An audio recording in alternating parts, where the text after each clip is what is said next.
time on a total return basis. Why is the only other major plane maker in the world, and the one that's not American, doing so much better than Boeing? So Boeing's had a lot of missteps in the past 5 years. I mean, remember the MAX crisis that occurred just before the pandemic, when we had those 2 fatal plane crashes that led to the MAX being grounded for over a year.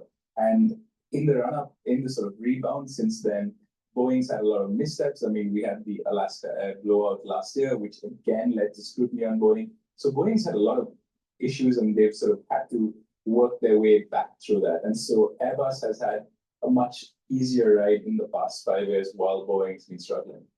All right, Sid, great to get your take on this. Sid covers airlines for us really globally. I'm looking at some headlines here from Mickey Bowman at the Fed saying that the Fed is at serious risk of being behind the curve, and it's going to need faster cuts if the job market continues to worsen.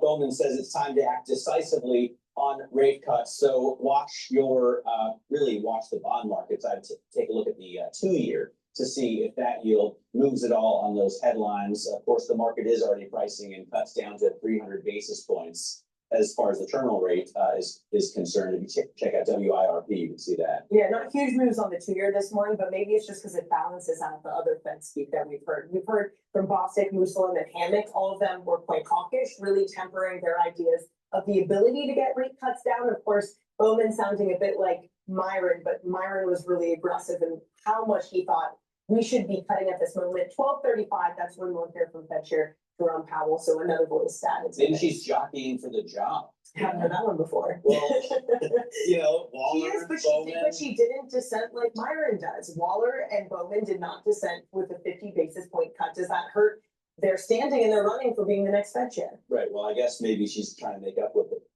it with statements like this. Coming up, Firefly is dropping the rocket maker's first earnings results as a public company fall short of expectations, and the market cap is then decimated. More on that report next. This is Open Interest.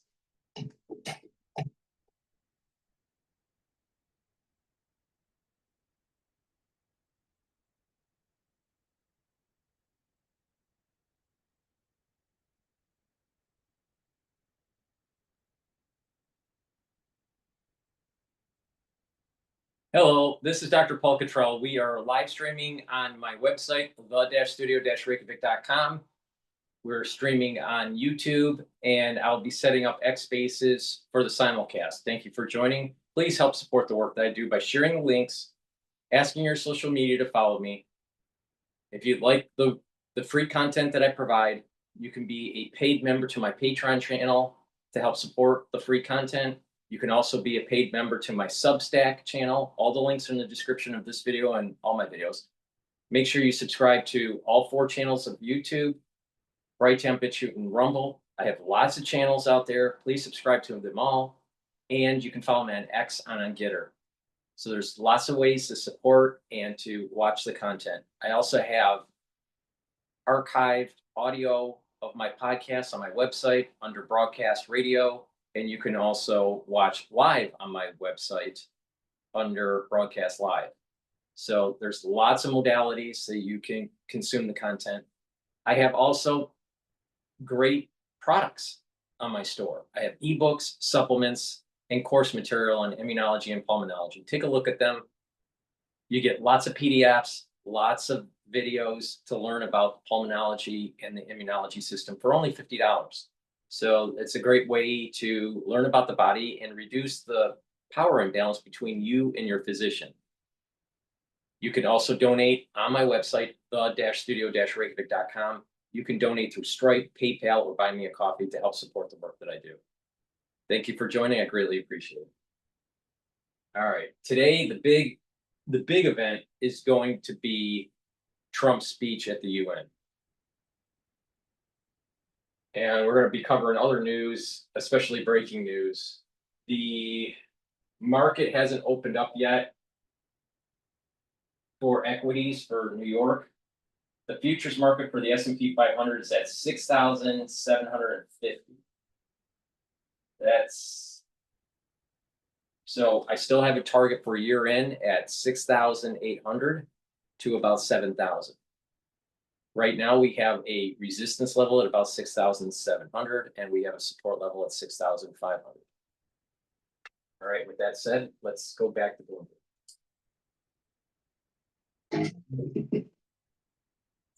Let's get out of high interest. Look what's making headlines around the world. Secretary of State Marco Rubio says the U.S. will defend every inch of NATO territory after Russian jets violated Estonian airspace and drones crossed into Poland. NATO vowed a, quote, robust response, warning it could use military force if needed. Well, what else would it do? Rubio's remarks come as President Trump addresses the UN and prepares to meet Ukraine's President Zelensky. Sempra is cashing in, selling a 45% stake in its infrastructure arm to KKR and Canada's pension board for $10 billion. The move boosts its regulated utility earnings to about 95% and strengthens its credit profile.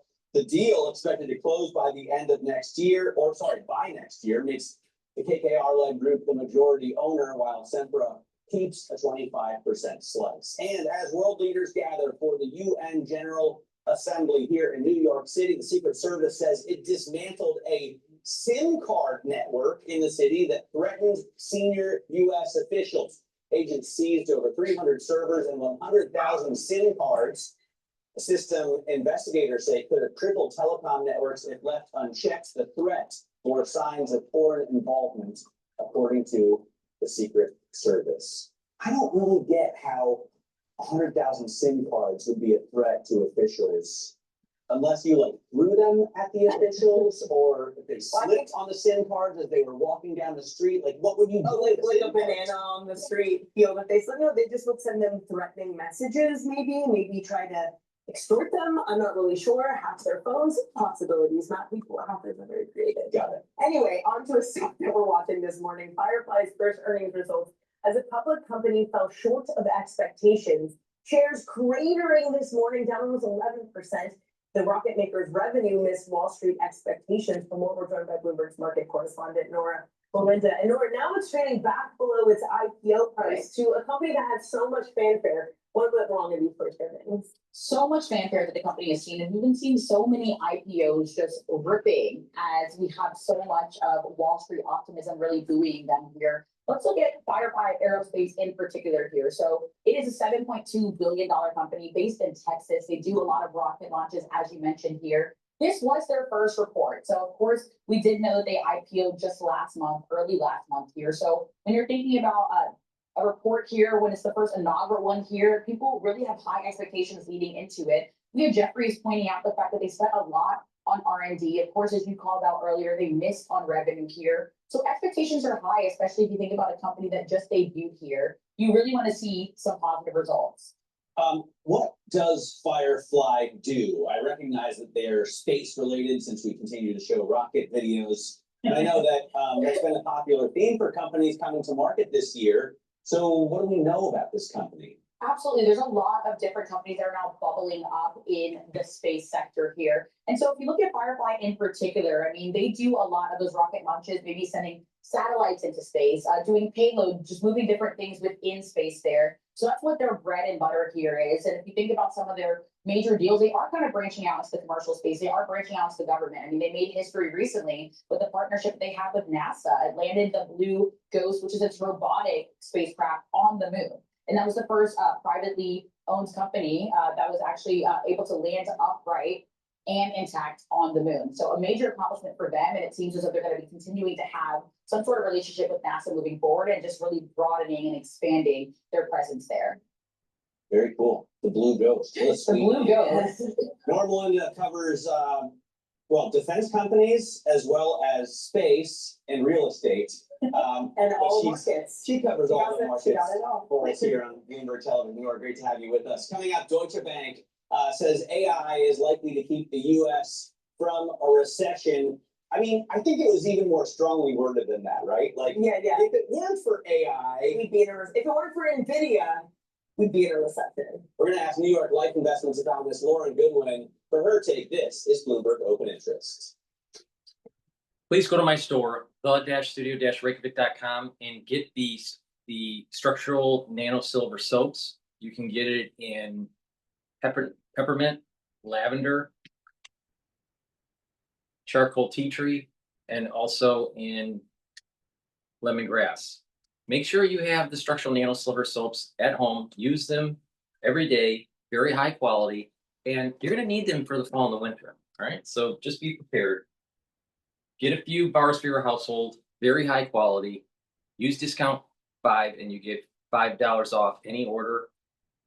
And if you spend $100 or more, you get a free gift until supplies last. All right, let's listen into General Keane here about NATO.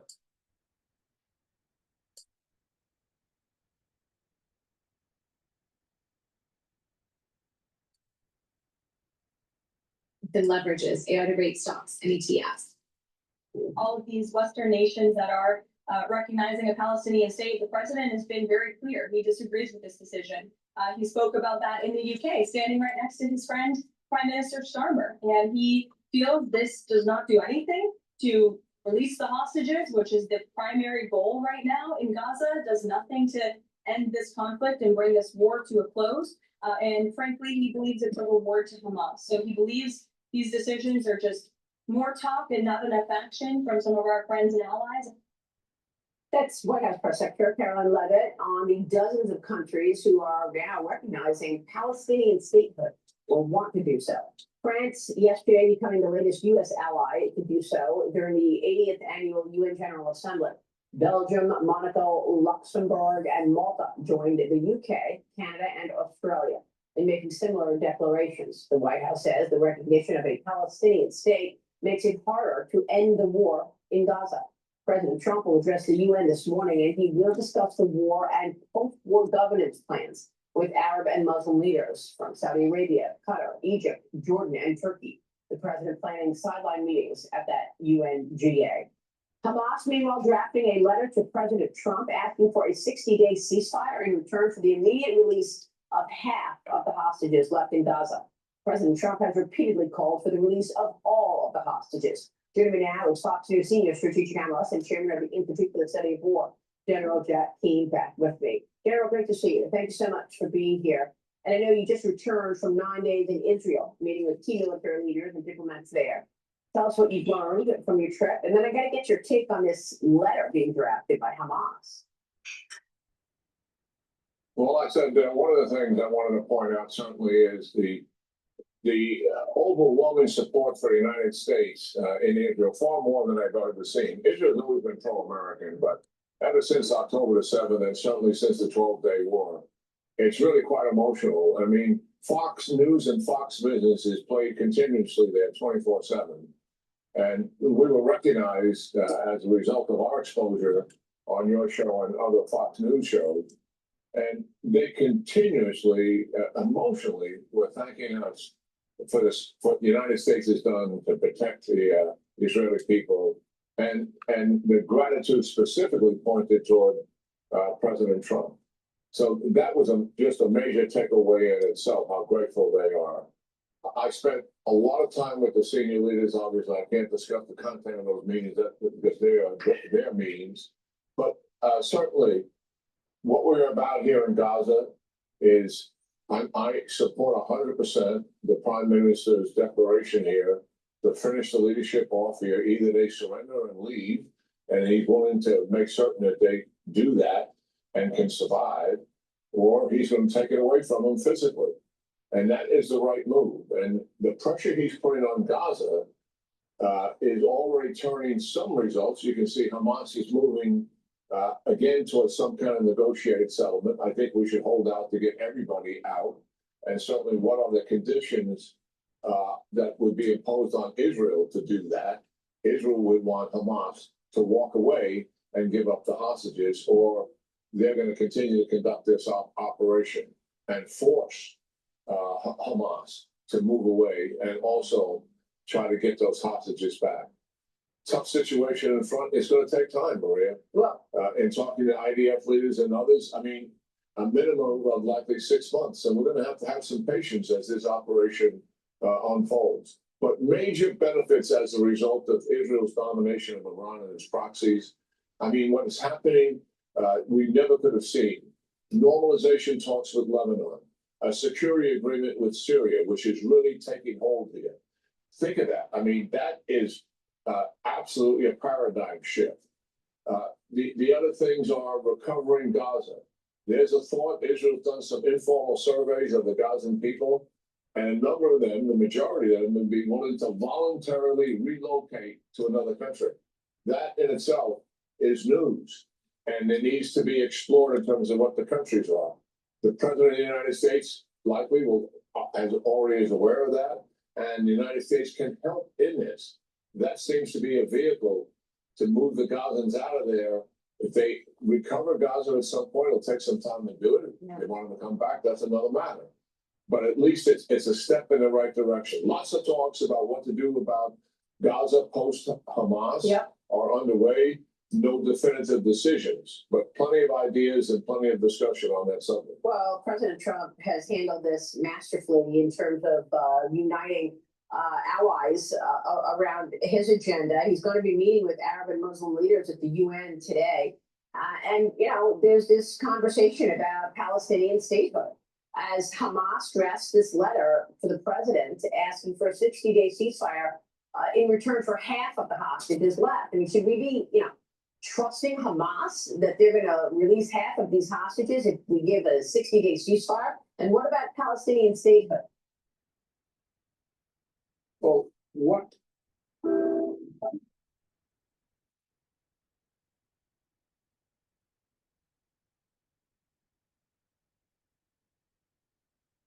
what these countries are doing is not only misguided, Maria, it is absolute downright shameful.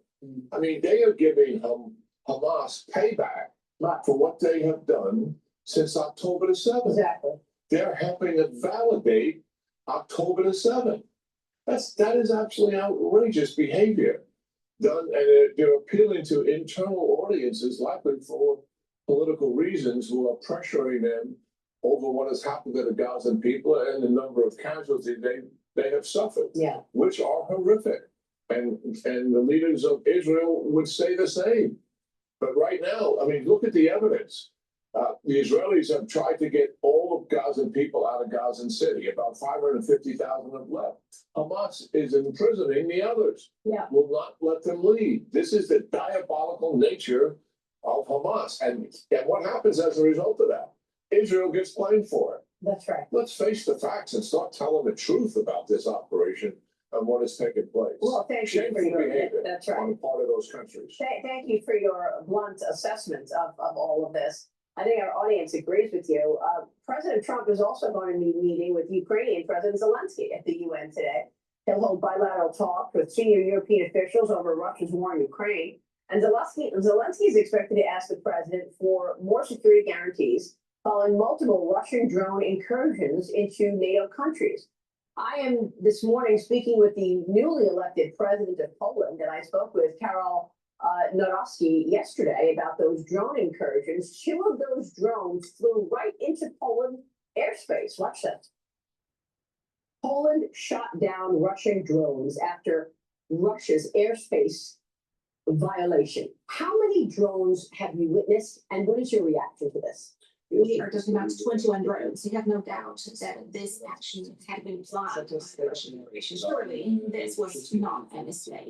Our eastern border is under the migratory pressure, so we are in the midst of a hybrid war. The Baltic Sea, which joins a couple of European countries, is a place where there are regular provocations carried out by the Russian side. Now we witnessed the violation of our airspace, so we can see that this is a regular testing of Poland's defensive capabilities and of the whole of NATO.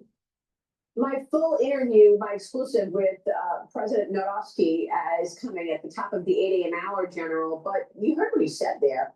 They are in a hybrid war. What's your take on this new spiking aggression of Russia sending drones into Poland, Romania, Estonia? Your thoughts? Yeah, it's anything but a hybrid war. I couldn't disagree more with the president there. Listen, they flew several hours, 19 drones into Polish airspace. That is an act of war in itself, and they're testing Poland's response to that. And number 2, they're testing their will, and that's what's happened also in Estonia. What do I mean by that? Well, they want Poland to conclude that what they need to do is shore up their defenses better and reduce the resources and support for Ukraine because they're threatening it. And it's not a hybrid war. These are conventional tactics being used. Russia has the capability to deliver 1,000 drones flying into Ukraine airspace and into Polish airspace. And it's a fact that Poland would not be able to stop all those drones based on the interceptors that they have and the $1 million interceptors that they are to shoot down a $10,000 drone that has the capability of killing people.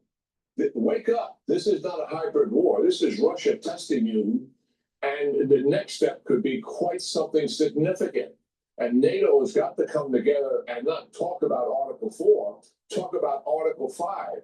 And the next step is to shoot them down. So are you saying, That's so where we this is should not be. just, Wake up, NATO. this is not just a test for Poland, this is a test of NATO. And you would like to see a response NATO, from NATO countries? absolutely. You want to see a response from NATO countries? I want to see NATO come together, recognize the threat to what it is, and Russia is conducting military escalation inside Ukraine and outside it. It's the forerunner of something more serious. Tell Russia what's the next step. Yeah. If you do this again, we're going to start shooting it down. We're going to defend ourselves. We're not going to wring our hand. All right, the market is open. The S&P 500 is now trading at 6,693. VIX is at about 16. And the Japanese yen is trading at 147.75.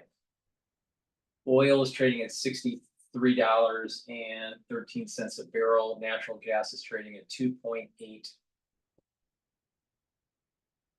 All right. Now, what I want to do is take a look at I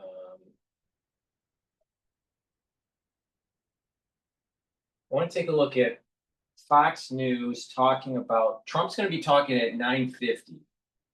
So let's listen into Fox News. Looks like they're talking about Rubio pulls curtain back on U.S. allies recognizing Palestine.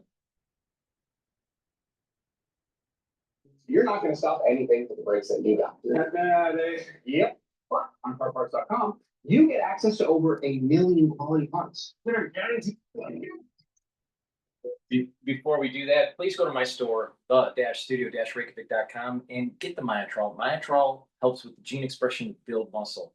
When you're 40 years of age or older, you don't have the same level of expression to build muscle, and therefore you atrophy. It's really important to build muscle, especially when you turn 40 years of age.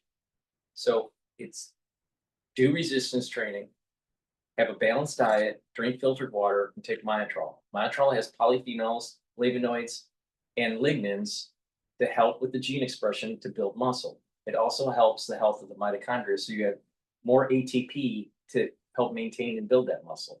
If you're an athlete, younger and older, you will benefit from Myotrol. So please go to my store, the-studio-reykjavik.com, get the Myotrol, do the resistance training, build the muscle. It stacks very well with Gladiator Barley. Please go to my store, the-studio-reykjavik.com. Use discount 5, you get $5 off any order. Spend $100 or more, you get a free gift until supplies last.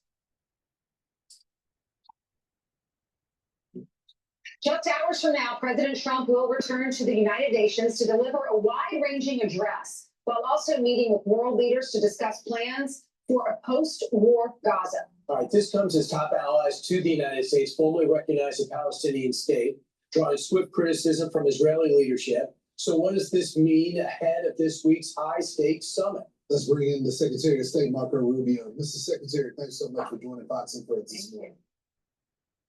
Thank you. So, Mr. Secretary, we were hoping that you can give us a preview. Apparently, the president wants his famous message of peace through strength today at the UN. What do you anticipate him saying? Well, I think one of the things the president's going to have to address and is going to address is the UN itself. And that is, why do we still have a UN? I think it's tremendous potential. The UN is an organization that has the potential to do some great things around the world, but it's not doing it. If you look at Russia and Ukraine, you have a war going on there. It's the president that's been carrying the burden of trying to bring it to an end. The UN is playing no role.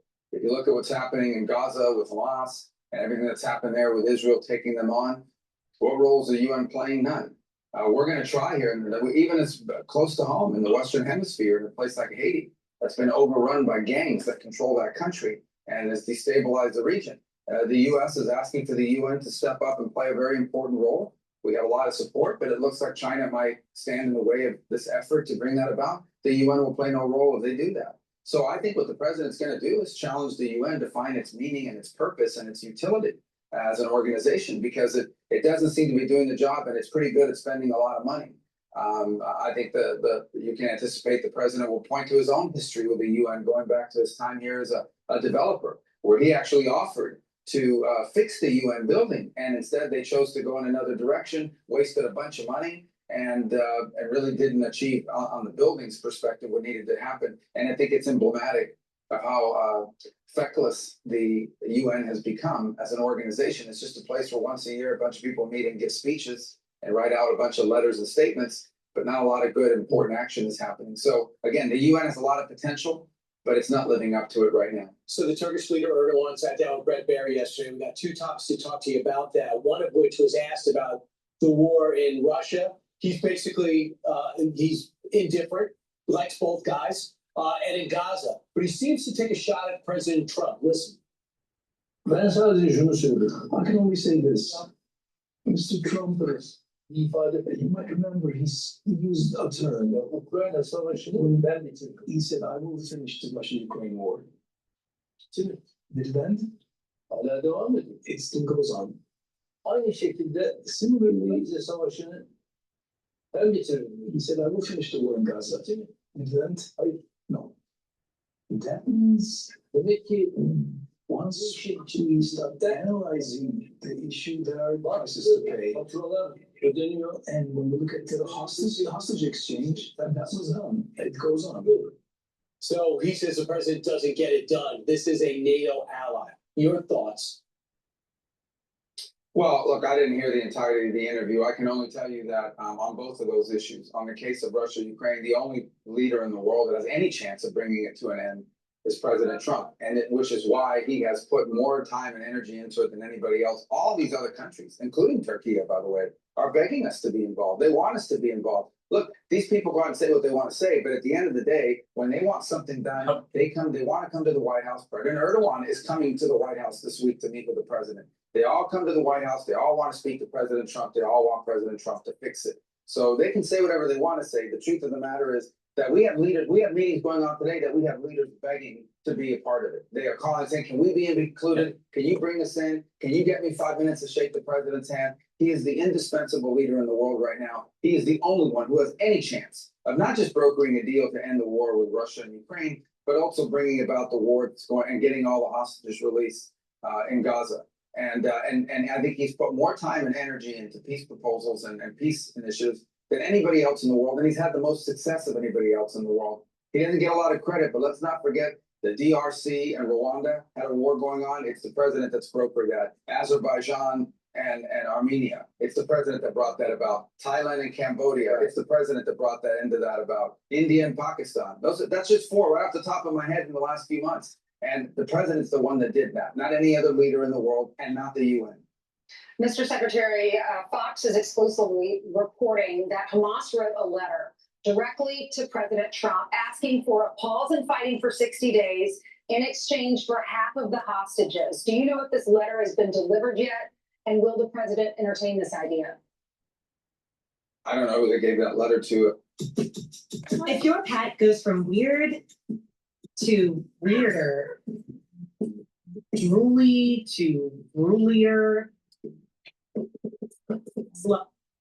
I don't know who they gave that letter to. It wouldn't have mattered though, because the president's been clear, and that is that we haven't seen the letter. We don't have that letter. And even if we did, it wouldn't matter. The president has already made clear he's not interested in 60 days, 10 people. He wants all the hostages out, all 48, including the 20 who are alive, 28 who are deceased. He wants them all. There should have never been any. Why are we even talking about hostages? Why do we still have to talk about hostages at this point? There shouldn't be any. They should all be released immediately, period. That's the president's position.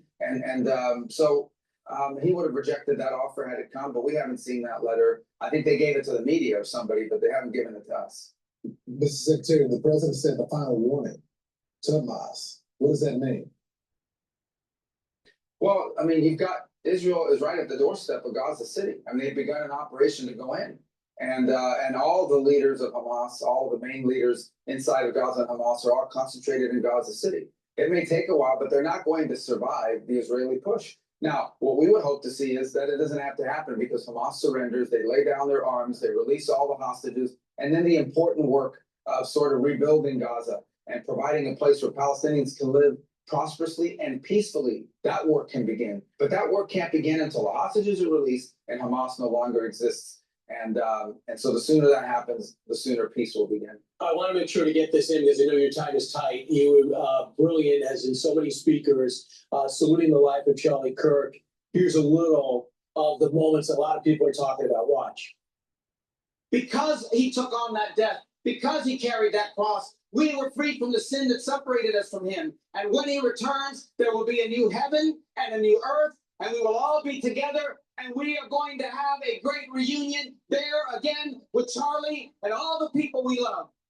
It looks like that was coming from the heart, not the prompter. Can you bring us back to that moment? Well, Charlie, I think what makes this situation so unique is that Charlie Kirk wasn't just a figure involved in American politics and a political discourse. Charlie was a friend to a lot of people in the White House and a lot of people in this administration, like on a personal level. He's someone that I had just been interacting with just a few days before he died because he was in South Korea and was eager to come back home and tell me what he had seen while he was there. And a lot of other people, the vice president was very close to him personally, a lot of members of the staff. So I think it adds a new element to this. Obviously, this is a major story, a horrific tragedy, and before everyone in the age of social media, everyone saw it instantly. And so I think it impacted people across the country. But I think it had a particularly special impact in addition to all that because of the personal connection here. And I thought that on Sunday was a very unique opportunity for many of us, not just to pay tribute to the life that Charlie Kirk lived, but the way he lived it and the core of his message. And his faith was at the core of his message. I think Charlie, he was here to us, we're here to say that politics is important, what we do in government is important, these debates on issues are important, but the most important thing of all is our faith and our family, and Charlie lived that, and he believed it, and it was at the core of his message. He had an extraordinary amount of wisdom for a 31-year-old young man. He really did. I mean, it usually takes a lifetime to acquire the kind of wisdom that he had. And the president did a beautiful job speaking there, and so did his wife. The president, what is his reaction? What's the administration's reaction about our allies? We have France, we have the UK, we have Australia and Canada recognizing the Palestinian state.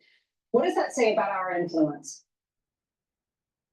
Well, these countries are doing it, frankly, because of domestic political pressure in their own countries. You know, because of migration policies, their countries have been flooded with foreigners who have become politically active and are insisting that their governments do these sorts of things. And so that's what they're responding to. But look, it's irrelevant. It's going to get a little bit of attention, but there is no Palestinian state. You can put all the, it's kind of an emblematic of what the president says about the UN. You can put out all the paper in the world you want. The only way there's ever going to be a permanent solution to this challenge between Palestinians and Israelis is a negotiated settlement, one in which the Palestinians are going to have a territory and they're going to govern it, but it cannot be one that's going to be used as a launch pad for attacks against Israel. And that's something that has to be negotiated with Israel. It isn't going to exist without Israel's participation. That's what these leaders should have spent their time working on, ending this war, eliminating Hamas, so you can get to that stage of talks about that topic. But for them, and for some of them in particular, more than others, it's sort of a vanity project that's trying to make themselves relevant. But here's the bottom line, and here's the truth. Okay, when it comes to actually getting peace done, when it comes to actually stopping this, they're not going to any of these other countries. They're coming to us. They're going to President Trump, and they're asking him to get involved and bring it to an end. You just asked me about a letter to Hamas from Hamas. Hamas didn't send a letter to France. Hamas didn't send a letter to any of these countries on your list. Hamas apparently, supposedly, sent a letter to President Trump because everyone knows, even an evil group like Hamas, that he's the only one with the power and the influence to make something happen. It's such a good point, and I don't want to put you in a bad position. But do any of these Let me just interrupt and do a product plug before Trump starts speaking at the UN. Please go to my store, the-studio-reykjavik.com, and get the NATO kinase. This is fibrinolytic. It's going to break up clots and also help with your lipid profile that help to bring down LDL and help to increase HDL levels. This is very important for your cardiovascular health, and you need to take this for the fall and the winter season. Trust me, it's coming. In the United States, you better be prepared. Olive leaf extract. This is dual purpose. It's gonna help with your immune system and your cardiovascular system. Olive leaf extract brings down inflammation, and olive leaf extract helps to control your lipid profile. When you do that, you're reducing plaque formation. Omega-3 also brings down systemic inflammation and prevents red blood cells from overclotting. Omega-3 helps to bring down LDL levels and increase your HDL levels. Super important to take every day for your cardiovascular health. So a great snack for cardiovascular health and for immune system is to take the omega-3, the olive leaf extract, and the natto kinase. Please go to my store, the-studio-reykjavik.com. Use discount 5, you get $5 off any order. You spend $100 or more, you get a free gift until supplies last. You will need that free gift or they fall in the winter, trust me. Be prepared, start stocking up, and the moment you start having that throat irritation or whatever, boom, start taking stuff. Start taking stuff like the drops and the lozenges. You can get them in honey and lemon, and blueberry, in cherry flavor. The drops are smaller than the lozenges. You get 100 in each bag. But the moment you have that throat irritation, start taking them. Make sure you have some at work and at home so you're prepared.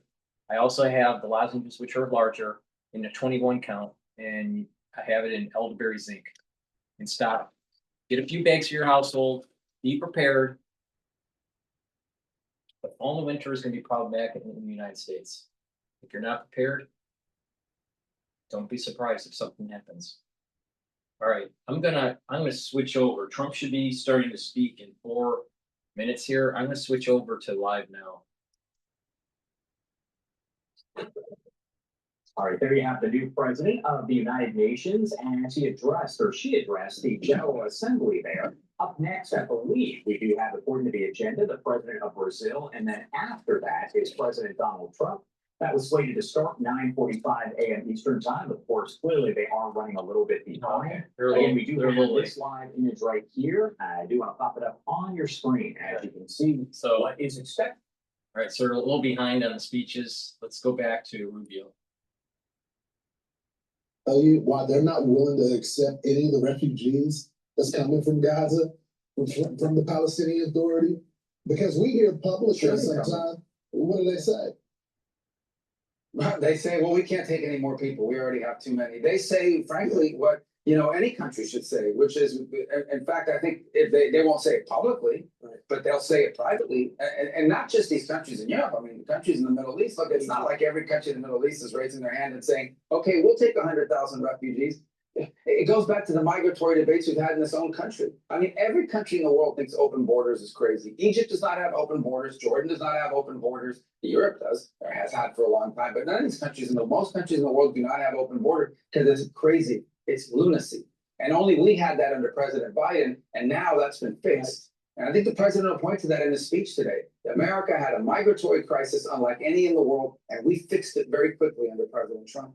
All right, real quick, Mr. Secretary, what are you gonna do about the Russian breaches into NATO territories? They need a muscular response. I haven't seen any. Well, NATO is responding the way it should. If a drone comes in over your airspace, you shoot it down. That happened. We've seen flights, and this is not new, by the way. This has happened, maybe not at the frequency we've seen, but a Russian jet or a Russian bomber goes into your defense zone. You send your planes up there to intercept it. That's been happening. We've had to do that off the coast of Alaska repeatedly in many cases. So NATO is going to respond. Yesterday at the United Nations, his first day on the job, Mike Waltz, our new ambassador here, spoke at the Security Council. He made clear our position, which is that when it comes to NATO, we're going to defend every inch of it. It's an important alliance. We had the best NATO summit maybe in history just a few months ago, in which with President Trump there, all these countries made their 5% pledge, except for one, Spain, who doesn't want to do it. But, and you know what, at the end of the day, that issue is what it is. On the Russia-Ukraine war, look, no one has worked harder or done more to bring this to an end. And it appears Putin may not be serious about peace. The president has expressed his deep disappointment about it. And he knows what his options are at some point here to have to impose additional costs. But he's also said that before we do that, Europe needs to do it. They're demanding all these things of us. And yet you have countries in Europe still buying massive amounts of oil and natural gas from Russia. and funding and fueling the Russian aggression campaign. So I think it's important for them to step up. Mr. Secretary, thank you so much. Sure. All right, get stuff done. Thanks, Mr. Secretary. I'm Steve Doocy. I'm Brian Kilmeade. And I'm Ainsley Earhart. And click here to subscribe to the Fox News YouTube page to catch our hottest interviews and most compelling analysis. Expected to happen here in just a matter of moments, and we actually do have another camera view that we can show you. We have cameras on the first floor as well as the second floor. He's shaking some hands there, as is Melania Trump. And again, doesn't look like he's going to give any sort of comments to members of the media, but let's try popping up the audio to listen in.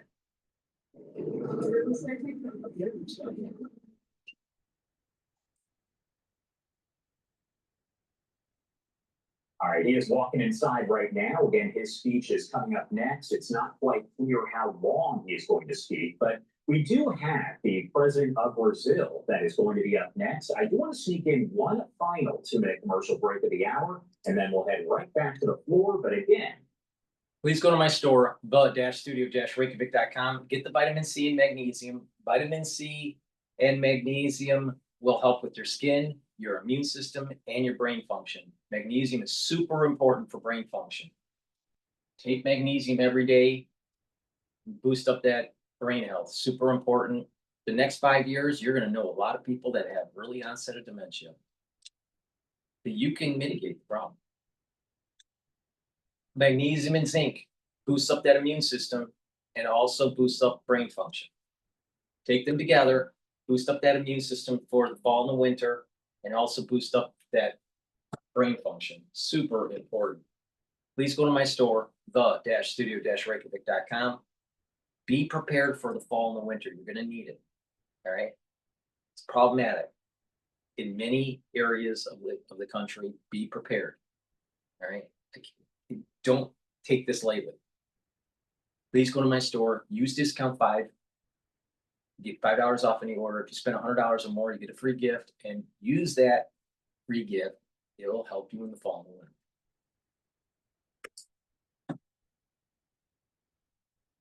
Peace cannot be achieved with impunity. A few days ago, and for the first time in 525 years of our history, a former head of state was convicted of attacking the democratic rule of law. He was investigated, indicted, tried, and held accountable for his actions in a meticulous process. He has the right to defend himself was secured, a prerogative that dictatorships deny to their victims before the eyes of the world. Brazil sent a... I really don't care about Brazil. Please go to my store, the-studio-reykjavik.com. Get the heirloom barley. Heirloom barley will bring down inflammation, detoxify your body, and soak up free radicals with superoxide dismutase. This is a high-density protein. It's a month supply. Take it every day. Mix it with soft foods, filtered water, smoothie, or even with milk, but take it every day. And it's important. By bringing down inflammation, you're helping your immune system. You're helping your cardiovascular system. You're helping with your joint health. You recover from a workout quicker, and it helps with brain function. Super important. Please go to my store, the-studio-reykjavik.com. Heirloom barley is a great way to detoxify your body and bring down that inflammation.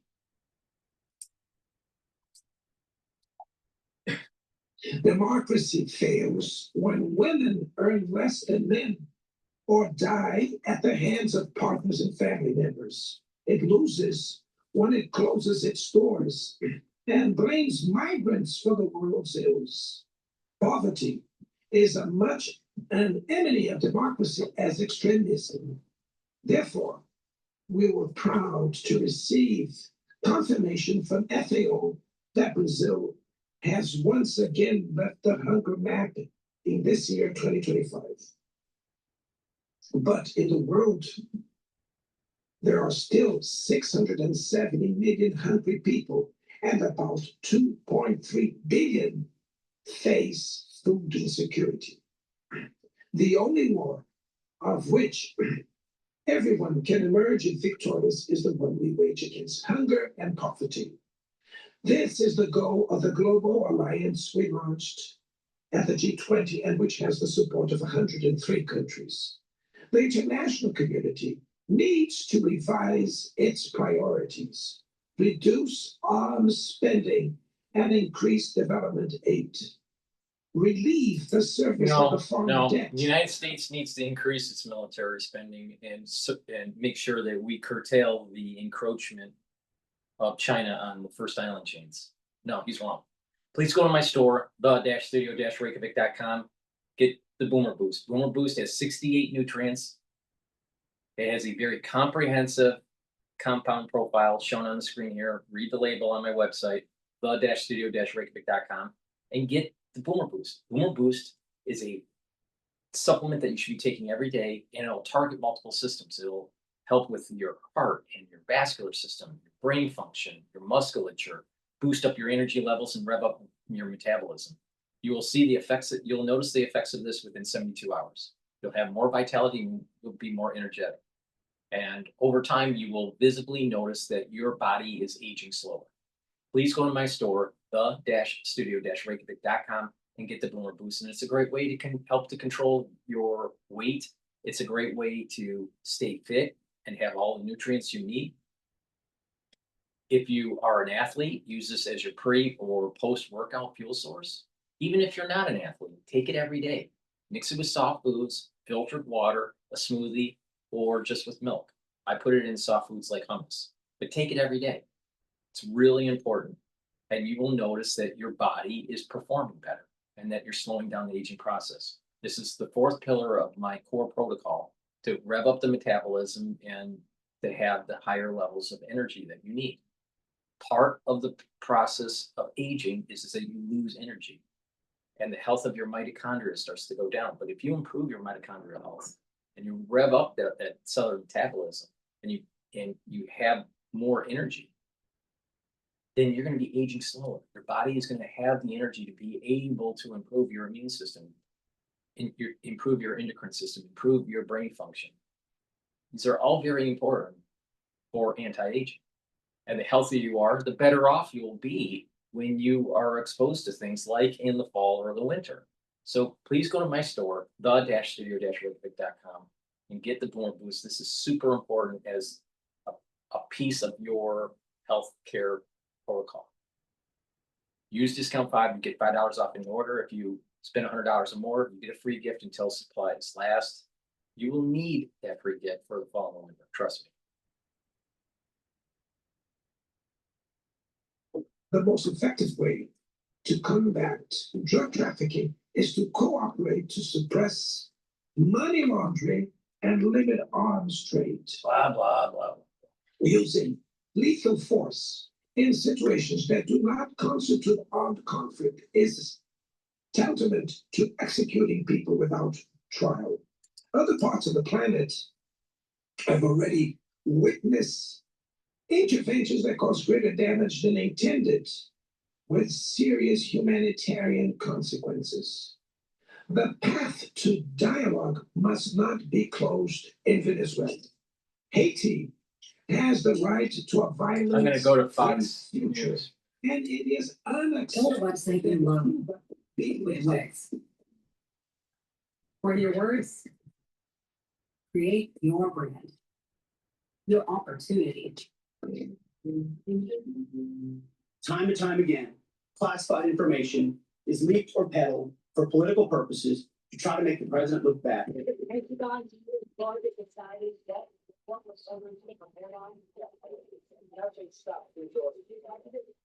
Well, there is mounting backlash tonight over a new mandate that many journalists believe would sharply restrict reporting at the Pentagon. Let's talk about this tonight with George Washington University law professor Jonathan Turley. He is a Fox News contributor. Jonathan, thanks for being here. I want to read from one of these memos that's causing concern.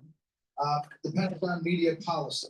Department of War information must be approved for public release by an appropriate authorizing official before it is released, even if it is unclassified.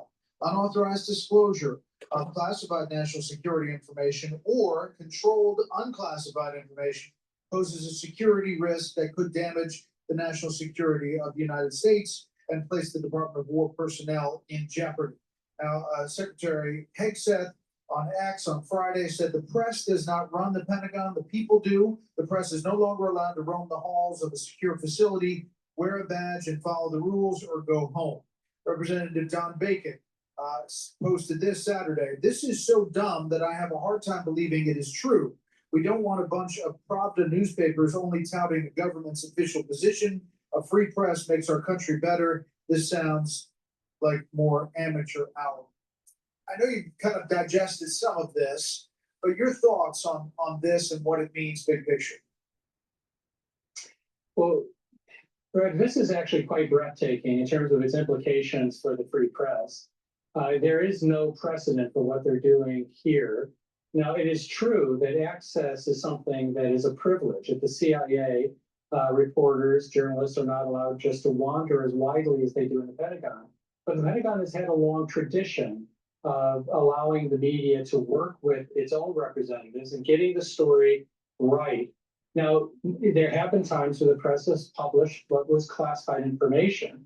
Some of those cases are the most significant in our country, like the Pentagon Papers, that produced great reforms that informed the public of things that they had to know about. This measure is simply a bridge too far.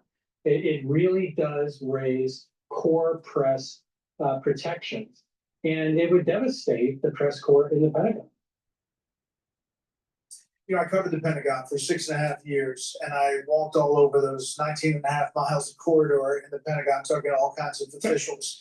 If officials came to us and said there is a national security imperative here, that this story not come out, we would obviously talk to our supervisors, but for the most part, people who covered the Pentagon knew the security implications and the danger of possibly putting people's lives at risk if any sort of classified story or story that could put them in jeopardy happened. And it was dealt with. Officials year after year after year dealt with back and forth with the press.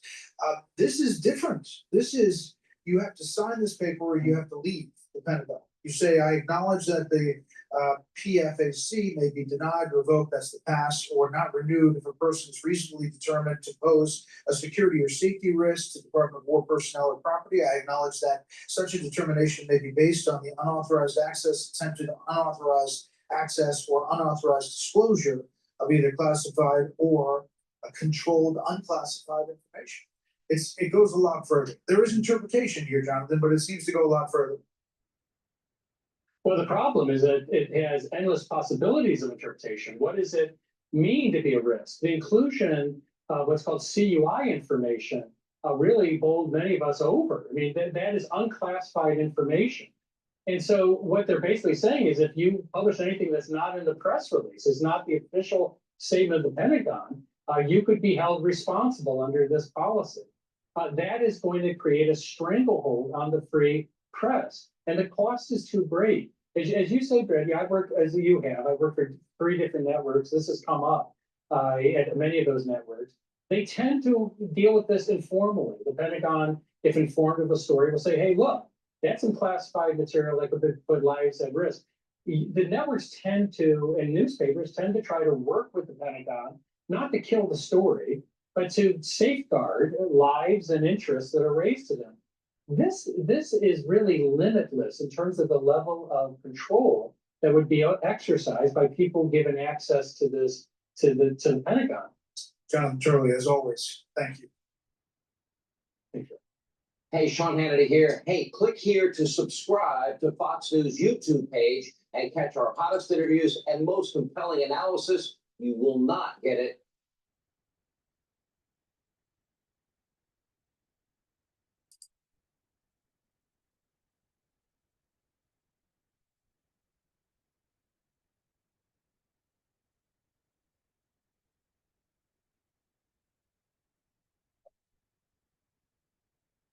Welcome back. President Trump agreed to meet with Senate Minority Leader Chuck Schumer and House Minority Leader Hakeem Jeffries this upcoming Thursday. Lawmakers are facing a September 30th deadline to prevent a government shutdown. That's next Tuesday. Both Democrats sent a letter Saturday urging the president to work with them and address what they claim is a Republican health care crisis. On Friday, the Senate rejected both the House's short-term government funding bill and the Democrats' counteroffer. Jim now is New York Congressman Mike Lawler, a member of the House Financial Services Committee. Congressman, good to see you. Thanks so much for being here this morning. Where's this going? Give us an update. Well, Maria, Republicans passed a clean CR, which is something that both Chuck Schumer and Hakeem Jeffries continually lectured America about during Joe Biden's administration. They said that we could not shut the government down, that it would have devastating impact on Americans, that it would cut off Social Security and veterans benefits. And yet now, today, they are willing to shut the government down unless they get what they want, which is hundreds of billions of dollars in increased federal spending. And they show no sign of recognizing that shutting down the government would have a negative impact on the economy and Americans, which they lectured us about just a few years ago. So we'll see how this meeting goes. Chuck Schumer, of course, will try to grandstand and try to, hold up the president for increased spending. But the bottom line is we need to keep the government open. And it's why I voted when Joe Biden was president and when Donald Trump was president to keep the government funded. This is a short-term CR. We're talking about roughly 2 months so that we can finalize appropriations negotiations. What Democrats should be doing is keeping the government open so that we can finish our work on the appropriations for fiscal year 26. So what specifically are they fighting about? Because I know that there are the expiring affordable care, Obamacare subsidies for 22 million Americans, $30 billion a year. Is that the political fight here over putting those subsidies that you all released during COVID back in? Well, of course, they tried to message this about healthcare and the fact that these Obamacare subsidies are about to expire. But these were put in place during COVID, understandably, to help Americans through a very difficult time. They are slated to expire at the end of this year. I and a number of my colleagues have signed on to legislation to extend them for 1 year so that we can appropriately phase them out and Americans don't face sticker shock on increased premiums. But there's a way to get there, and I think that can and should be negotiated as part of the appropriations package that will come due in November, including the fact that you can put an income cap on this so that people who are making, $800,000 a year are not getting a subsidy from the American taxpayer to purchase healthcare on the open market. So there's a lot that can be done here and should be done. I'm proud to be a co-sponsor of that legislation to extend this, but we need to have a negotiation and not, Chuck Schumer and Hakeem Jeffries grandstanding to get it. Okay, it looks like Trump's going to be speaking soon here.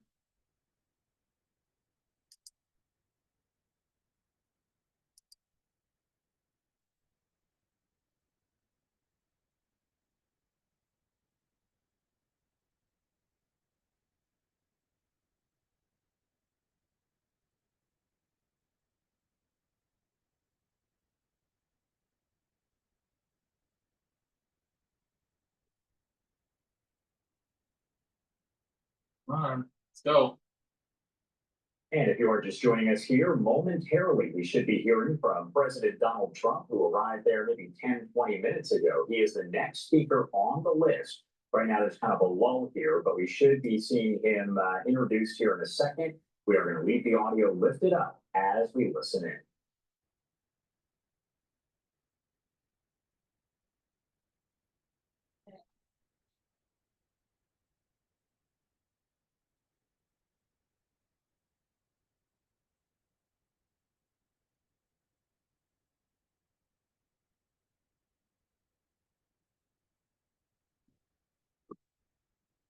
The Assembly will hear an address by His Excellency Donald Trump, President of the United States of America.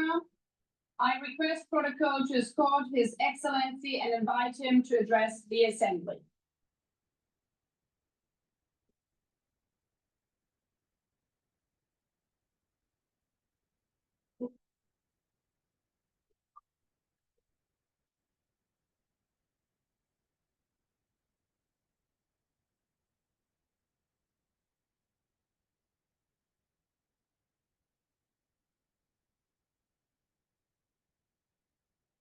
Thank you very much. Very much appreciated.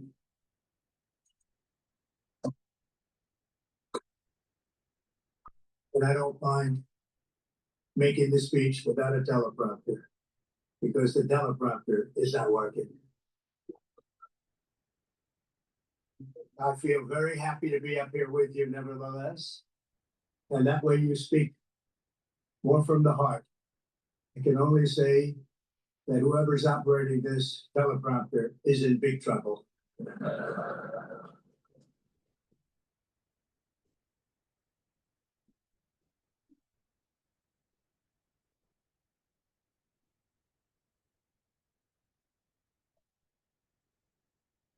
Hello, Madam First Lady. Thank you very much for being here. Madam President, Mr. Secretary General, First Lady of the United States, distinguished delegates, ambassadors, and world leaders. 6 years have passed since I last stood in this grand hall and addressed a world that was prosperous and at peace in my first term. Since that day, the guns of war have shattered the peace I forged on 2 continents. An era of calm and stability gave way to one of the great crises of our time. And here in the United States, 4 years of weakness, lawlessness, and radicalism under the last administration delivered our nation into a repeated set of disasters. 1 year ago, our country was in deep trouble, but today, just 8 months into my administration, we're the hottest country anywhere in the world, and there is no other country even close. America is blessed with the strongest economy, the strongest borders, the strongest military, the strongest friendships, and the strongest spirit of any nation on the face of the earth. This is indeed the golden age of America. We are rapidly reversing the economic calamity we inherited from the previous administration, including ruinous price increases and record-setting inflation. Inflation like we've never had before. Under my leadership, energy costs are down, gasoline prices are down, grocery prices are down, mortgage rates are down, and inflation has been defeated. The only thing that's up is the stock market, which just hit a record high. In fact, hit a record high 48 times in the last short period of time. Growth is surging, manufacturing is booming. The stock market, as I said, is doing better than it's ever done. And all of you in this room benefit by that, almost everybody. And importantly, workers' wages are rising at the fastest pace in more than 60 years. And that's what it's all about, isn't it? In 4 years of President Biden, we had less than $1 trillion of new investment into the United States. In just 8 months since I took office, we have secured commitments and money already paid for $17 trillion. Think of it, 4 years, less than $1 trillion, 8 months, much more than $17 trillion is being invested in the United States. And it's now pouring in from all parts of the world. We've implemented the largest tax cuts in American history and the largest regulation cuts in American history, making this once and again the best country on earth to do business. And many of the people in this room are investing in America, and it's turned out to be an awfully good investment during this 8-month period. In my first term, I built the greatest economy in the history of the world. We had the best economy ever, history of the world. And I'm doing the same thing again, but this time it's actually much bigger and even better.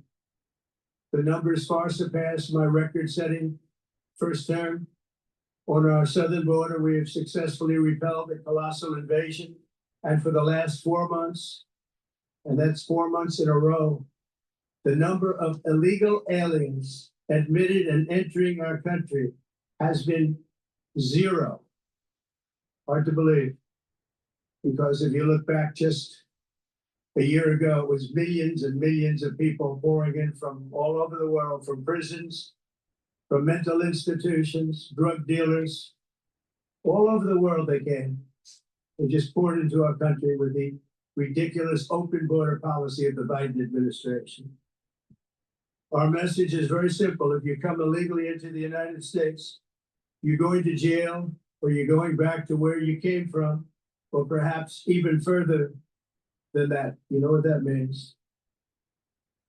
I want to thank the country of El Salvador for the successful and professional job they've done in receiving and jailing so many criminals that entered our country. And it was under the previous administration that the number became record-setting, and they're all being taken out. You have no choice. And other countries have no choice because other countries are in the exact same situation with immigration.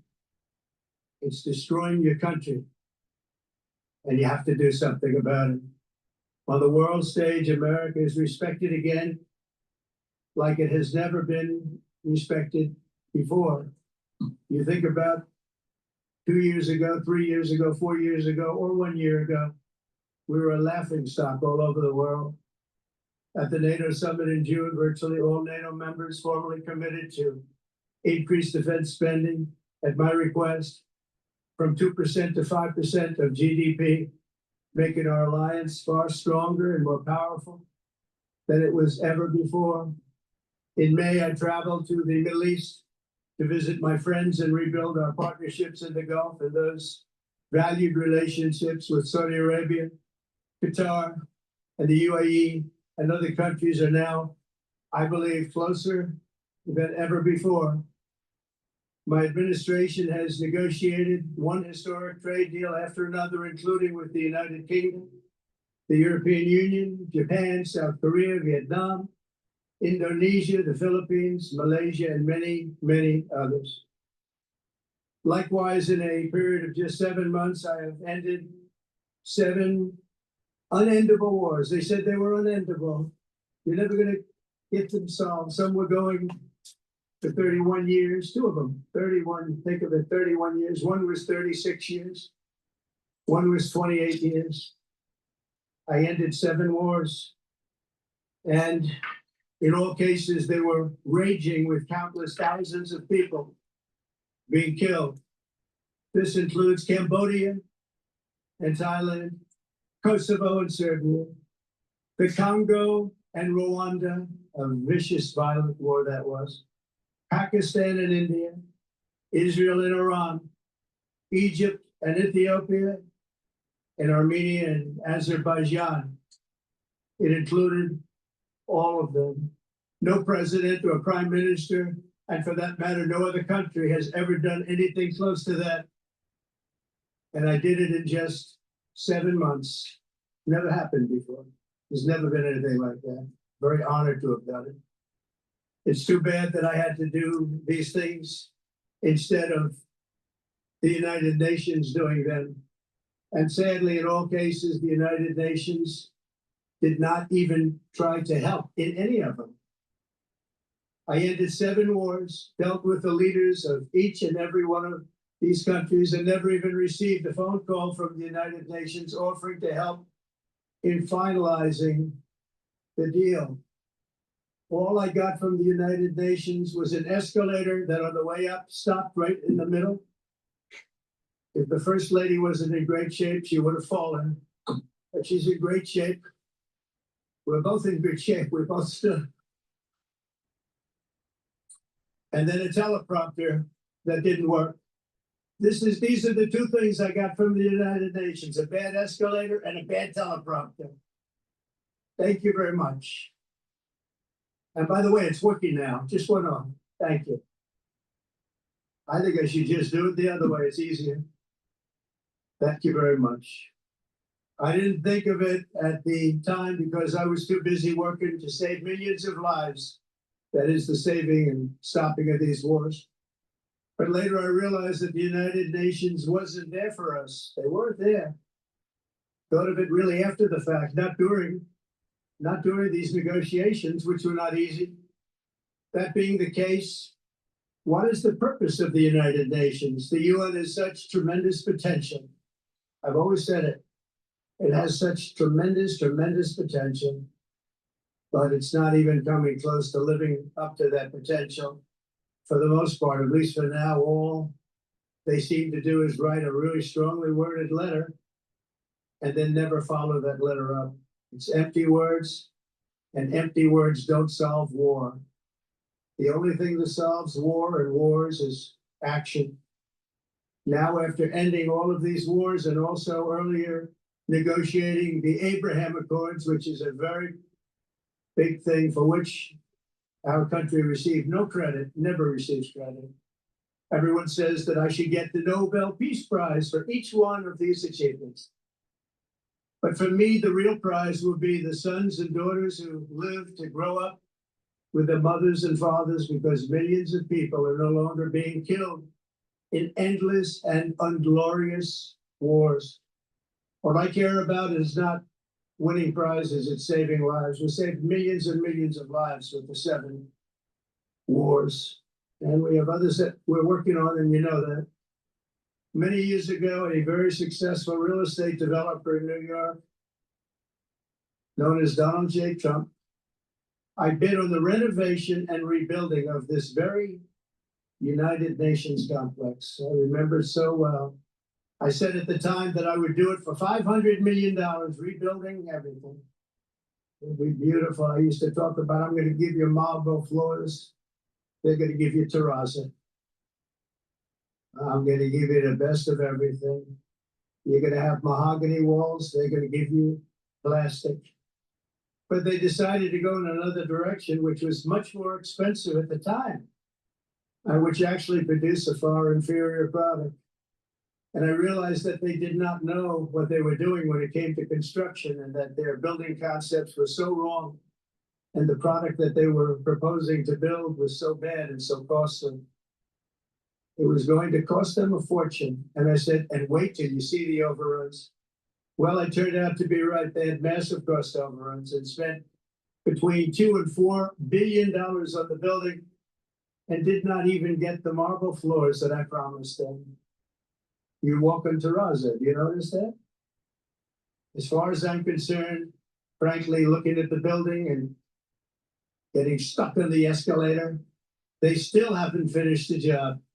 They still haven't finished. That was years ago. The project was so corrupt that Congress actually asked me to testify before them on the tremendous waste of money, because it turned out that they had no idea what it was, but they knew it was anywhere between $2 and $4 billion, as opposed to $500 million with a guarantee.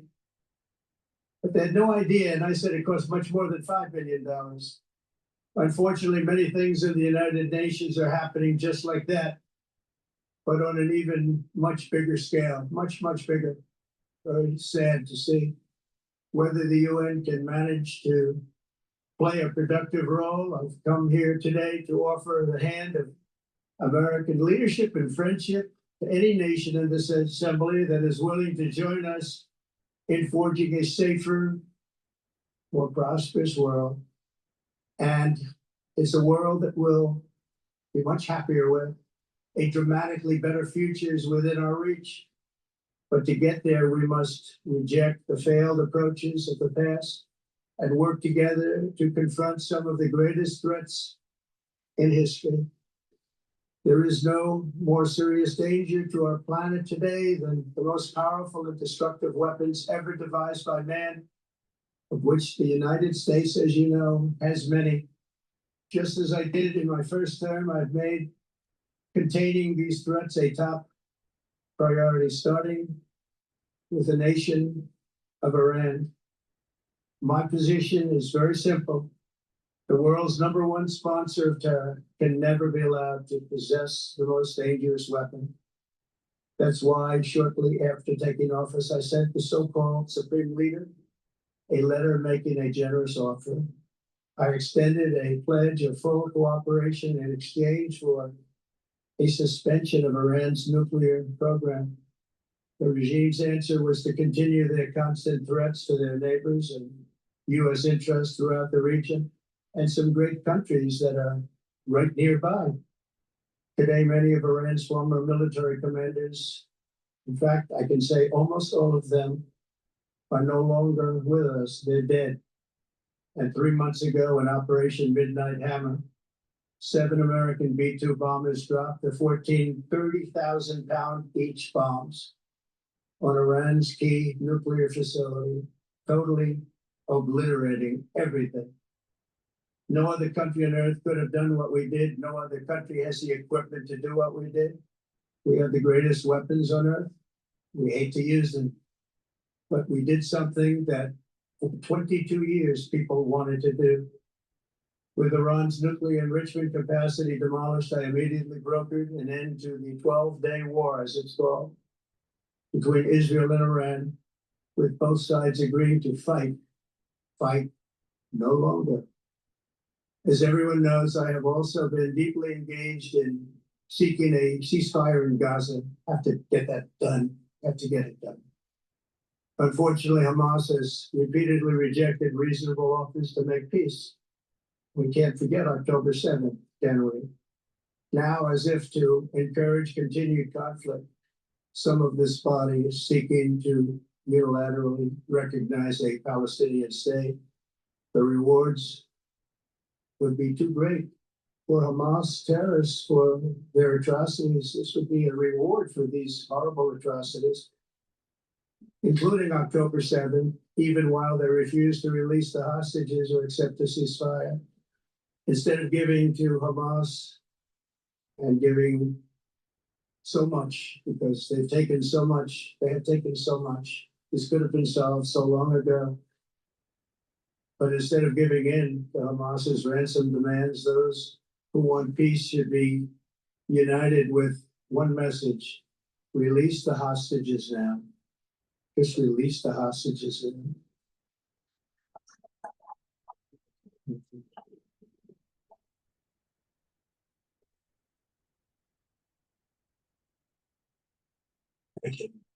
As we have got to come together, and we will come together to get it done, we have to stop the war in Gaza immediately. We have to stop it. We have to get it done. We have to negotiate. Immediately have to negotiate peace. We got to get the hostages back. We want all 20 back. We don't want 2 and 4. As you know, I got, along with Steve Witkoff and others that helped us, Marco Rubio, we got most of them back. We were involved in all of them. But I always said the last 20 are going to be the hardest, and that's exactly what happened. We have to get them back now. We don't want to get back 2, then another 2, and then 1, and then 3. Have this process. No, we want them all back, and we want the actually 38 dead bodies back too. Those parents came to me and they want them back, and they want them back very quickly and very badly, as though they were alive. They want them every bit as much as if their son or daughter were alive. I've also been working relentlessly stopping the killing in Ukraine. I thought that would be, of the 7 wars that I stopped, I thought that would be the easiest because of my relationship with President Putin, which had always been a good one. I thought that was going to be the easiest one. But you know, in war, you never know what's going to happen. There are always lots of surprises, both good and bad. Everyone thought Russia would win this war in 3 days. But it didn't work out that way. It was supposed to be just a quick little skirmish. It's not making Russia look good.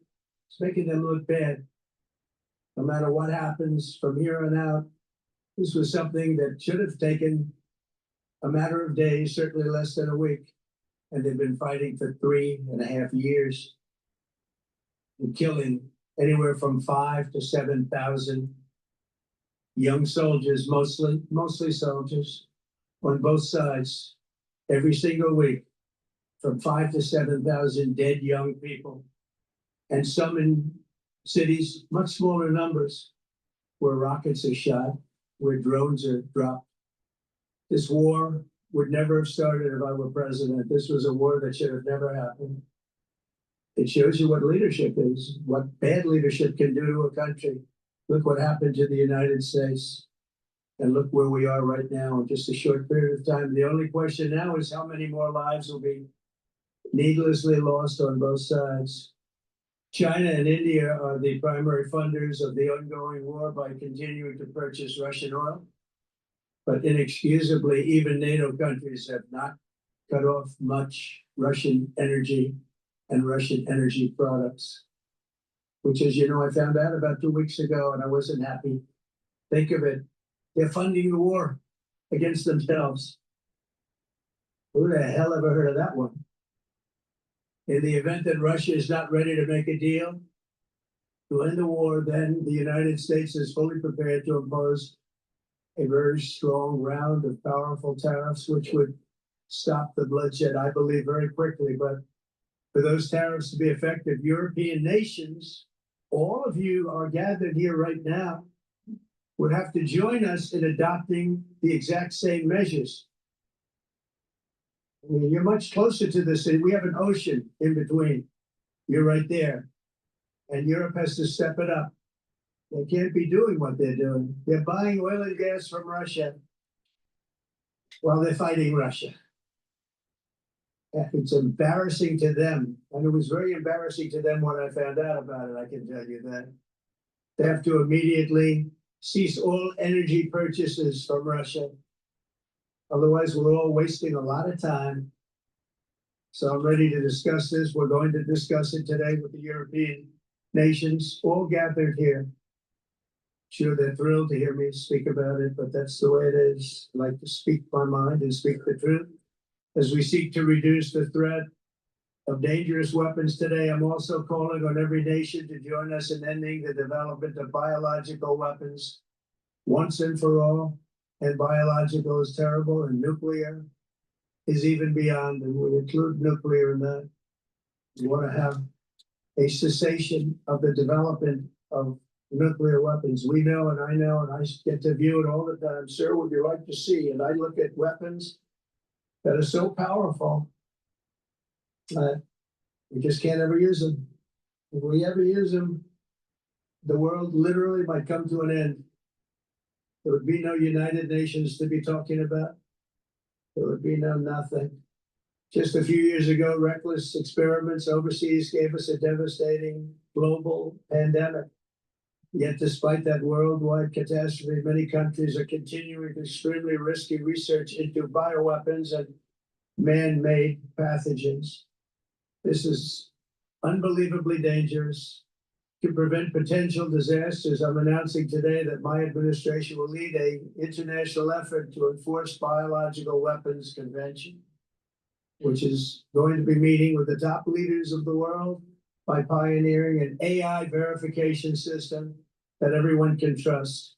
Hopefully the UN can play a constructive role, and it will also be one of the early projects under AI. Let's see how good it is, because a lot of people are saying it could be one of the great things ever, but it also can be dangerous, but it could be put to tremendous use and tremendous good, and this would be an example of that. Not only is the UN not solving the problems it should, too often, it's actually creating new problems for us to solve. The best example is the #1 political issue of our time, the crisis of uncontrolled migration. It's uncontrolled. Your countries are being ruined. The United Nations is funding an assault on Western countries and their borders. In 2024, the UN budgeted $372 million in cash assistance to support an estimated 624,000 migrants journeying into the United States. Think of that. The UN is supporting people that are illegally coming into the United States, and then we have to get them out. The UN also provided food, shelter, transportation, and debit cards to illegal aliens. Can you believe that? On the way to infiltrate our southern border.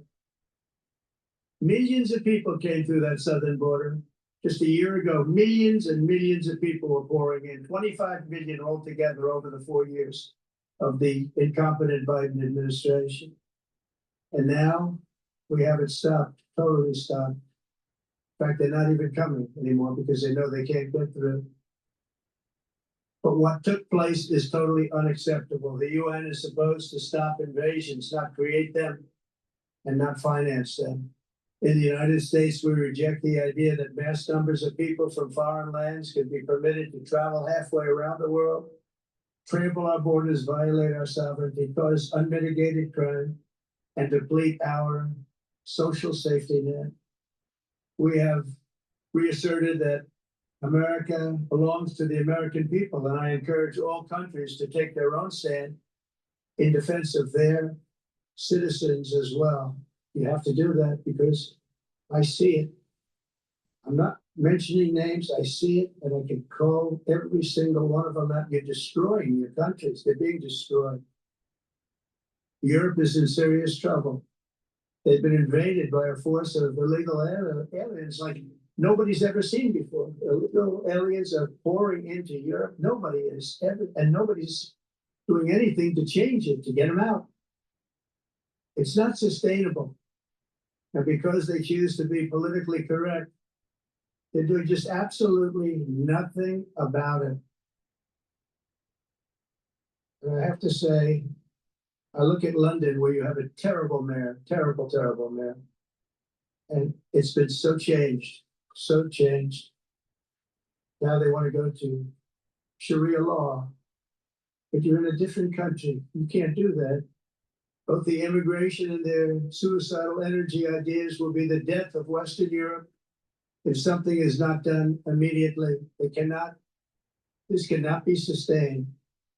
What makes the world so beautiful is that each country is unique. But to stay this way, every sovereign nation must have the right to control their own borders. You have the right to control your borders, as we do now, and to limit the sheer numbers of migrants entering their countries and paid for by the people of that nation that were there and that built that particular nation at the time. They put their blood, sweat, tears, money into that country. And now they're being ruined. Proud nations must be allowed to protect their communities and prevent their societies from being overwhelmed by people they have never seen before, with different customs, religions, with different everything. Where migrants have violated laws, lodged false asylum claims, or claimed refugee status for illegitimate reasons, they should, in many cases, be immediately sent home.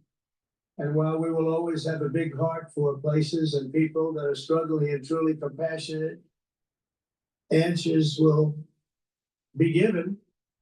We have to solve the problem, and we have to solve it in their countries, not create new problems in our countries. And we are very helpful to a lot of countries that are just not able to send their people anymore. They used to send them to us in caravans of 25, 30,000 people each. These massive caravans of people pouring into our country, totally unchecked and unvetted. But not anymore. According to the Council of Europe in 2024, almost 50% of inmates in German prisons were foreign nationals or migrants. In Austria, the number was 53% of the people in prisons were from places that weren't from where they are now. In Greece, the number was 54%, and in Switzerland, beautiful Switzerland, 72% of the people in prisons are from outside of Switzerland. When your prisons are filled with so-called asylum seekers who repaid kindness, and that's what they did, they repaid kindness with crime. It's time to end the failed experiment of open borders. You have to end it now. See, I can tell you. I'm really good at this stuff. Your countries are going to hell. In America, we've taken bold action to swiftly shut down uncontrolled migration. Once we started detaining and deporting everyone who crossed the border and removing illegal aliens from the United States, they simply stopped coming. They're not coming anymore. We're getting a lot of credit, but they're not coming anymore. This was a humanitarian act for all involved, because on the trips up, thousands of people a week were dying. Women were being raped. Nobody's ever seen anything like it. Raped, horribly beaten, raped. On the trip up, the journey up, it was a long walk. It was a long, arduous journey, indeed. It was also a historic victory against human trafficking throughout the region. What we did was a victory, and we saved so many lives of people that wouldn't make the journey. That journey was loaded up with death. loaded up with death. Dead bodies all along the roads of jungles to get up. They go through jungles, they go through areas so hot you couldn't breathe. They were dying of suffocation, areas so hot that you couldn't breathe. Dead bodies all over them. By them not coming, we're saving tremendous numbers of lives. The people have done a fantastic job in doing what they did, and the American public agrees with it. I mean, I was very proud to see this morning have the highest poll numbers I've ever had. Part of it is because of what we've done on the border. I guess the other part is what we've done in the economy. Joe Biden's policies empowered murderous gangs, human smugglers, child traffickers, drug cartels, and prisoners from all over the world. The previous administration also lost nearly 300,000 children. Think of that. They lost more than 300,000 children, little children, who were trafficked into the United States on the Biden watch, many of whom have been raped, exploited, and abused, and sold. So nobody talks about that. The fake news doesn't write about it. With many others, young children who are missing or dead. We found a lot of these children and we're sending them back.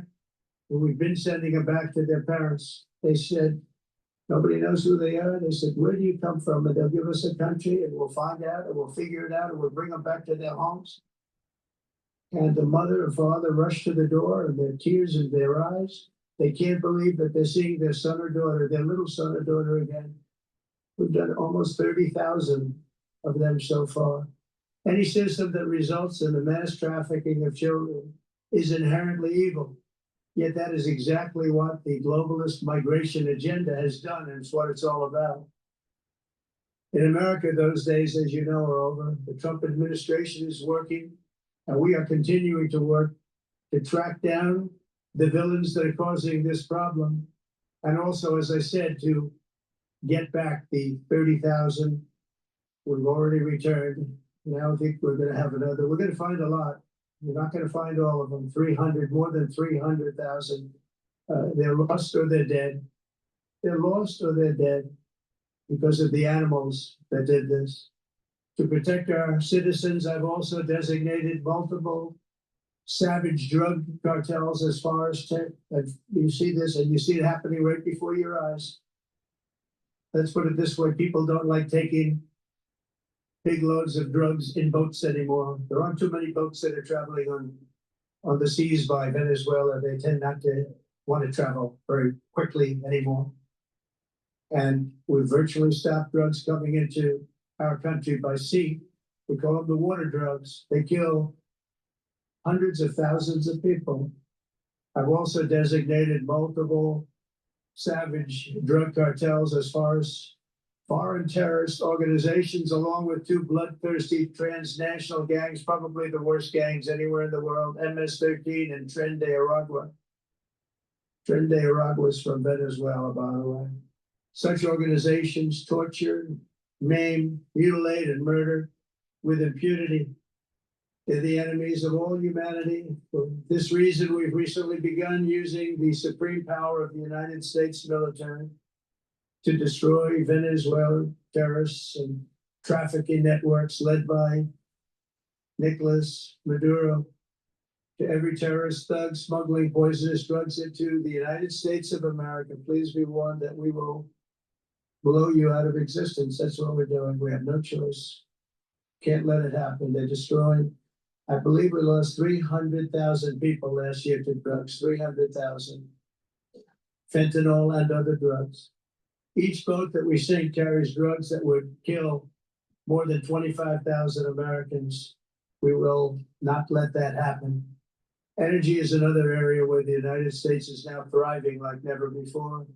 We're getting rid of the falsely named renewables. By the way, they're a joke. They don't work. They're too expensive.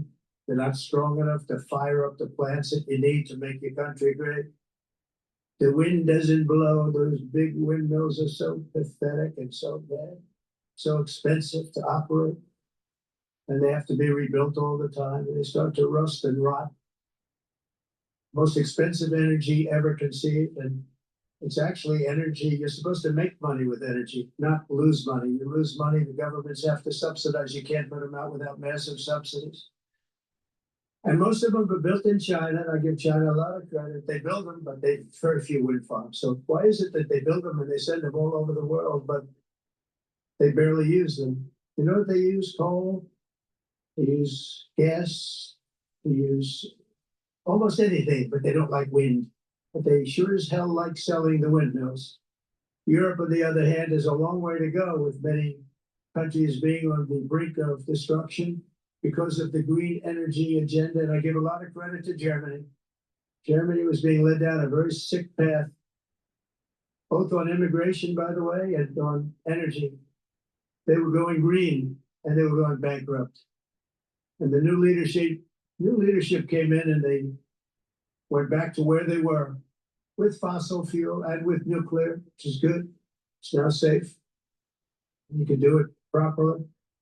But they went back to where they were. They opened up a lot of different plants, energy producing plants, and they're doing well. I give Germany a lot of credit for that. They've said this is a disaster, what's happening.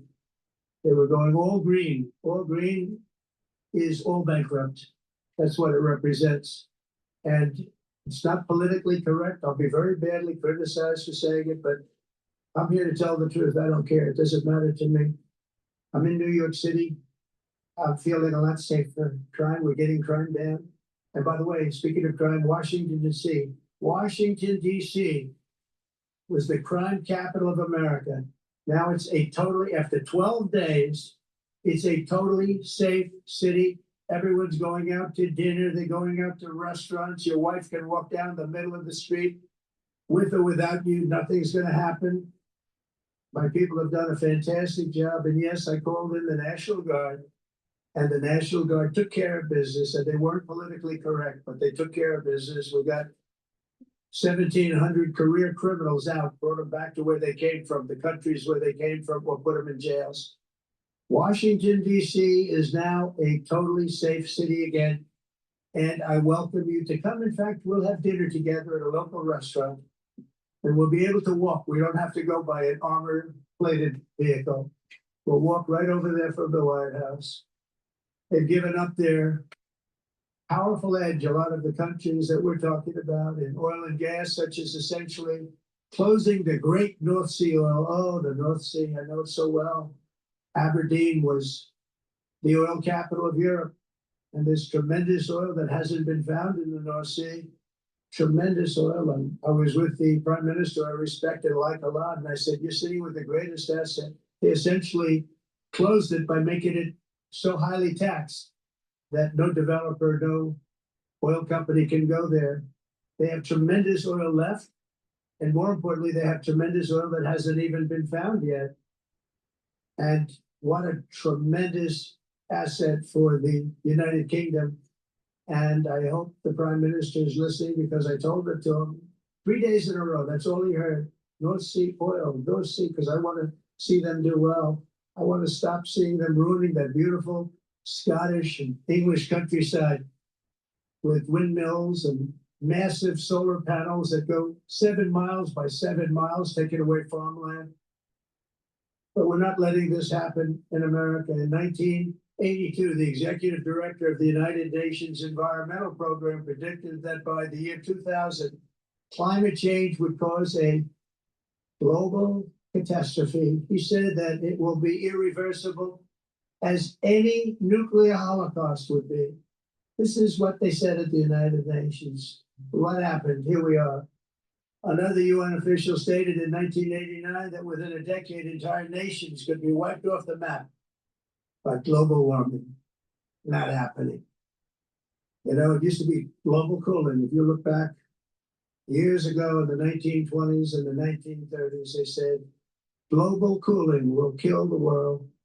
We have to do something.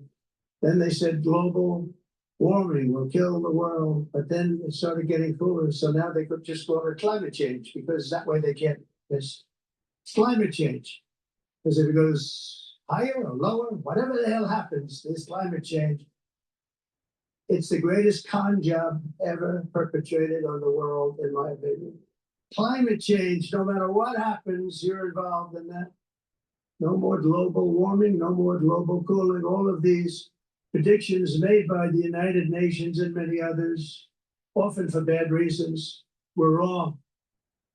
They were made by stupid people that have cost their countries fortunes and given those same countries no chance for success. If you don't get away from this green scam, your country is going to fail.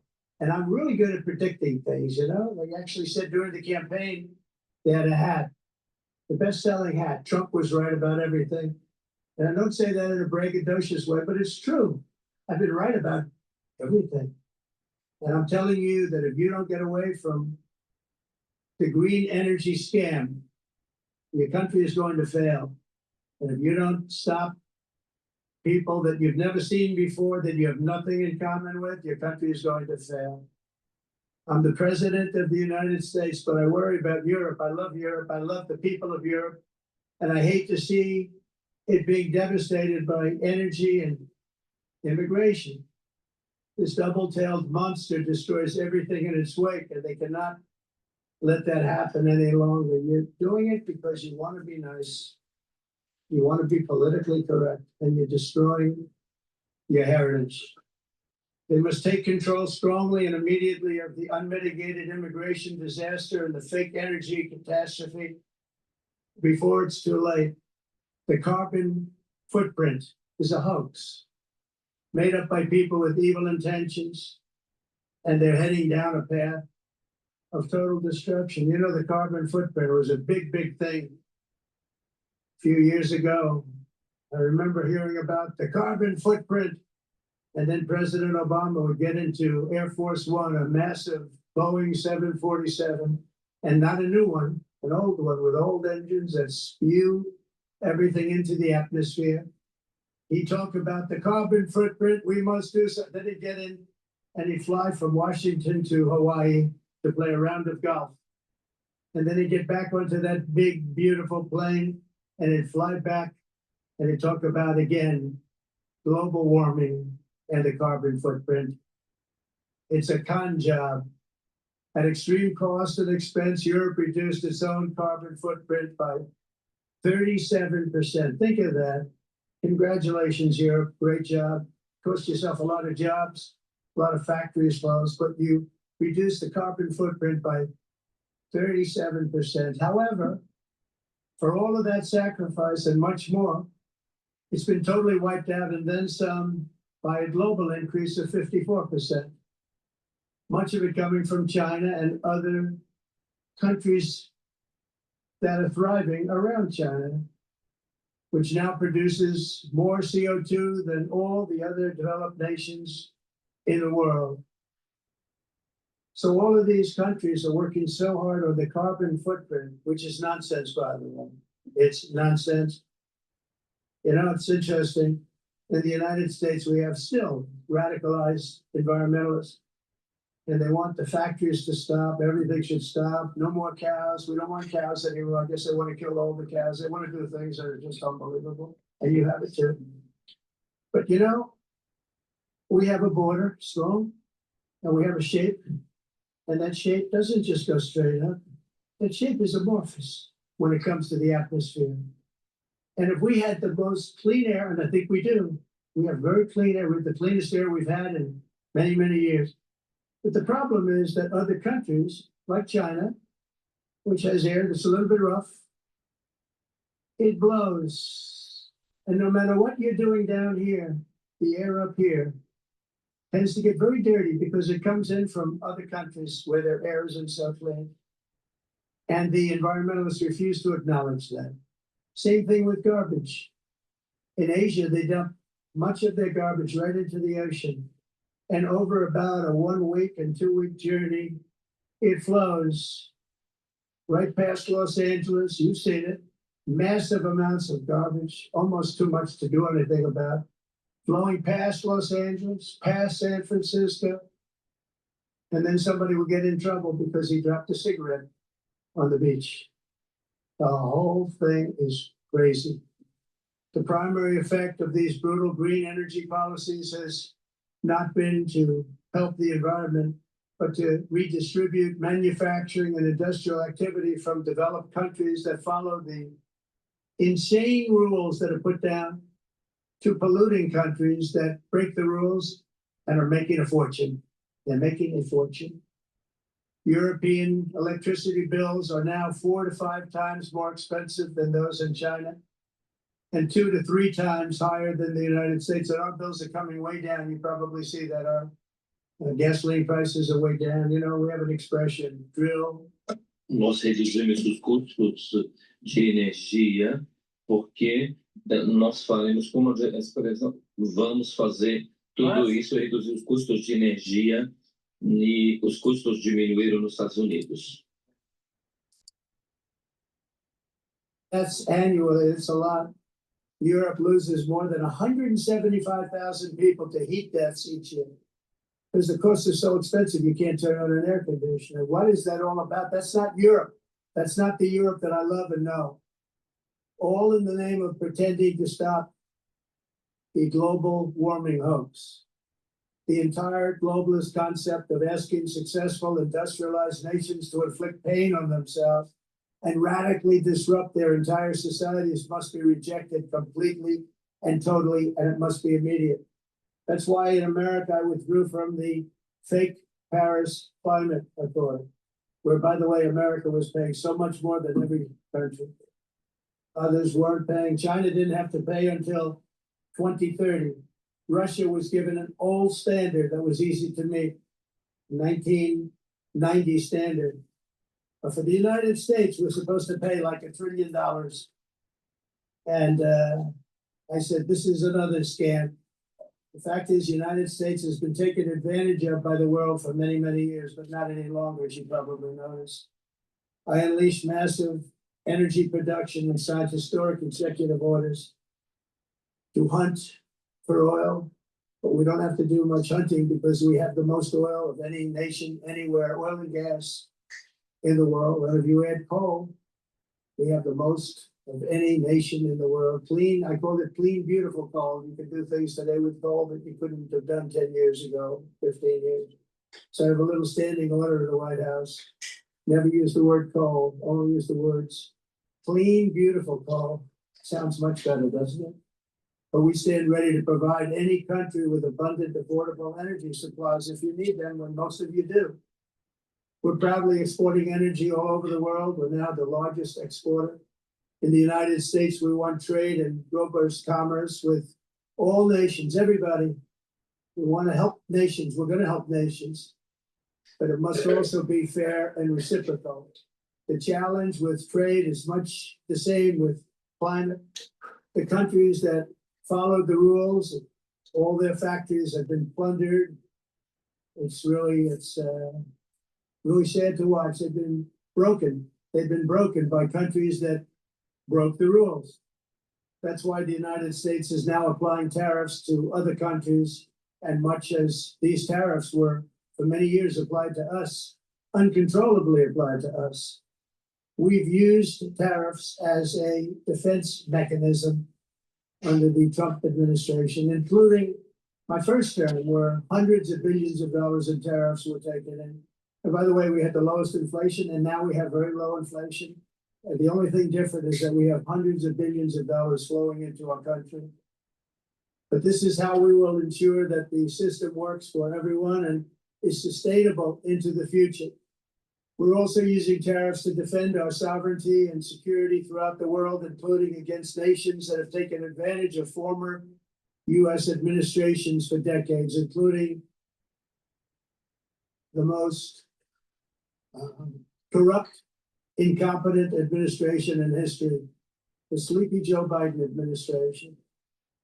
Brazil now faces major tariffs in response to its unprecedented efforts to interfere in the rights and freedoms of our American citizens and others, with censorship, repression, weaponization, judicial corruption, and targeting of political critics in the United States. I have a little problem saying this because I must tell you, I was walking in and the leader of Brazil was walking out. We saw him and I saw him, he saw me, and we embraced. And then I'm saying, can you believe I'm gonna be saying this in just 2 minutes? But we actually agreed that we would meet next week. We didn't have much time to talk, like about 20 seconds. They were in retrospect. I'm glad I waited because this thing didn't work out too well. But we did talk. We had a good talk and we agreed to meet next week, if that's of interest. But he seemed like a very nice man, actually. He liked me, I liked him. But if you, and I only do business with people I like.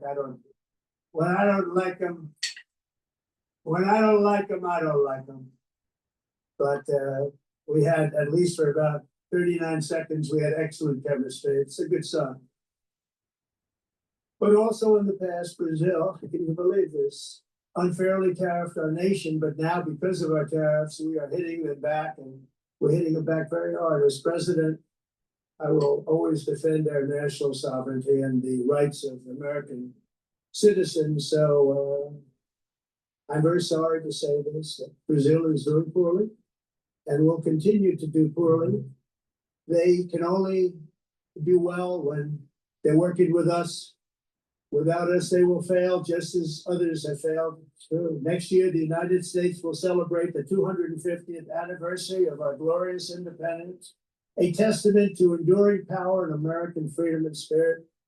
We will also be proudly hosting the 2026 FIFA World Cup, and shortly thereafter, the 2028 Olympics, which is going to be very exciting. I hope you all come. I hope that countless people from all over the globe will take part of these will be great celebrations of liberty and human achievement, and that together we all can rejoice in the miracles of history that began in July 4th, 1776, when we founded the light to all nations. And it's something really that an amazing thing came out of that date. It's called the United States of America. In honor of this momentous anniversary, I hope that all countries who find inspiration in our example will join us in renewing our commitment, values, and those values really that we hold so dear together. Let us defend free speech and free expression. Let us protect religious liberty, including for the most persecuted religion on the planet today. It's called Christianity. And let us safeguard our sovereignty and cherish qualities that have made each of our nations so special, incredible, and extraordinary. In closing, I just want to repeat that immigration and the high cost of so-called green renewable energy is destroying a large part of the free world and a large part of our planet. Countries that cherish freedom are fading fast because of their policies on these two subjects. You need strong borders and traditional energy sources if you are going to be great again. Whether you have come from north or south, east or west, near or far, every leader in this beautiful hall today represents a rich culture, a noble history, and a proud heritage that makes each nation majestic and unique, unlike anything else in human history or any other place on the face of the earth. From London to Lima, from Rome to Athens, from Paris to Seoul, from Cairo to Tokyo, and Amsterdam to right here in New York City, we stand on the shoulders of the leaders and legends, generals and giants, heroes and titans who won and built our beloved nations, all of our nations, with their own courage, strength, spirit, and skill. Our ancestors climbed the mountains, conquered oceans, crossed deserts, and trekked over wide open plains. They charged into thunderous battles, plunged into grave dangers, and they were soldiers and farmers and workers and warriors and explorers and patriots. They built towns into cities, tribes into kingdoms, ideas into industries, and small islands into mighty empires. You're a part of all of that. They were champions for their people who never gave up and who never, ever gave in. Their values defined our national identities. Their visions forged our magnificent destiny. Everybody in this room is a part of it in your own way. Each of us inherits the deeds and the myths, the triumphs, the legacies of our own heroes and founders who so bravely showed us the way.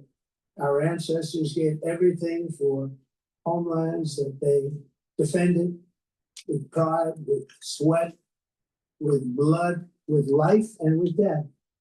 Now the righteous task of protecting the nations that they built belongs to each and every one of us.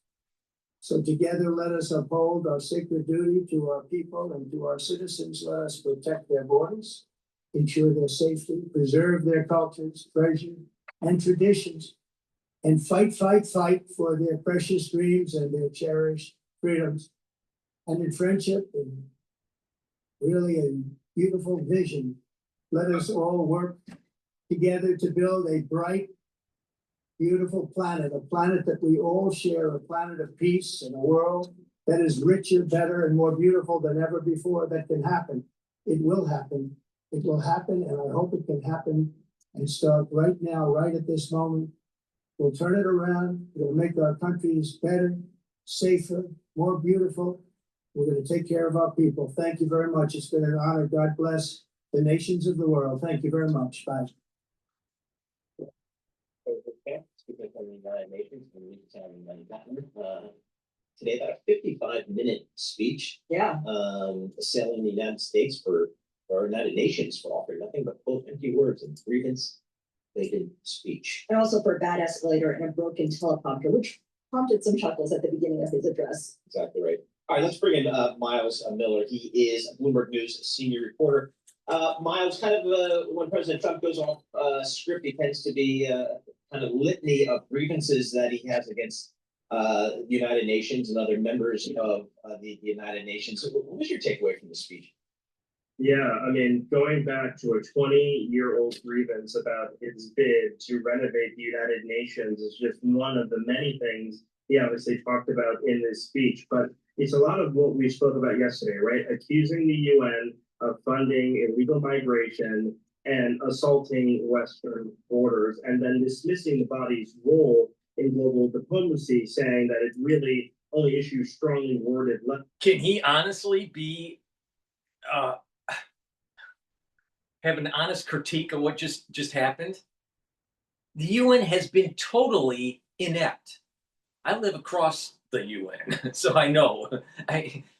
Two, they waste too much of American taxpayer dollars. They push these social programs at the global scene. They're integrated with the World Economic Forum, trying to change the whole energy structure of the whole world, not for the benefit of the individuals, but a benefit for a very few that have certain positions in ESG.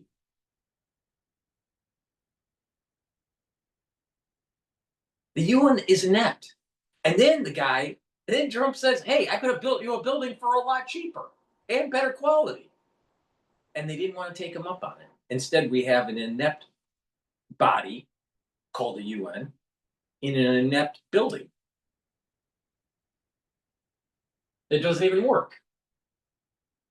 And then they want American taxpayers to fund it. At least in the last 2 to 5 years, we've seen conflicts both in Ukraine and conflicts in the Middle East with Israel and Gaza. So, Miles, the president spoke after the Brazilian president, which by tradition, the Brazilian president always opens up the UNGA. There was clearly a contrast between what Lula said and what Trump said. But he did make some news, President Trump, talking about a meeting with President Lula sometime next week. Right. He said he's going to meet with Lula next week. Likely will happen at the White House. He said we had a good talk. And, it'll be interesting to see what comes out, of that. Obviously, Brazil, major power as it relates to South America with, issues, surrounding, many things happening in Brazil. But Brazil is also going to be the host of COP30, a big UN conference that's going to be happening there. And so, will you see U.S. Have you ever gone to these really big conferences? They don't do anything. They talk. They talk. Shake hands. You have people flying in. They get their hookers, and that's it. That's the UN. That's the UN. What's the UN doing with the whole problem in Ukraine? What's the UN doing with poverty? What's the UN doing with anything? It's all talk and no action. It's a total waste. It's a total waste of American taxpayer dollars. If I was president of the United States, I would force the Corps of Engineers from the Army to dismantle brick by brick the UN and dump it in the ocean, the Atlantic Ocean.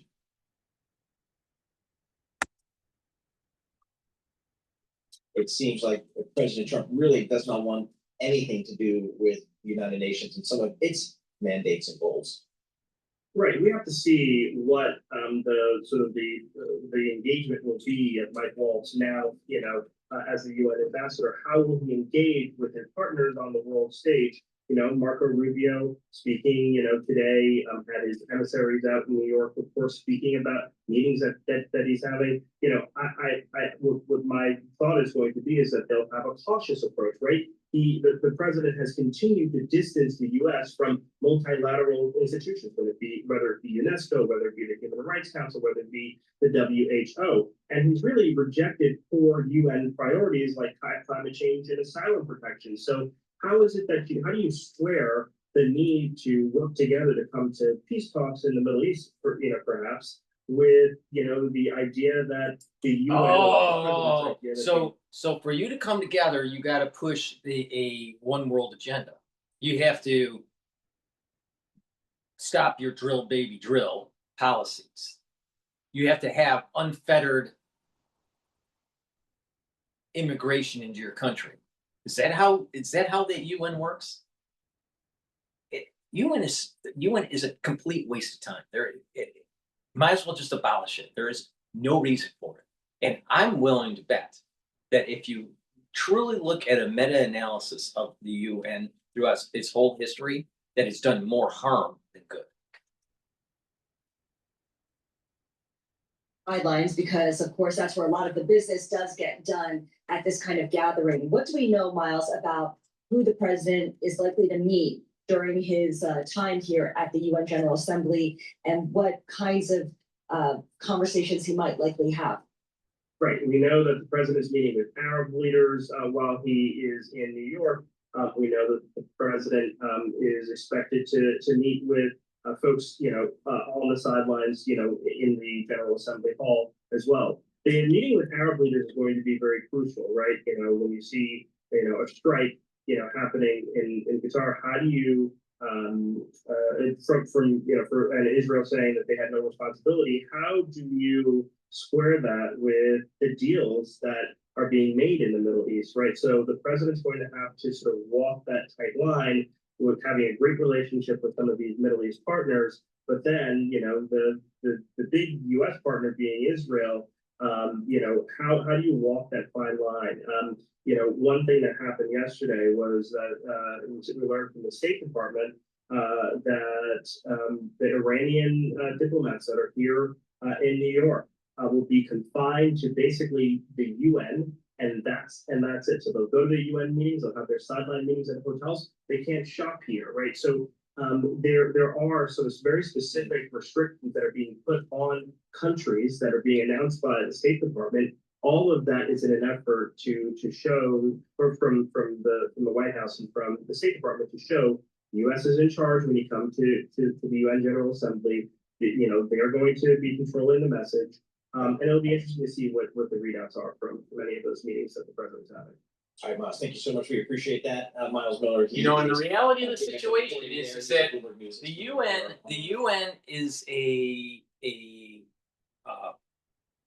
form, a mutation of the League of Nations. But the UN really crystallized under FDR's wife. All right.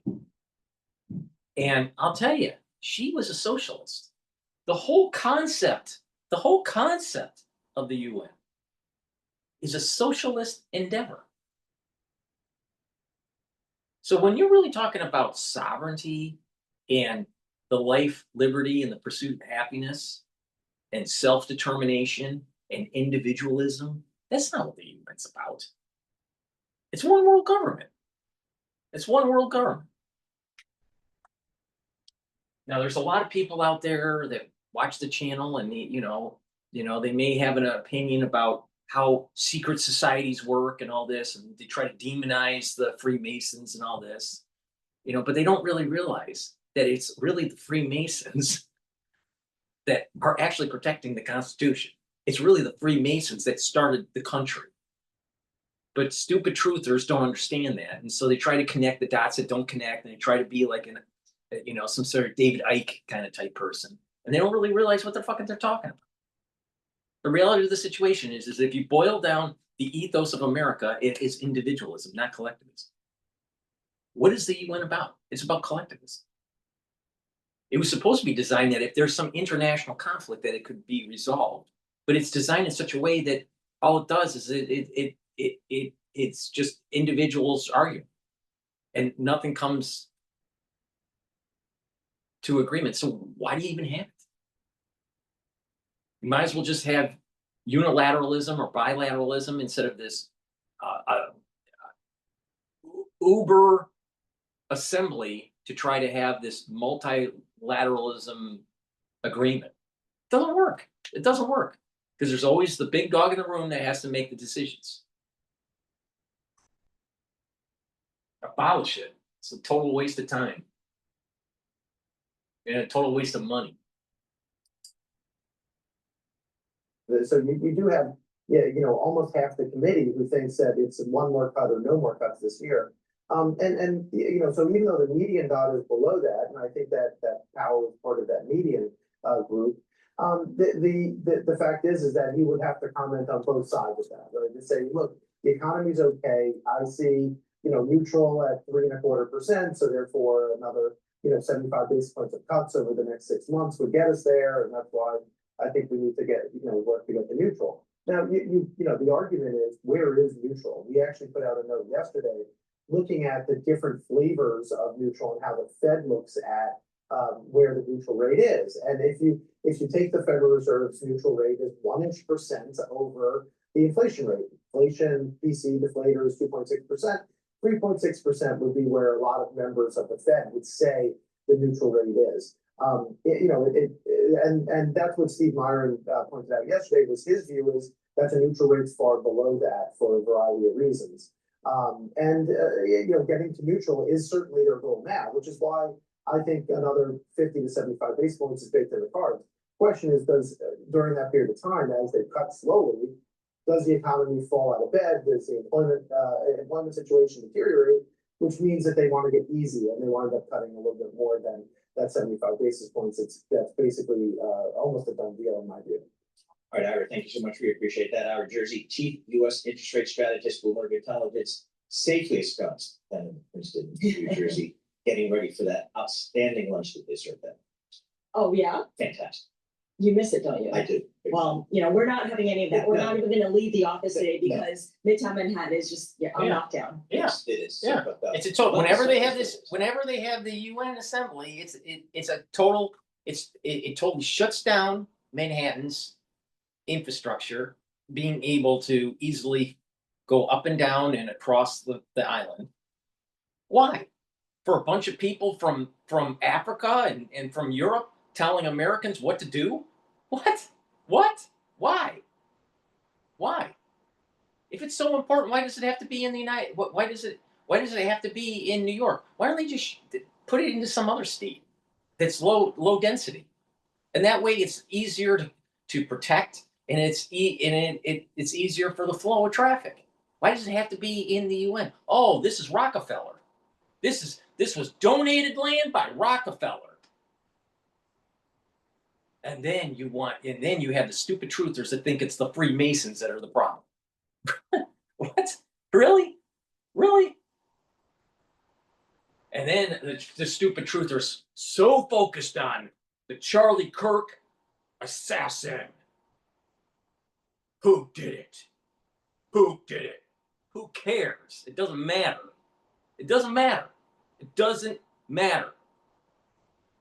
Your life will not change if you know more about the truth about what happened to Charlie Kirk. It will not change.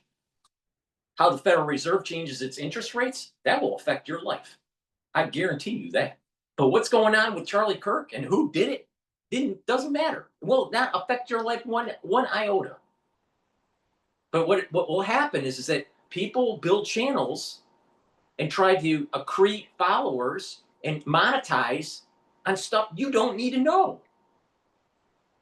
But the Federal Reserve going another quarter point lower, maybe in October or sometime later this year, it's going to affect you. Federal Reserve and what Chairman Powell is going to do is far more important than what happened to Charlie Kirk in terms of your particular life. We don't have our the point I'm making is we don't have our priorities straight. We'll spend all this time on Charlie Kirk and who did it, which doesn't mean anything. Doesn't mean a hill of beans. But we still have bioweapon development. Which one do you think is more important in terms of your life? The continuation of gain-of-function research that could be used in a bioweapon context, or the whodunit for Charlie Kirk? Really? Where's the effort that should be there to shut down the bioweapon labs? Wow, there's so many people so focused on the Charlie Kirk. Because Charlie Kirk doesn't matter. It doesn't matter in your life. Focus, 80-20 rule. Bread and circus. Charlie Kirk is bread and circus.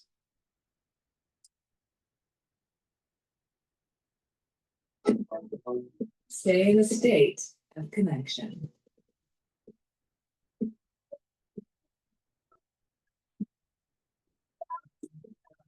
I hate these commercials that pop up, especially for Kia.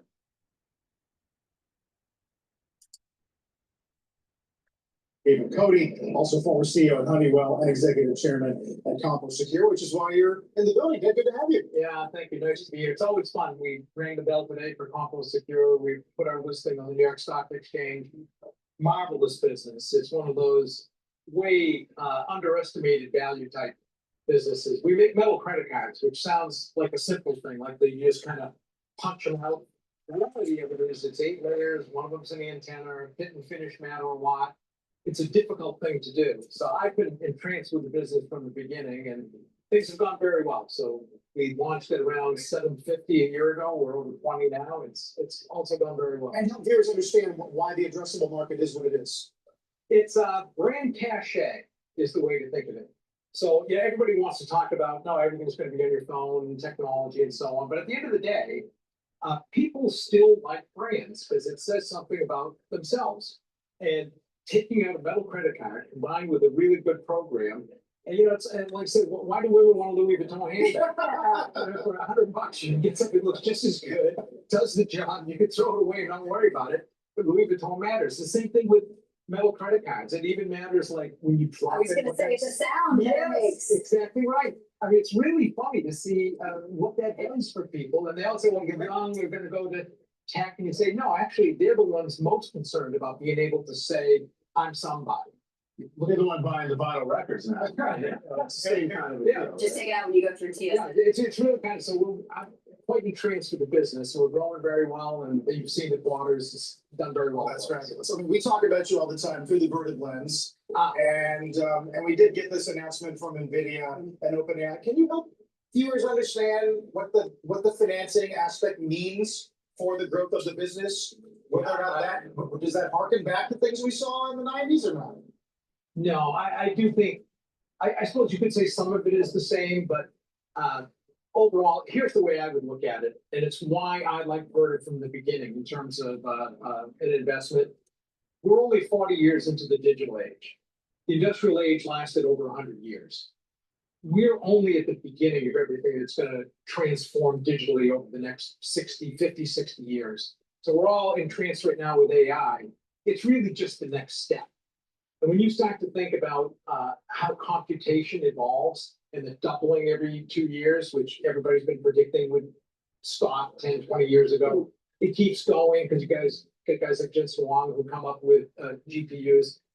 if you double computing power every 2 years, in 10 years, you have about 32 times the computing power you do today. In 20 years, you have over 1,000 times the computing power you do today. And you've still got quantum coming. You can't even contemplate what that's going to mean, how that's going to change things. So that's why I've loved being in the middle of this with data centers and with Vernon. This is a long-term trend. All these things that you're going to see, the investments that are being made, yeah, will there be a lull at some point? Probably so. When that comes, tough to know, but I know that trend is there. There's no alternative to a data center for storing information, even for quantum computing. Yeah, the lack of alternative, I guess, is where it comes back to. I ask this question, and I admit that it's a naive question every single time this comes up, which is, if power supply and capacity is the main constraint, why aren't the smartest people in the world trying to figure out a way where you might be able to navigate around it or reduce the power needs of that computation? I mean, there was a time I remember when people were like, batteries can't get all that more efficient and competitive with ice because it's chemistry. Yeah. People said that. So I don't know if there's longer term, maybe it's beyond the horizon we care about, but is it possible that you're going to end up with more capacity than we need in power? Boy, maybe someday. Yeah. For the next 10 years, I have a tough time. Oh, that's the answer. And, my view of it is some people will say data center growth is going to be restricted because you can't get power. I think it's the other way around. With the kind of money involved, the power will show up. Now, it may be gas turbines that are burning energy, there may be more solar, wind, nuclear, whatever. The power will get there. There's just too much money involved. There's too big a trend with the data storage. This has to keep going. So, yeah, it's a problem. Everybody has to work on it, but they will sort it out and they will find the power. There's just too much demand. I'd love to get your take on the H-1B visas and the new price of that, sort of the price of entry to work here. For some of the best and brightest, I'm sure your companies need to use these to get the best talent. What's your take on it? Yeah, any economy to thrive needs the best brain power and that best brain power empowered to try to become billionaires if they want to. Because that's what appeals to human nature, the human psyche, to want to just create, to innovate, to turn yourself or your company or whatever into something. So the countries that do the best job of attracting brain power and giving them the ability to turn into somebody, something, whatever it is they want to do, that's a huge competitive advantage. We ought to be looking at immigration in a way that says, how do we enhance all that brain power in the US? The far majority of the people that are H-1B visa holders come in usually as students, and then they find a job and they have a company to sponsor them. But sometimes they come in from a different country and they were educated outside the United States. But most of them don't start businesses. Most of them are just trying to get in, work in an American company, and then eventually end up staying in the United States under some sort of green card or a naturalized citizen. That's how it normally works. And the far majority of them don't start up companies. So let's stop pretending that this H-1B visa holder are for individuals that are starting up companies. Because the far majority of them are not. Second of all, the far majority of them don't have any skill sets any different than what we have in the United States.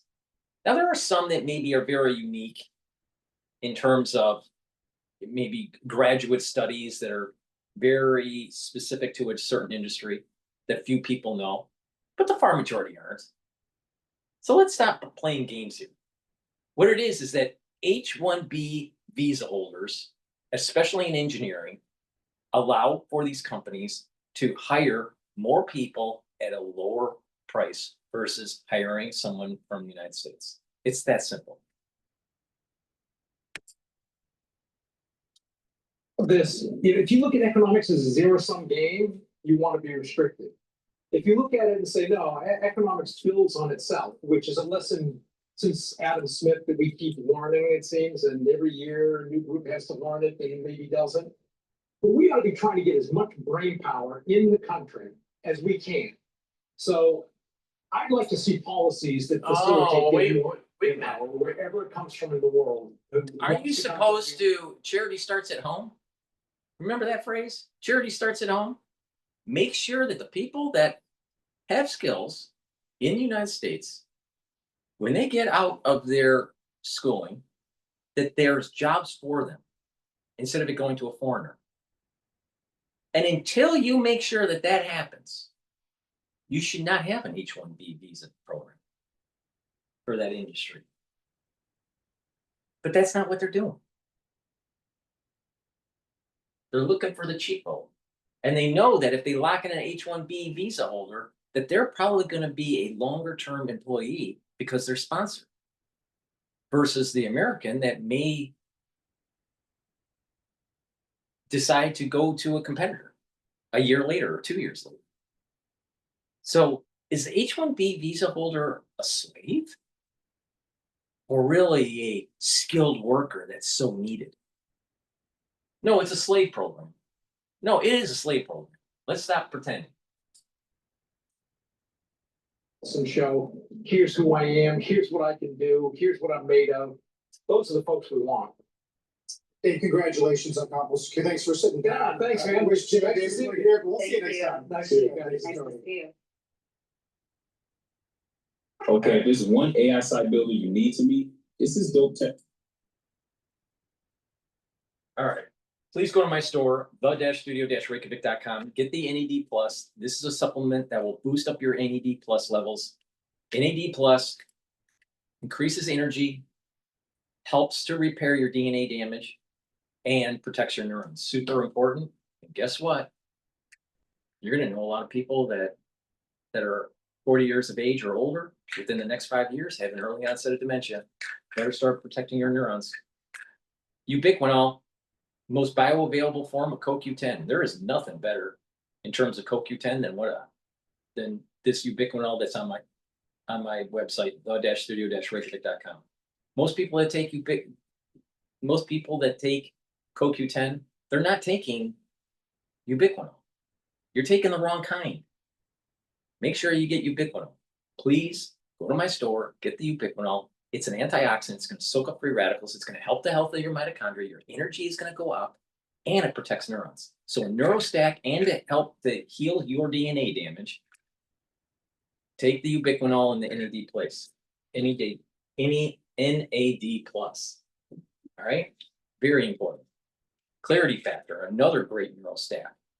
Clarity factor is going to get rid of that brain fog, allow you to concentrate, and over time, what's going to happen is you'll have positive neuroplasticity. Drink it with filtered water, stay away from sugary substances, and stay away from processed foods. And you're going to improve your neural connections. Super important. Clarity factor, take it every day. Get rid of that brain fog. Vitamin B complex. If you're 40 years of age or older, take vitamin B complex. This is going to help boost up your mitochondria's health. The first 4 B vitamins helps with the electron transport chain to boost up your energy levels, create more ATP. You need that because when you start getting older, your mitochondria health starts to go down and your energy levels start to go down. So you have to reverse that to slow down the aging process. Vitamin B complex also revs up cellular metabolism, and vitamin B complex has vitamin B12 that helps to protect your neuron. Very important. Resveratrol. I've been taking resveratrol for decades. This helps with youthful gene expression. Don't you want to look like DrPaulCottrell, or do you want to look like Alex Jones? Resveratrol is an antioxidant, so it's going to soak up free radicals. It's going to reduce stress in the cell. It's going to help the health of the mitochondria. You're going to have more energy.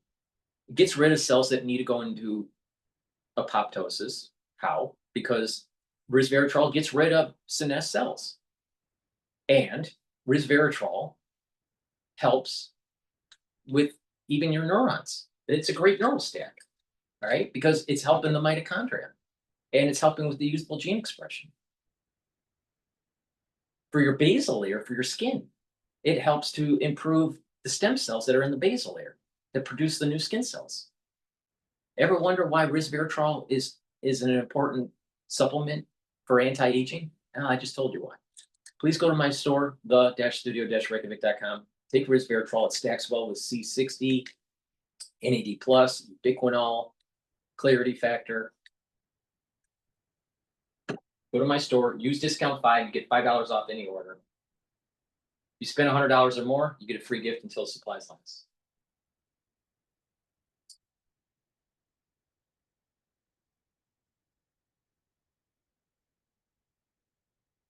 All right.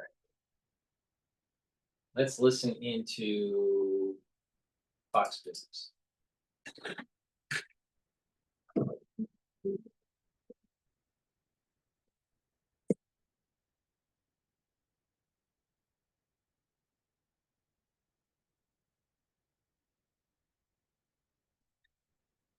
Commercials.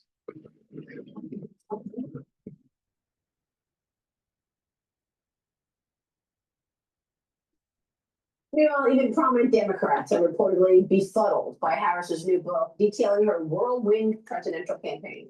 Former Obama senior advisor David Axelrod told Politico, quote, "If there's a political strategy here, it's a bad one. There's an awful lot of grievances and finger pointing that really do not serve a political agenda." Harris also revealing what former President Biden told her right before her only debate against President Trump.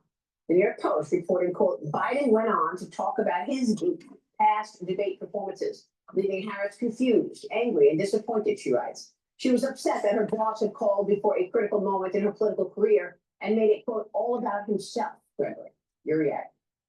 Well, I think the Democratic Party in general is confused here. And, you know, I look at Kamala Harris, I view her basically right now as irrelevant to the political dialogue that we're seeing across the country. If you look at the reasons that this president was elected and what he's executing on, I mean, the train has left the station in one direction. And, you know, some of the Democrats just keep going back to this narrative, which didn't resonate very well in November of 2024. No, I gotta tell you, we've studied this and have had a front row seat in all of this in this campaign and presidential elections these last 10 years. And if you're going to tell me that Kamala's biggest problem was a phone call she got right before her debate, I'm going to look to Celia Bridge. I mean, give me a break. She was never prepared for any of these public appearances. You make an excellent point. And if we all get 15 minutes of fame, Vice President Harris is at 14 minutes and 45 seconds. He's about ready to go stage right off the stage. You know, this is the first tell-all book that tells us nothing new. We knew the president was in a situation where he was not in his best mental capacities.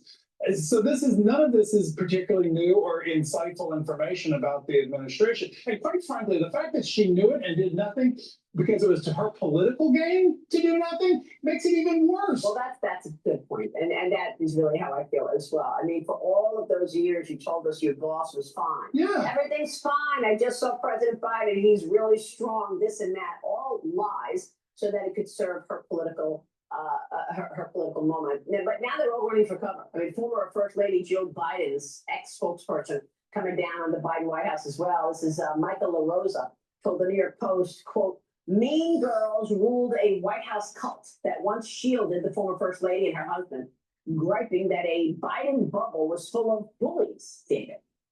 I don't know where this, clearly there's an HR issue here. Remember, LaRosa was fired from the administration, so they had their HR issues with staff. It seems like maybe they needed more bringing people together, more team building exercises in the Biden administration, which they didn't have. But again, none of this is particularly insightful. We know they had messaging problems in the White House. And I'm one of those. And Biden's administration was full of DEI, diversity, equity, and inclusion. You're supposed to have a better organization when you have DEI.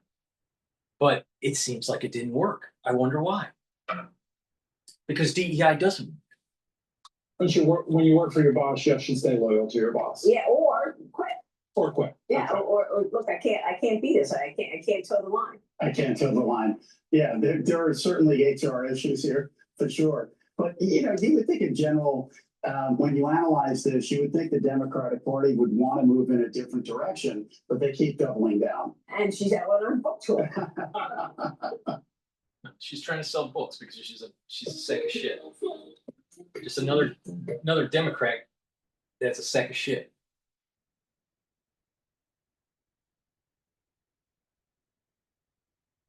All right, let's look at The Hill analyzing Don Lemon's criticism of the funeral for Charlie Kirk.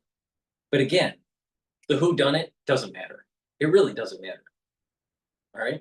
The key is that conservatism is gaining momentum, and that there's a pushback against ultraliberalism, and that as this continues, we should see a higher affinity towards God, country, and family in the country, which means that the country is going to have more ethics, and that's a good thing. But the whodunit doesn't really matter. Was it done by a rifle or a pistol? Was it on the left or on the right side of the stage? Was it on a rooftop? It doesn't fucking matter. It really doesn't fucking matter. Please go to my store, the-studio-reykjavik.com, and get the collagen. You know why? Because this does matter. This is about your health.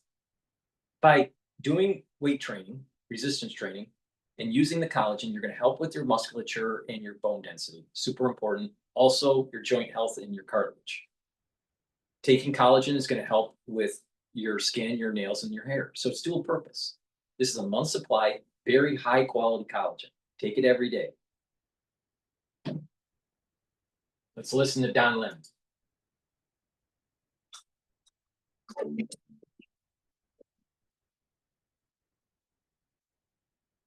Right-wing commentator Benny Johnson says that Elon Musk told him at Charlie Kirk's memorial service earlier this week he was proud to sit with President Trump for that service. Many are viewing it as a sign that the pair are perhaps mending their relationship after a very public feud that took place over the summer. And Benny Johnson said that Charlie Kirk himself deserves credit for bringing Musk and the president back together. Charlie said in this chair right here, he hoped that it happened. There's a clip that went viral yesterday.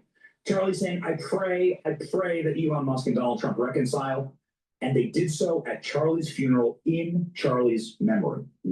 A profound and beautiful example of what Charlie constantly was doing for our movement. For nearly 3 months since Elon Musk left the Department of Government Efficiency that he helped to create. Now, after the service on Sunday, Musk posted a photo of the two of them talking with the caption, for Charlie. Many conservative voices viewed the memorial as a chance to come together in honor of Charlie Kirk. But others on the left felt that the whole thing was more like a MAGA rally than a funeral. Here's what former CNN host Don Lemon had to say. Well, before Don Lemon says that, I haven't seen this video. I saw about 2 hours of the funeral. All right, especially near the end. Right, when Trump spoke, when Charlie's wife spoke, I saw some clips of J.D. Vance and Rubio. All right, so I didn't see the whole thing, but I saw a good portion. My impression was too much proselytizing of the Christian faith. The iconography was as some sort of Republican rally with elements that could be clipped out and used for the midterm election.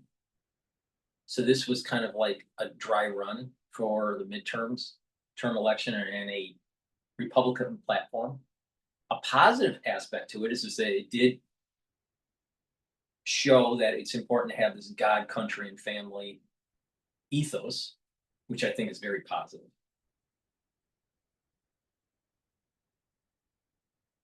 And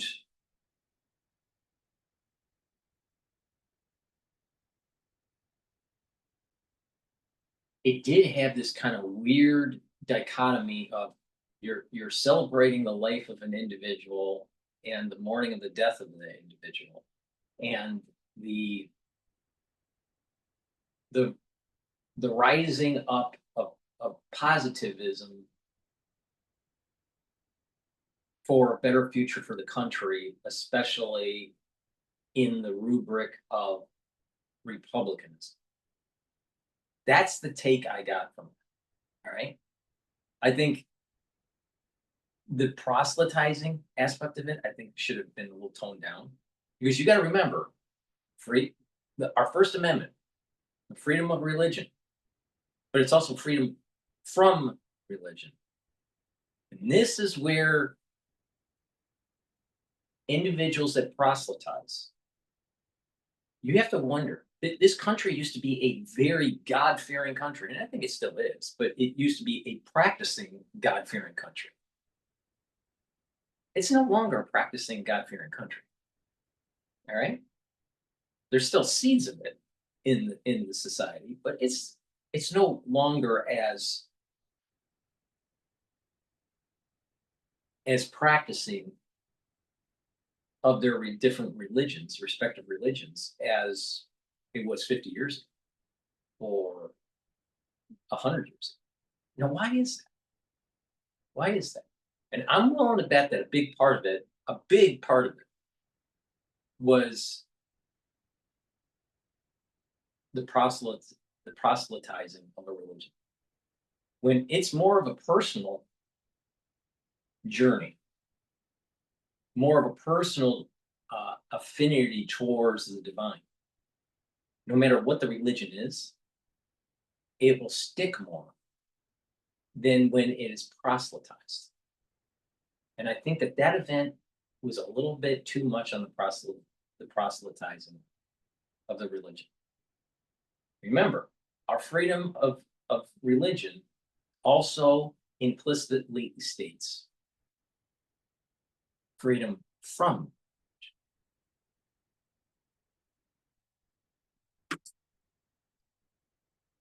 A prophecy. He called Charlie Kirk a martyr.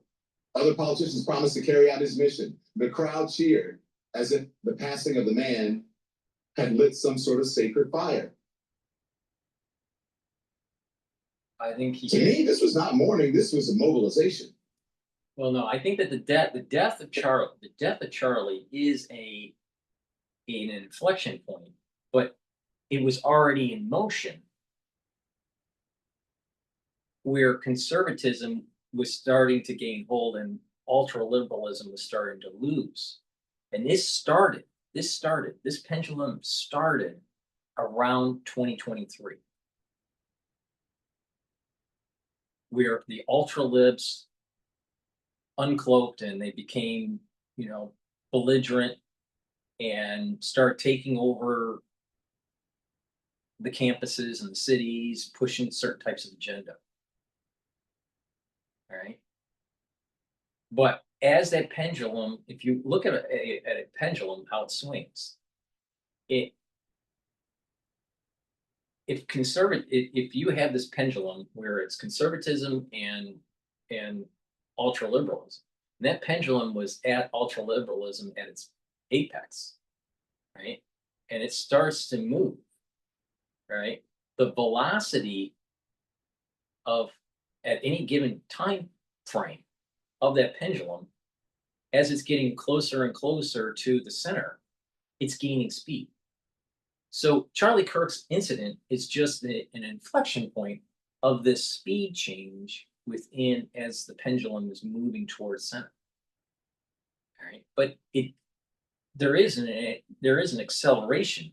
There is an acceleration of a movement away from ultra-liberalism towards conservatism. Now, how much of that will stick?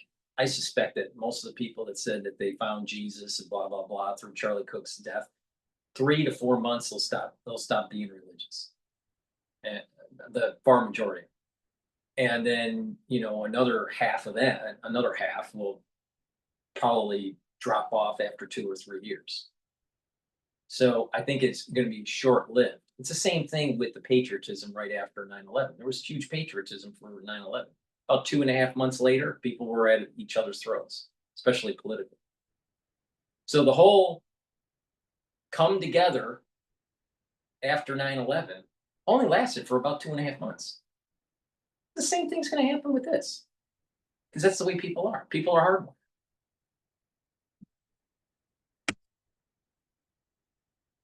Here's where we have to tell the truth here. What we saw in that arena was not simply faith-finding public expression. It was religious nationalism on full display. Well, Don Lemon doesn't understand religion or Christianity, especially evangelical Christianity. he is right. There's a call to action that is part of the evangelical Christian experience that is very baked into this country's DNA.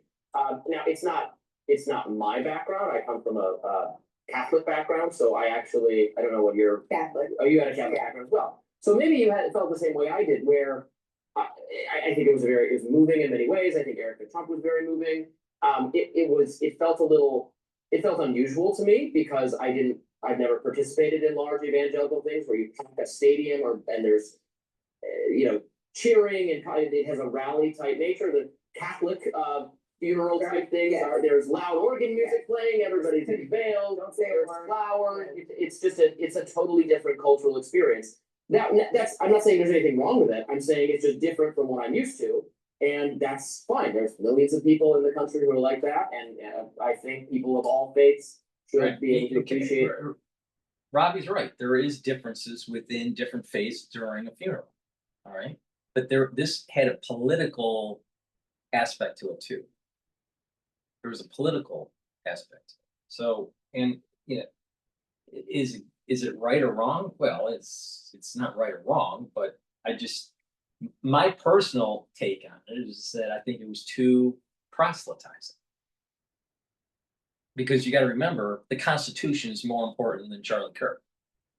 The Constitution is more important than you. The Constitution is more important than DrPaulCottrell. The Constitution is more important than anybody in the United States of America. All right. So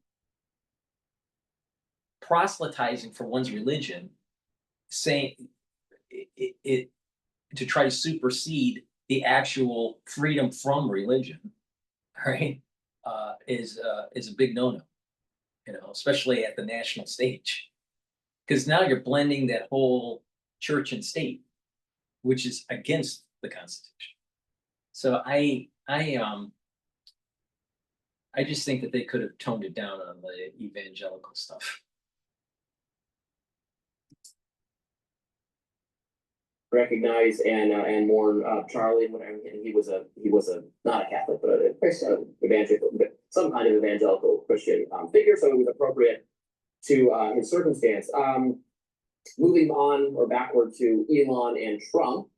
You saw the photo of them hanging out. Best buds together. I was glad to see it. I think you've been very much they really thought about their have affection for each other.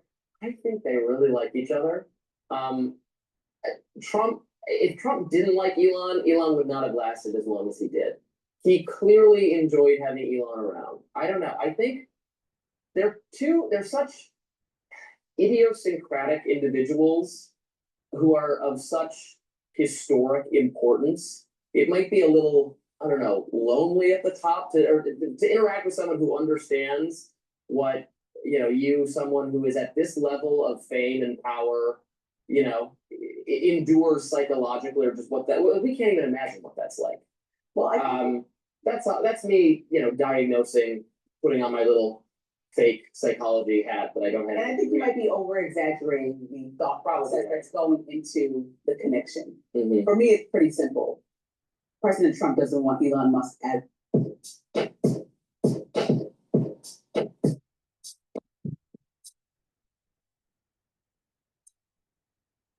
President Trump doesn't want Elon Musk as a political enemy or an enemy at all. No one wants Elon Musk to run on a third-party ticket because that would only hurt the Republican Party. He could do his 1990s Ross Perot move and take a large percentage of the vote, which even if Democrats have no strategy, as right now I'm not seeing a clear one, they could still win a large majority, a small majority of the Republican vote is taken away in a general election, or even if there's midterms conversation about putting some third-party candidate in the mix. And so I don't think the Republican Party wants that as a whole. Charlie Kirk said we work better together. I read a CNN article where he was like the mediator. He always took President Trump's side, but he was very much like texting with Elon Musk. Kind of like what you said. You're like, listen, he's a great businessman. Great. You never say anything bad about him, even though he did some horrendous things with Doge, in my opinion. However, you still would be very much like, okay, well, he has to go then and go back to Tesla and it's fine. and that was Charlie Kirk's energy, but he wanted them to get better together because separate, it will kind of cause friction within the party because there is a lot to talk about that they disagree with, which is actually fundamental policy regarding financing, the way we govern, whether the government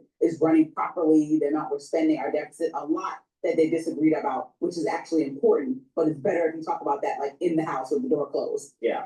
So I think that that is the actual issue as opposed to, and also having an enemy that acts just like President Trump, which is like knee-jerk reaction, say anything on Twitter, said, where's the Epstein files? You don't want that type of person, like erratic behavior similar to President Trump's out there just saying anything. It's causing. Well, right, that wasn't the root of their fall. Their disagreement was policy based. Yeah. Elon Musk didn't like the tariffs. But he was, you know, held his fire a little bit about that, but he clearly didn't like him. And then he really did not like the big, beautiful bill. And that's when he went nuclear. But it wasn't, That's what I mean. and then If you it got like personal. something, It wasn't a personal reason. But that's the thing, if we get political and we talk about policy and we disagree, and then all of a sudden you go to personal attacks. I mean, show me the Epstein files, his names were in there. He was being very aggressive. It wasn't like a light, let's check the Epstein files, like I'll say, release the files. He was being very direct and exactly. So President Trump does not want that type of enemy.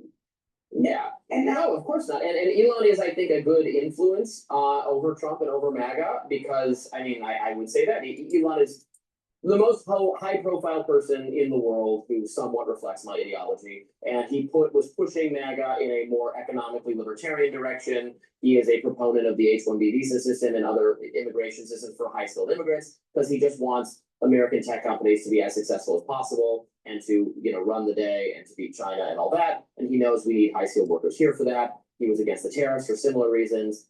His views on economic policy align with mine. Kind of my whole lens. From and we're, you know, keeping MAGA, and we need to at least be in the conversation, or else it's all going to be Steve Bannon, Stephen Miller types who, you know, have never built anything in their lives. They wouldn't know how to assemble a Lego kit.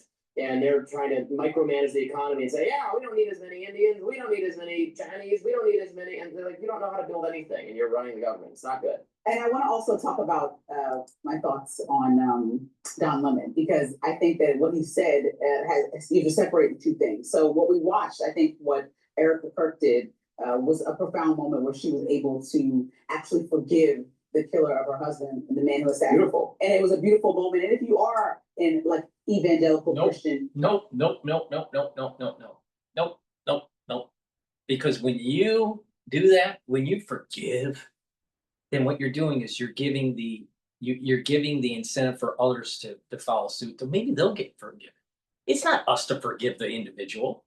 It's for them to have retribution on the other side. All right. We have laws. And they broke the law. This person or persons killed Charlie Kirk. In a court of law, if they're found guilty, and if they're in a state that has capital punishment, they should be executed. That's how they serve their sentence. Life in prison, or a certain amount of years in prison, or death penalty, whatever it is, depends on the state and what the issue is. But in this case, the death penalty. Now, the surviving family members can internally decide forgive them or not to forgive them, but it doesn't really matter.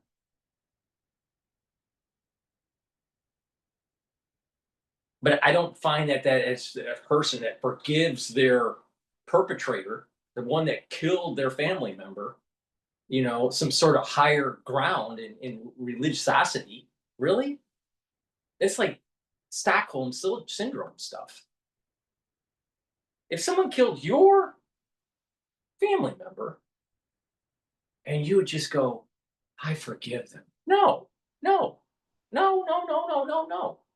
It's not our place to forgive them.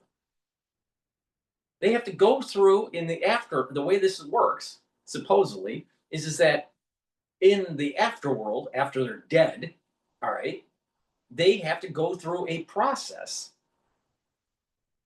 of cleansing their soul And then eventually their soul becomes more purified and then is elevated over time. It's not us to forget. Especially when it's the death of an individual on purpose. The death of an individual on accident is totally different. But on purpose? No. That's Stockholm syndrome. That's a person that's like, oh, that shows weakness in my mind, not strength. But I take it from a different angle, but some people would say, oh, Erica is just such a savior and all this. Really? I'm not so sure about that. Now, is that cold-hearted? Probably. I don't really care. I'm at a point in my life, I just don't care. Once you get to a certain age and a certain, at a certain point in your life, you just don't care. I'm at that point. I don't think she should have forgiven him. I think it shows weakness, not strength.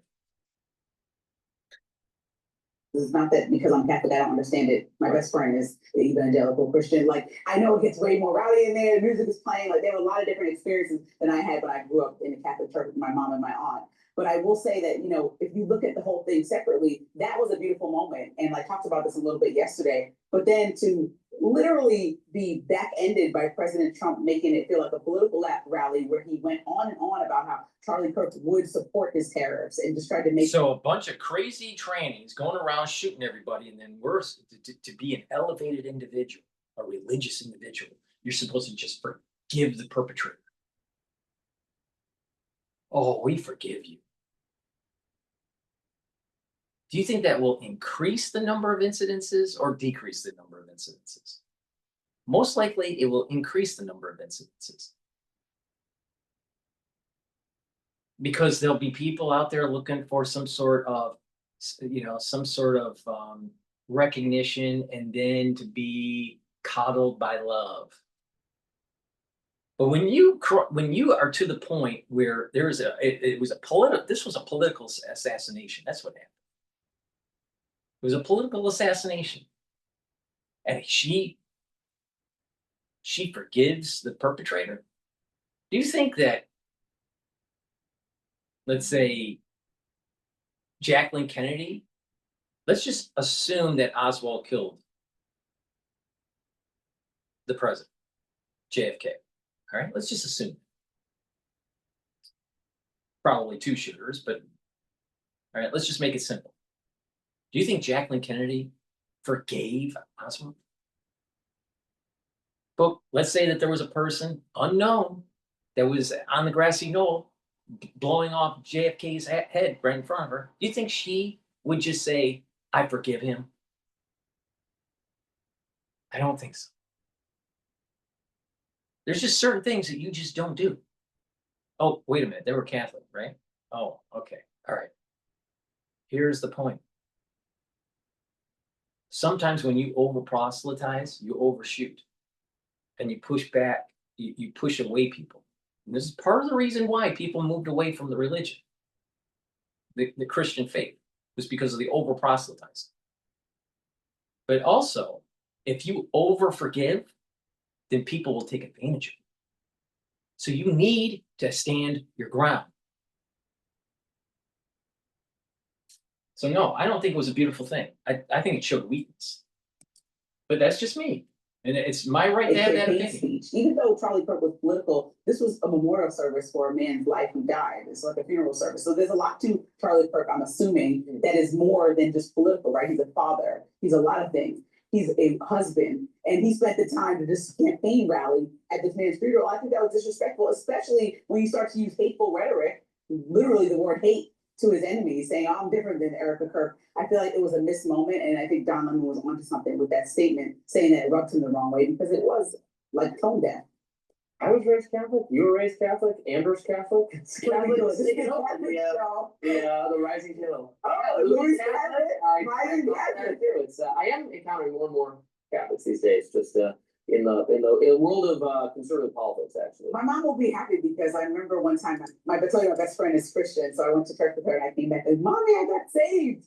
And she just looked at me like, you're Catholic. Yeah. So, anybody mean, you understand that you already have a religion that you grew up with, and then come home and tell your parents that. Interesting. All right, let's take a look at what's really dominating news is the UN.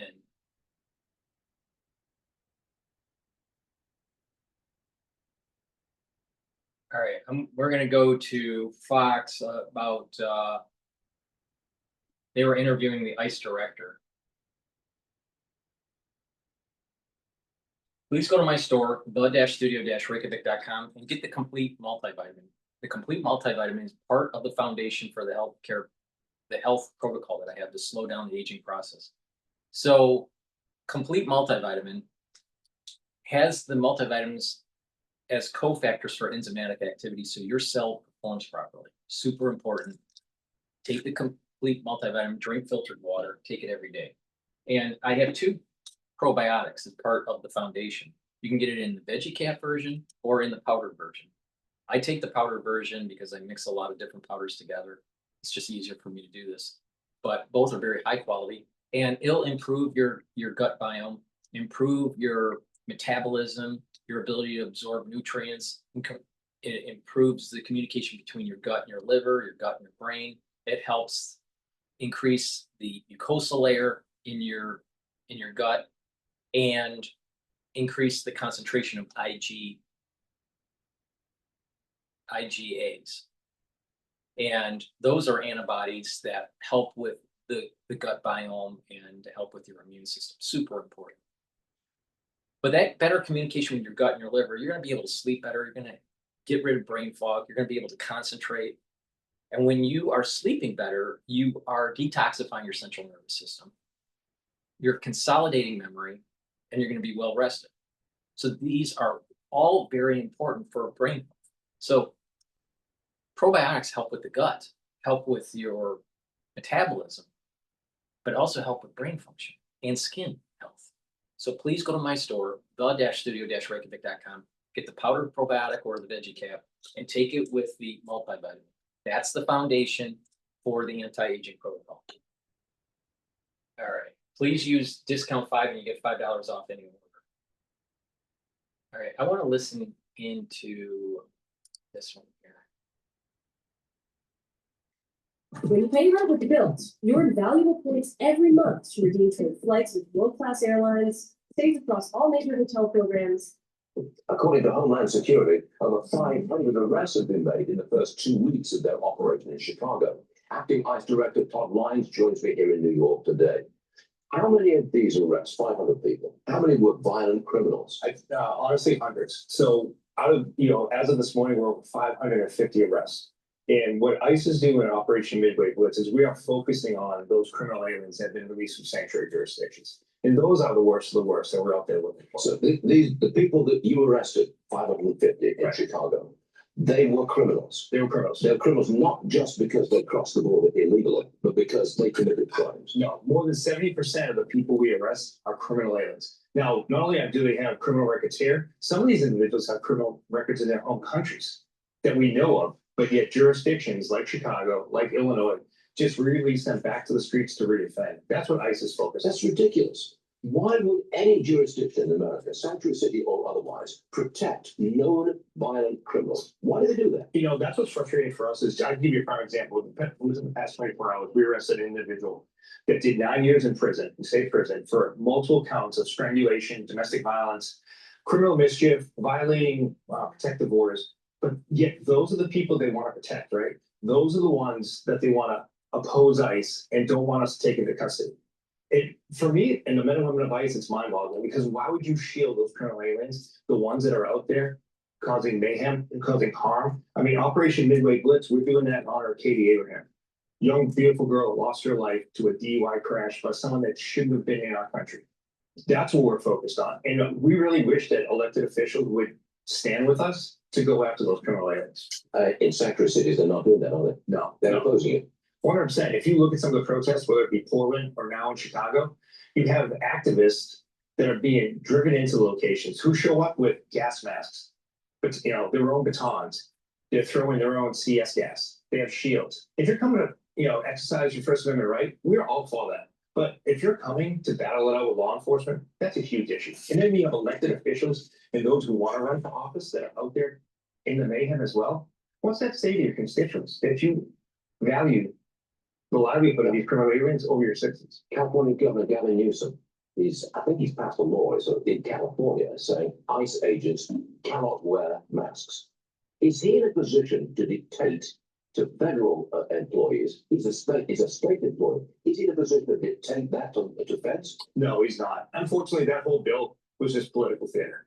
We would much rather have the governors say, hey, look, we're going to unmask these doctors that are doxing agents and their families. We're going to unmask these protesters that are violently protesting and assaulting law enforcement officers. Yet he's pitting state and local law enforcement against federal law enforcement. It's just not right. ICE isn't a political football. We're a valuable law enforcement agency that people need to realize we're out there doing a sworn law enforcement mission. Can you see the point coming where at some point in the future, you carve out industries saying, look, these illegals, they're really helping this industry, farming, for example. Can you see a point coming where we carve out? I don't want to get ahead of the president, but I will say that the president realizes that immigration law needs to be followed. It hasn't been followed under the past administration. We can't do anything by executive order. One good thing under Secretary Noem is she's allowed us to do the law the way it's meant to be.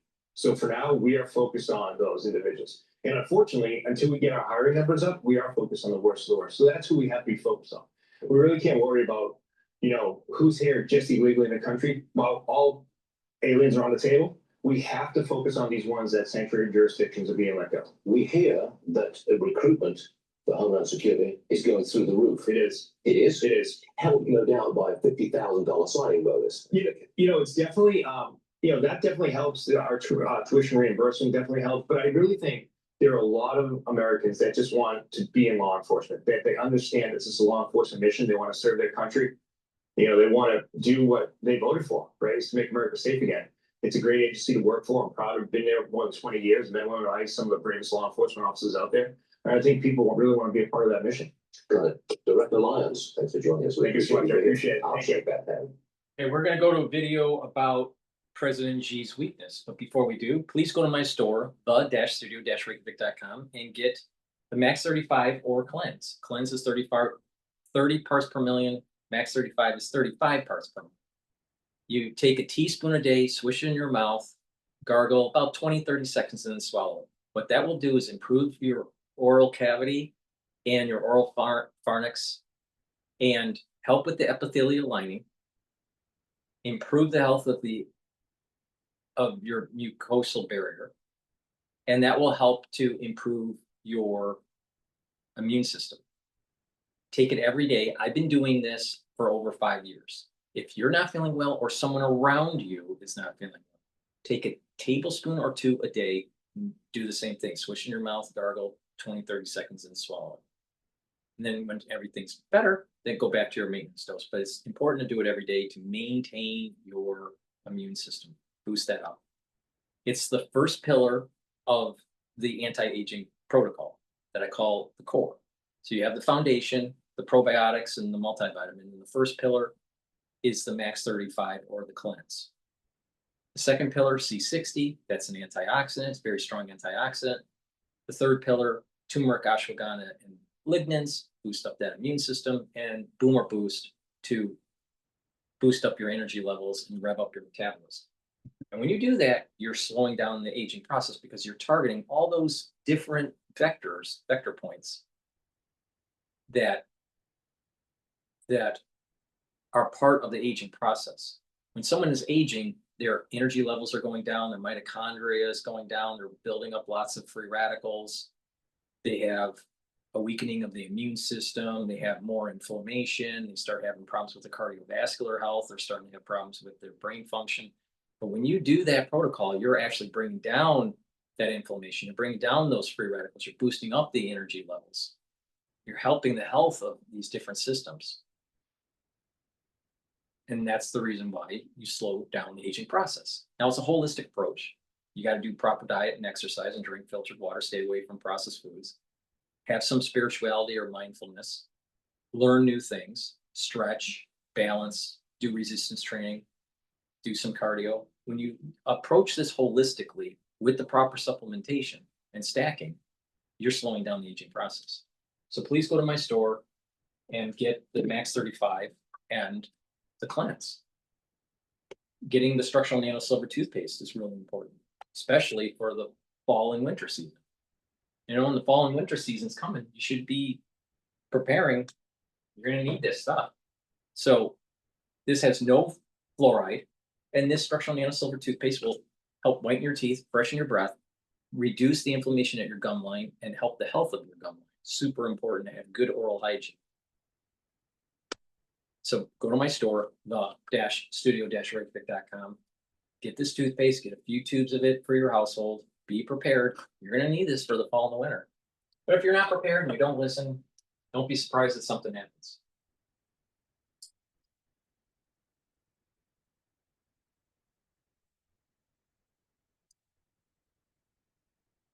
You know Candace from New American Funding? She was a lifesaver with a mortgage. It would just bring the wrath of the world down around China's ears at a time when they're trying to recover from a depression, a deep depression in terms of real estate, of debt crisis, all their Belt and Road projects around the world, which cost $1 trillion. They lent the money to the countries and they're not paying it back. I mean, China's not in great shape. And then, of course, the tariffs by the Americans has also slowed down its economy.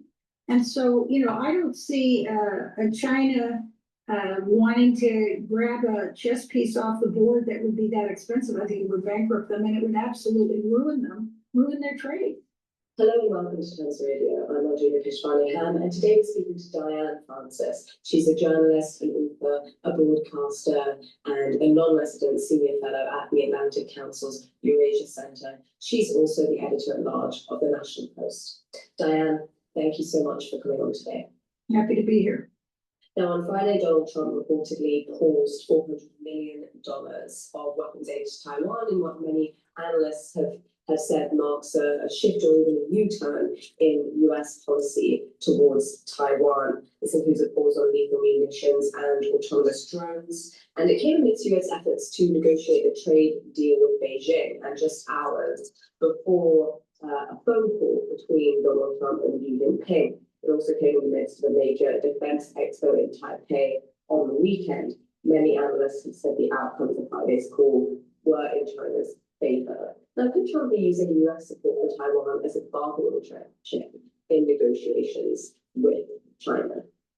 Yeah, I think so. There's no point in overreacting to almost anything he does, because he does play negotiation games.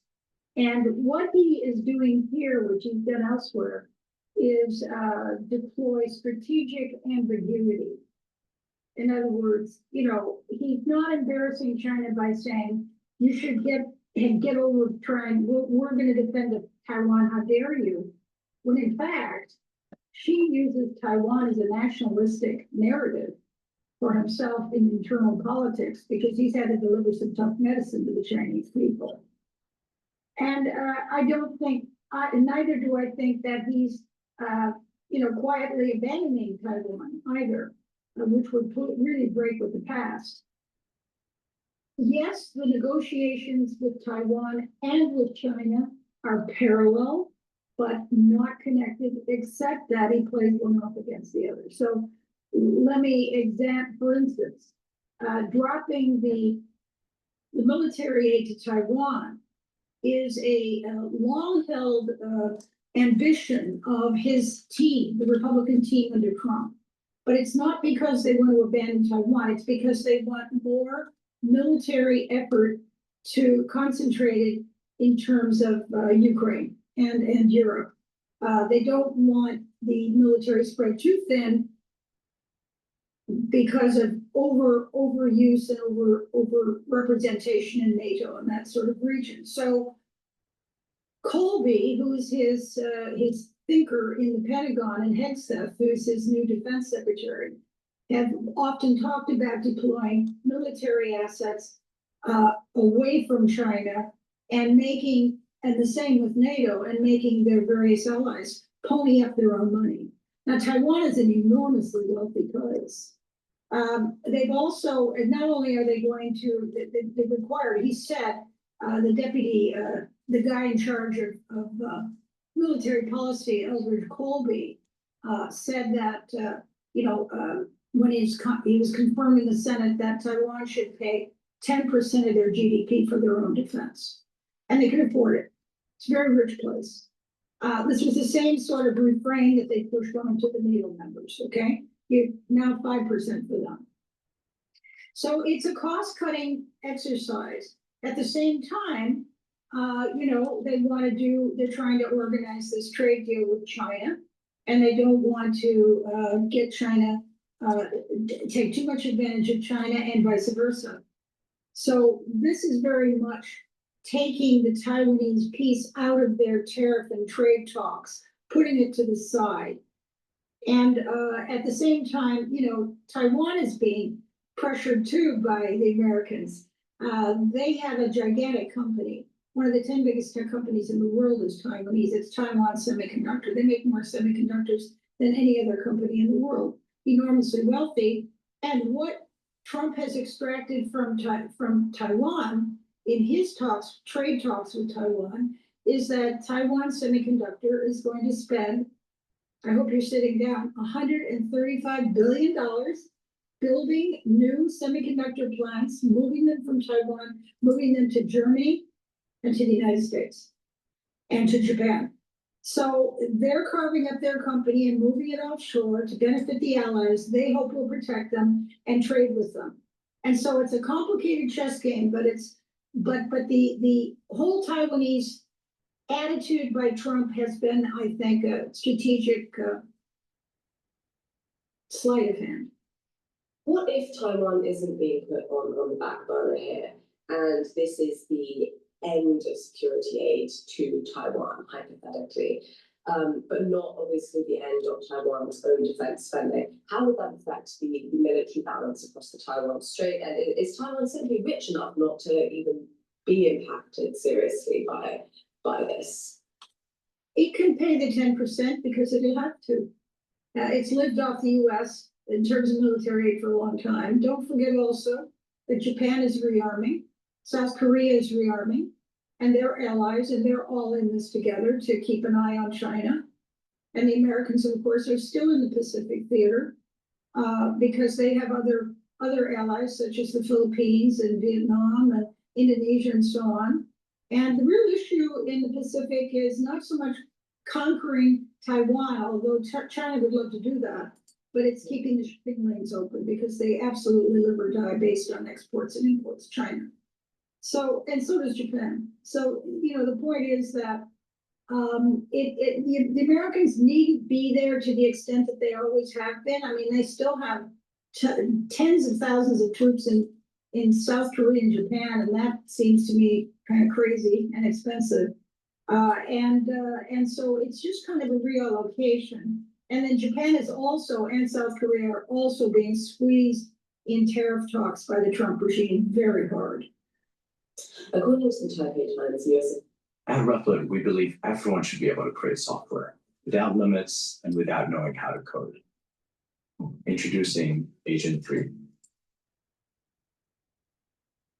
According to the Taipei Times, US officials recently told a Taiwanese delegation that although Trump was attempting to normalize or stabilize relations with China, its Taiwan policy still remains unchanged, i.e. the US will continue to offer Taiwan support. Now, Trump's pausing of weapons aid on Friday does seem to contradict that earlier statement given to the Taiwanese delegation by US officials.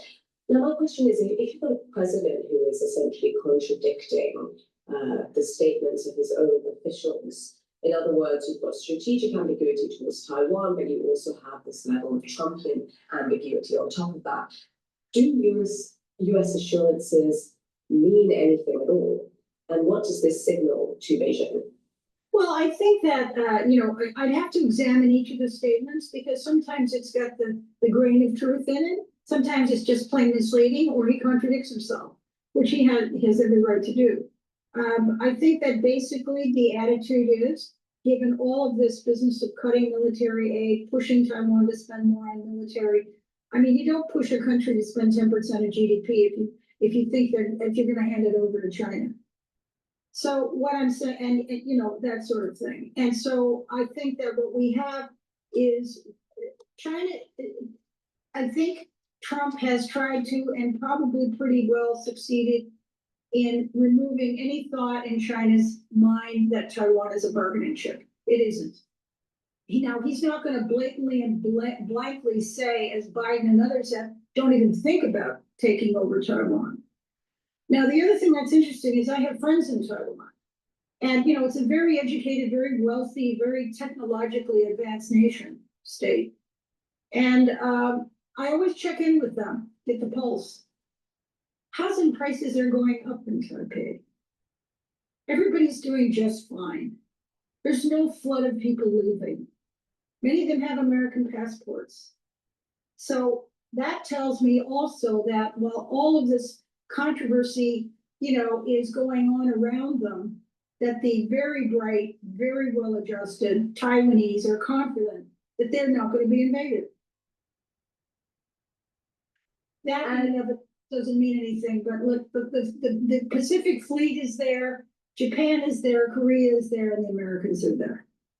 If this, as you said, is strategic sleight of hand, trying to get the best possible deal out of Beijing, is there a chance that this lapse of attention, or this perceived lapse of attention, could still swing in China's favor in the sense that Beijing could exploit this gap, even if that isn't Trump's intention? Yeah, I don't think anybody can exploit anybody at this point. I think it's just that you know, China is agreed that Taiwan is the way it is now. It's well enough protected. It's not worth it, and that's fine. Now, what has China gotten in return from Trump? They've gotten some rollback on tariffs. They fought back too and retaliated, so they didn't just take it lying down. But they've also got, you know, I mean, Trump was able to grab TikTok, their most valuable tech giant, and give it to his friends to run it on. I mean, they're going to be paid, but you know, I mean, so he's getting something for this, and so is China. China is not.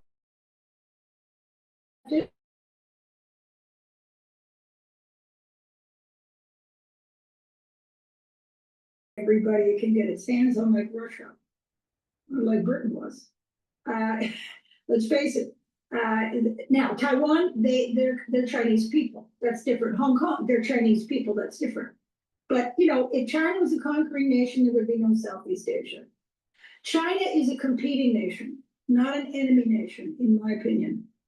And so, as long as it's done business on a business basis, and China doesn't feel threatened, it's not going to act out and take any chess pieces off the board tomorrow. And it's surrounded by nuclear powers as well. I mean, Japan is going to get a nuclear bomb, and so is South Korea, which terrifies the Chinese. So you know, I think that it's kind of at a pretty good balance right now, unless somebody does something foolish.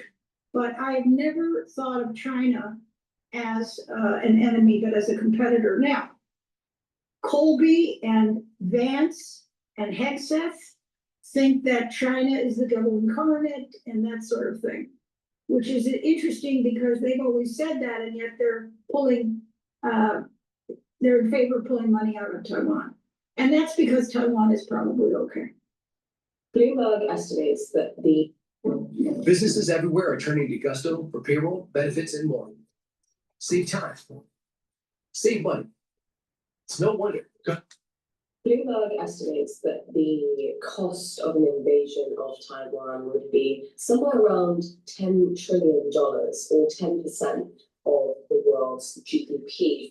Given this would inadvertently affect China as well, is this enough to deter a military takeover of Taiwan in the absence of Washington support? I just don't think it's in the cards. Yes, it would be expensive. It would be very terrible. And, maybe they would like it, but I just don't see them doing it. It would just bring the wrath of the world down around China's ears at a time when they're trying to recover from a depression, a deep depression in terms of real estate, of debt crisis, all their Belt and Road projects around the world, which cost $1 trillion. They lent the money to the countries and they're not paying it back. I mean, China's not in great shape. And then, of course, the tariffs by the Americans has also slowed down its economy. And so, I don't see a China wanting to grab a chess piece off the board that would be that expensive. I think it would bankrupt them and it would absolutely ruin their trade. And that sort of thing is, they're just too practical. They're not, they're not homicidal, genocidal regime. They're not a homicidal, genocidal regime like Putin. And coming out of this phone call between Xi and Trump on Friday, how do you see more broadly Chinese and US bilateral relations going forward and calibrating into the future, into a continuing Trump term? Well, I see, Trump being able to do more business with China, but also he's very interested in, and China's very interested in getting China to put pressure on Putin to stop selling stuff to his war machine. The purchase of cheap oil is a problem. Maybe he wants to make a big oil deal. America produces more oil, almost as much oil as Russia, and it can be put in tankers and shipped across the Pacific. So can LNG. So I think that there'll be all kinds of, business talky talk by Trump to Xi. Xi will have to back off any retaliatory tariffs.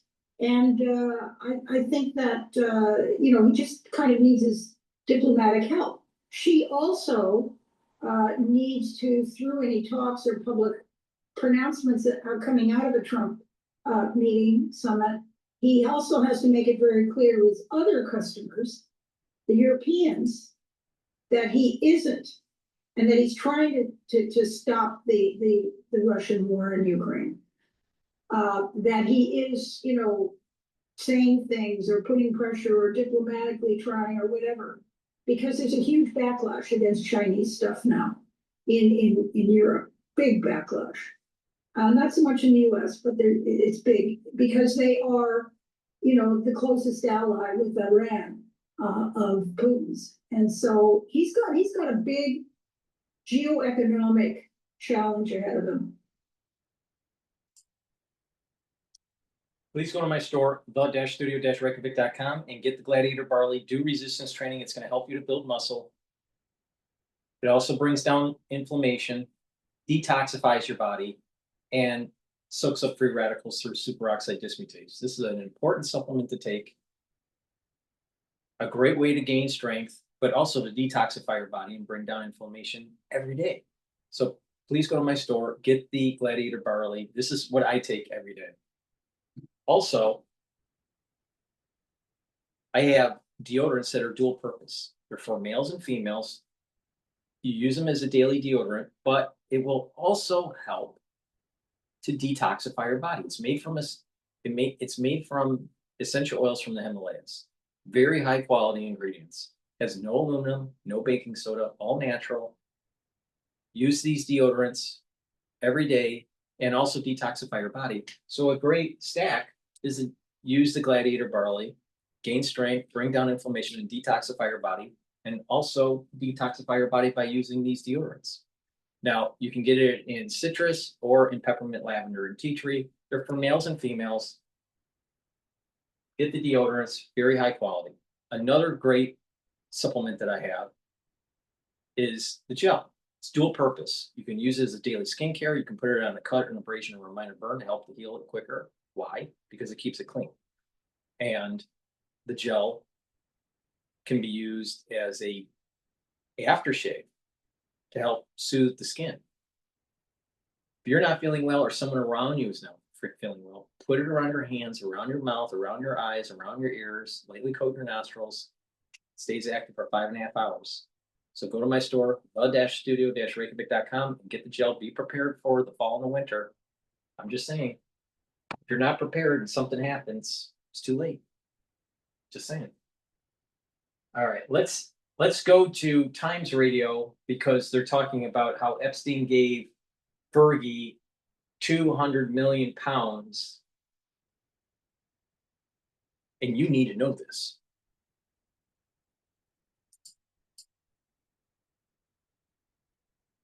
Build a website you love with Wix. Instantly set a tone that speaks in your voice to you. The witnesses who have shown her that she was staying at these properties for years after she claimed to cut off links, including the doorman there. The doorman would all get dressed up when Fergie was staying. But yes, there's plenty of evidence that £15,000 was nothing to Epstein, and to be honest, it's nothing for her.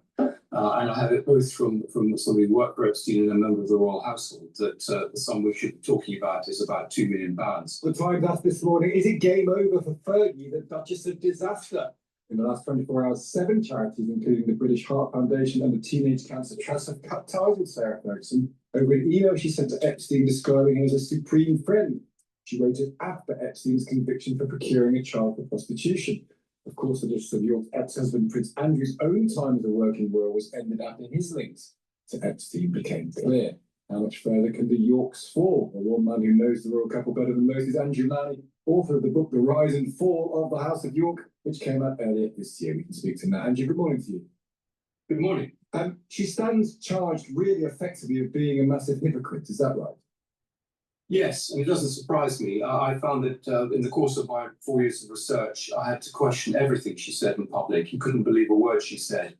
I've just been able to reveal today that she was actually in touch with Epstein for years afterwards, staying in his flats.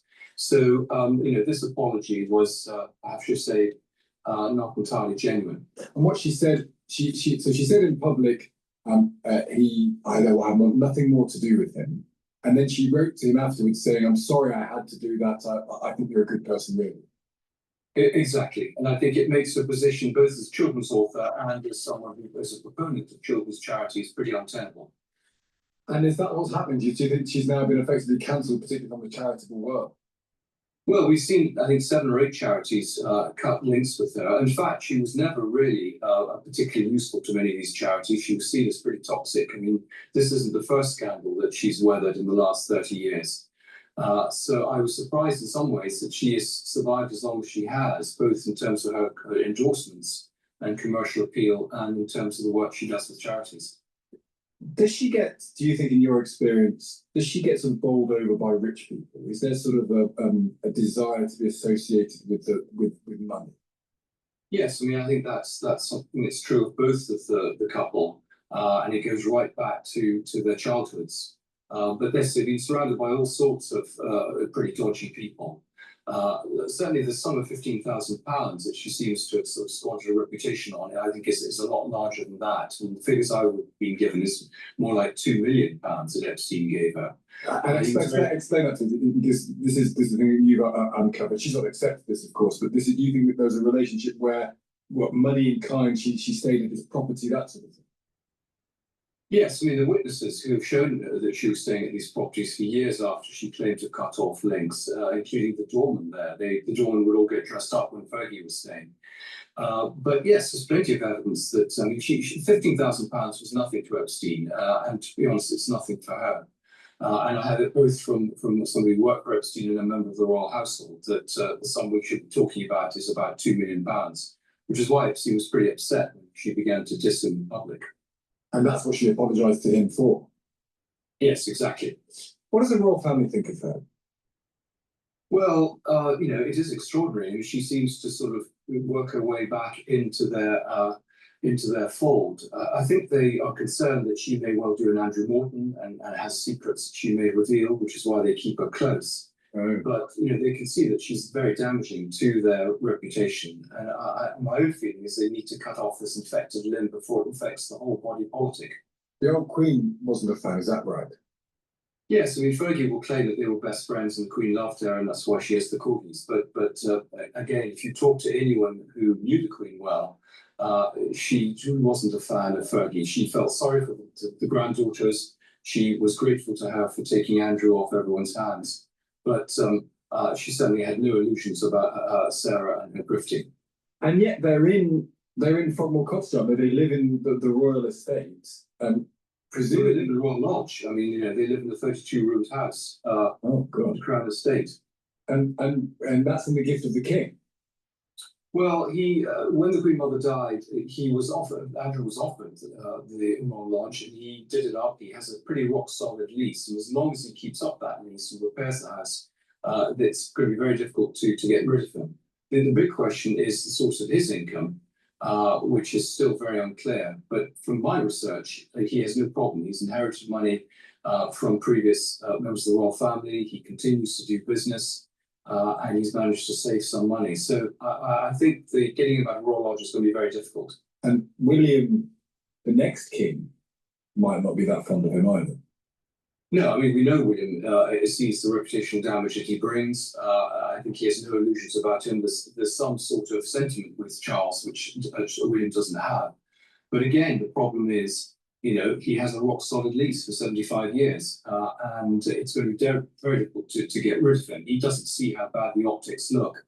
This is his last bit of status as a member of the royal family. He's not going to give it up easily. And just finally, will she do something now? I mean, because this is very damaging. She's on a lot of the front pages. These charities were very quick to get rid of her. Does she need to come out and say something? She's not currently saying it.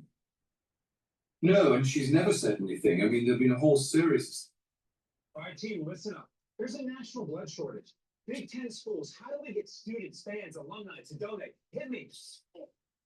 Never said anything. I mean, there've been a whole series of scandals, including, for example, huge unexplained payments to her, which emerged in various court cases. And she's always taken the view just to say nothing. And, you know, clearly one wonders why. But yes, she needs to come clean about her relationship with Epstein, which began much earlier than everyone has realized, ended much later than she claimed, was much more extensive than people, I think, realize. And, you know, everything's been focused on Andrew. And in some ways, this is a distraction from Andrew. But, you know, both of them have a lot of questions to answer about the way they've earned their money and their contacts with Jeffrey Epstein. And Julian, good to speak to you. Thanks for taking the time. Thank you. And his book is called The Rise and Fall of the House. We're going to go to Bloomberg. We're going to go to Bloomberg after this announcement. Please go to my store, the-studio-reykjavik.com. Get the vitamin D3 and the K2. This is dual purpose. This is going to help you through the fall and the winter. But D3 and K2 can also help with your cardiovascular health, help to pull some of that calcium depositing and reduce calcium depositing.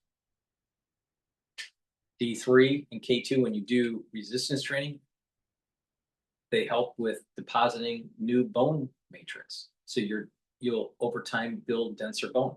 So it's dual purpose. You should be taking this stack every day. Drink it with filtered water. Take the vitamin K2 and the vitamin D3 together, especially during the fall and the winter. Super important.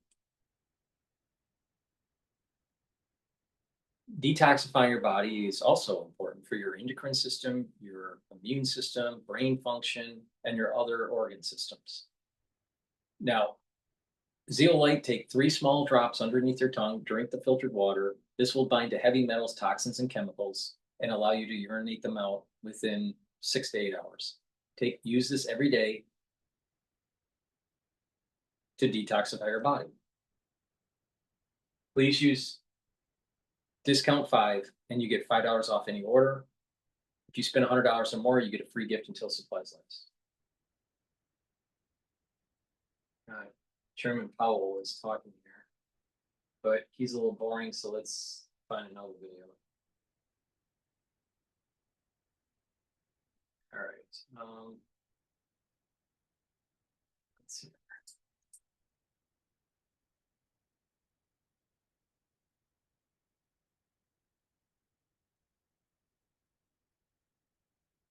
See what the Philippines. I guess we'll listen into Bloomberg while I look for another. The first half of this year, down from 2.5% last year. The moderation in growth largely reflects a slowdown in consumer spending. Activity in the housing sector remains weak, but business investment in equipment and intangibles has picked up from last year's pace, largely reflecting the AI build-out. As noted in the September Beige Book, which I bet you wonder what it is. The September Beige Book, that's a report that gathers qualitative information from across the Federal Reserve System. We'll talk about later. Businesses continue to say that uncertainty is weighing on their outlook. Measures of consumer and business sentiment declined sharply in the spring. It was an They've astonishing since moved up, just but on the remain low. level, but perhaps on liberalism. We're gonna go to GB News here. Errol. When he had the same go at NATO, it was about making NATO cough up money, pay their way, and he moved on. What does he want the UN to do? I think he wants the UN to either come back under the umbrella of common sense or to be sort of not taken apart, but reduced in its importance. If it's going to continue counteracting the interests of the United States of America and our values and the values of our allies and the people in those countries, then the UN potentially is something that the US doesn't have as much of an interest as they had in NATO keeping alive. But I think fundamentally what we want is them to come back to the common sense situation. You can't be funding the invasion of the United States of America. You can't be enabling terrorist groups to have the moral or ethical cover that the UN agencies have done. And on top of all of this, the UN is a hotbed for international intelligence agencies to manipulate as well. So you oftentimes have votes that are completely asinine, countries that are not even remotely related to the issue. I'm not going to put any country on blast. Every country is a valid country, but you have coalition building to create votes that affect all of our lives. And I think the manipulation goes back. I mean, Reagan talked about it quite a bit. And I think it's built to a point now where Trump is sick and tired of it. The American people don't need the UN needs us. We fund a lot of the humanitarian projects around the world. We have been, along with the UK, as Trump said at the state dinner, the single two greatest countries for the human race, for what we've contributed globally. And I think it comes down to respect. The UN doesn't respect Donald Trump. He doesn't respect the United States of America. It doesn't. And if that's going to be the way it goes forward, I think Trump wouldn't have a problem pulling back in a way he was never going to do with NATO. NATO was always a commitment, just trying to make sure that everybody took that seriously. The UN is much more wishy-washy, and again, they don't have the card, and they need us very much. If they want to go become a Chinese Russian organization, they can do that, but they might find that we found another organization. So they would be wise to come and work with us. We're not asking for too much. And Coach, I wonder if that's the point. So what is the purpose of the United Nations? They have such potential, but at best now they just write a strongly worded letter. I wonder if they don't get their act together. In his eyes, would he defund them altogether? What a time we live in. Thank you very much, Errol Coach. Pleasure to have you on the show as ever. Thank you. Now I can search some holidays on this year. Here's the forecast of some of the top European destinations. Dinner under the stars tonight? That reminds me about travel insurance. You mean all clear skies? All Clear Travel Insurance sponsors GB News Travel Destinations forecast. Parts of Europe could see some heavy rain and some thundery downpours as we head our way into Wednesday. Mostly dry and settled across Greece, plenty of sunshine through. Moving into a new place? Carrot makes it easy to feel at home. When you clear a space, list it in seconds. Neighbors share more than things here. We build. Watch it from the beginning. It is very brief, but I wanted to play those remarks for you right now. This wrapping up just moments ago. Let's play that from the beginning. You get it. You get it. Well,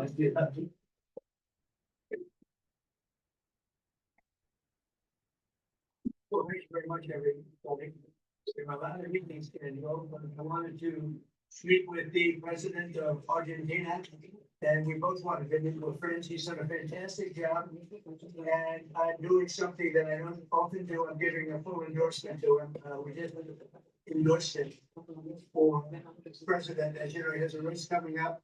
And I'm sure he's going to do well. But now I think this hopefully ensures it. And to the people of Argentina, we're backing him 100%. We think he's done a fantastic job.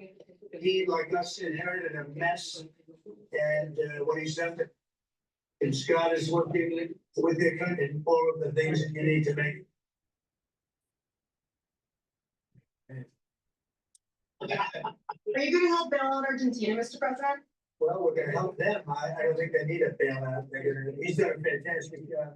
If you look at where they were when he first ran for office and where they are now, Scott, I would say that it's pretty amazing the job he's done. So transformation is unbelievable. He inherited the same kind of man you did, and he's doing the same kind of. He's doing a really good job, and we've watched it very closely. We worked with him and the people of Argentina. It's a really nice, it's truly, as you know, I've been there. It's a truly beautiful country, and he's going to be very successful, and he's going to be very successful in the election. I think to complete the job, the great job that he's doing, he needs the next term. Again, based on everything I can say. Secretary President, you said it would be a sponsor in the United States. Could you provide any more details on what that intervention would look like? He has our backing. And having our backing, we're doing incredibly well as a country. We've never done this well, actually, as a country, including the stock market, which is setting new records virtually every day. And we are very much a fan of the job that he's done. So we are giving of Argentina our full backing and endorsement, and we think we continue to do if he can continue to do the job that he's doing, it's gonna be really something very special. So thank you very much. I don't know why the Continue to do if he can continue to do the job that he's doing, it's gonna be really something very special. So thank you very much. So once again, that was President Trump just moments ago meeting with the Argentinian president. And we do know that in just about 10 minutes time here, President Trump also expected to attend another bilateral meeting with Ukrainian President Zelensky. We'll bring that to you on live now from Fox as you are taking a live look there at New York City. Stepping away for our final break of the hour. We'll be right back.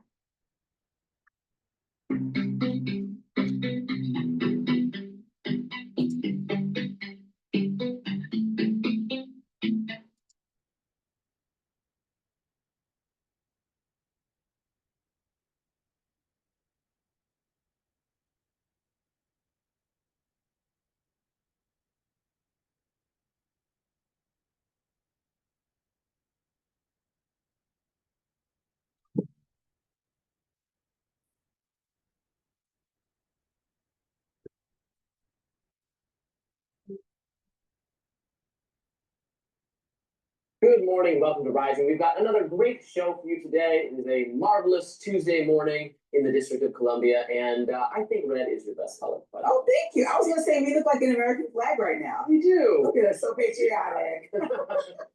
Well, coming up on Rising, I'll be discussing a little bit in my lens about how some CEOs are actually not happy with Trump's business policies. Also, CNN commentator Scott Jennings, the man, he's referring to Olbermann, not the man, to the FBI. And multiple major countries are recognizing a Palestinian state. But first, of course, Robbie, what is on your radar?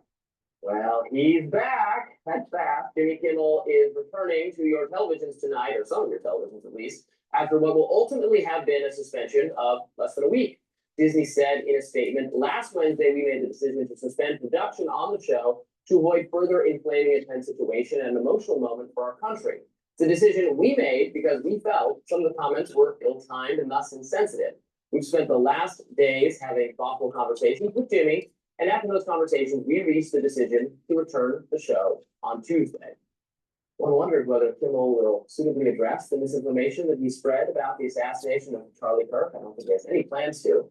Democrats, liberals, and the mainstream media, after all, love to pretend that we have this big information problem in our country. It's all the fault of you, those Republicans who spread conspiracy theories and junk science and lies on social media. We're told that progressive Democrats, on the other hand, well, they're honest people who trust what the experts say and they form conclusions based on reason and logic, not like that pro-Trump MAGA cult. No. So I'm always amused when we're presented with a high-profile example of a liberal Democratic commentator gleefully asserting something that is flat out wrong, as Kimmel did last week on his late night show. Kimmel said the MAGA gang was trying desperately to deny that the 22-year-old Utah man, Tyler Robinson, who allegedly assassinated Charlie Kirk, was not one of them. In other words, he falsely implied the killer was right-wing or was motivated by a right-wing dislike of Charlie Kirk. We know now that that's not true. The suspect's family and friends described him as increasingly left-leaning, particularly on issues of gender. Robinson was living with and reportedly dating a male roommate who was transitioning to a woman. Robinson himself, said of Kirk, I've had enough of this hatred. If you think Charlie Kirk, one of the best known conservative speakers in the country, was too hateful and thus deserved to die, you are left-leaning almost by definition. But we already know this. Here's what I wanted to mention today. It's not just Kimmel who misinformed his audience by promoting this falsehood about the shooter. A huge chunk, self-identified Democrats, also believe the lie. That's according to polling from YouGov, which found that Democrats were more likely to believe that right-wing views had motivated the shooter than left-wing views, 10%. The Democratic respondents thought the killer was left-wing. 33% thought he was right-wing, 20% thought he was motivated by something other than politics, and 37% said they weren't sure. But to be fair, not sure is, I guess, a perfectly valid response, and something other than politics is probably incorrect, but I guess not explicitly disproven. But 10% of them said the shooter was left-wing, and just 33%, and 33% said he was right-wing. That's a healthy dose of misinformation. Hat tip to my friend Ben Dominich, who noticed this poll and called it to my attention. Now, I don't think it's some catastrophic crisis when a large chunk of the populace is misinformed about something. The Democrats certainly do. Remember all the efforts during the Biden administration and during the COVID pandemic and during the debunked Russiagate hoax to say that misinformation on social media was a cataclysmic problem necessitating government involvement? Remember when prominent right-wing dissenters were labeled disinfo super spreaders? Remember when conservative news sites were secretly blacklisted at the behest of state-funded disinformation research groups? Those efforts were pushed by Democrats and by Democratic administrations. Now the shoe's on the other foot, and liberals really mad that Kimmel is facing the kind of consequences for spreading misinformation that they themselves advocated. They reaped, and now they sow. Of course, the best thing to do now would be to mutually stand down, to reassert basic free speech norms, and promise not to purge dissenting or even incorrect opinions from the internet. Because it's not just Republicans or Democrats who have them. Everybody is wrong about something. Just check these polls. We'll be watching to see if Kimmel addresses his error, his misinformation on the show tonight. I'm so excited that you'll be watching Kimmel tonight. I'm so excited that you'll be watching Kimmel with me. We should say and have like a screening. My first thing was that the answer to most questions is money. And so I know you don't like Kimmel, you think he doesn't make money, but I think they said ABC almost lost $4 billion in stocks, people trading their stocks off, and also with people canceling their subscriptions, Hulu, all the people under the umbrella. So that's the word. So, huh? Now liberals are getting in on the boycott games. Well, I'm just saying that money people want to see Kimmel. So the audience spoke up directly and they made a decision and they said, oh, we had time to talk about it, fine, but you also lost money. Let's just be honest, this is business. But I also think when you look at those polls, like you're expecting, you also were expecting Jimmy Kimmel to understand all that we know now that there's been a full press conference that Kash Patel has released details and documentation saying that this is definitively connected to a relationship and things that he wrote. He wasn't being cooperative at the time that Jimmy Kimmel spoke and did his monologue. So he wasn't misspeaking information intentionally. He didn't have the information that we have now. Or the next day. Yes, the next day is when we had that press conference. No, it was already by then. No, it was already decided by Republicans, is what I'm saying. From day one, it was decided this was a left-leaning attack, the radical left. Like President Trump said, the radical left causes tremendous violence. But I actually wanted to make sure, because I've been seeing this conversation happen way too often to make me comfortable. So I want to be sure that we're factual. And PBS did a report last night, looked into this independent research on their own. They also looked into the Anti-Defamation League research. They also looked into the U.S. Government of Accountability stats to see who is committing this violence. And they said they can confidently say that most domestic terrorists happen to be more right-leaning. Yet still, I don't try to paint an entire party for being responsible for any of those actions. They said approximately 75 to 80% of U.S. domestic terrorism deaths since 2001 are actually right-leaning. You know why it's since 2001? Why since 2001? They start counting on September 12th. Okay, but why is that a left-leaning? Well, why would September 11th? We're not counting, that doesn't count as left or right. Okay. It's a separate category of Islamic terrorism, which dwarfs the other two if you're counting 9/11. If you're not counting it, there is more, but what they do with these statistics, so most of the extremist violence, the people they're labeling extremists are white supremacist prison gangs, and most of these violent incidents are them shanking someone else, for lack of a better word, or murdering a spouse or a loved one who they think is informing on them. It is not the actual violence is not politically connected. It is being perpetrated by extremely violent, nasty, awful people who should. As much as you say that the entire Democratic Party must be the party of transgender, whatever that means for you. It's like saying, as much as the Republican Party, no, I'm saying this, like people saying that it's left-leaning violence because he was defending the honor of his transgender loved one. Why does that have to do with left-leaning? He's defending the honor of his transgender loved one. People are trying to connect those dots. So then let's also connect the dots of white supremacy to the far fringes of the right. You don't see like the far fringes of the left connecting the great replacement theory to what they're arguing for. I didn't mean that insultingly. I'm sure you do understand the difference between like white supremacists or people who join white supremacist gangs when they're in prison. These are violent people, and violence being committed for reasons that align with that ideology. But there's also, You know what I'm saying? but even we go past, like, let's say 2001, in 1995, Timothy McVeigh in the Oklahoma That was Bombing politically was right motivated by wing. violence. All right, so like, let's That just, is the everyone wants to purest case. pretend, like, No, I'm not forgetting that is. that's clearer That than is the this. definition. That is clearer than this instance where you're saying that he was protecting the honor of his loved one and killed Charlie Kirk and he was wrong and a criminal. Again, why does that make him left wing? I want somebody to really paint the picture to me. Just because he was a transgender man, his whole entire family, he was raised, Jimmy Kimmel had a point. He was raised under a MAGA supporting family and a young man in college. I know that when I was in college, I was Just because you're raised in a Republican family or a right leaning family doesn't mean that when you go into your adulthood, especially while you're in college or after college, that you're going to be the same. And this is the problem with the universities. They're indoctrinating the student body into ultra left-wing politics. The faculty are left-leaning. And in many cases, in many universities, in the humanities, it's ultra-left. So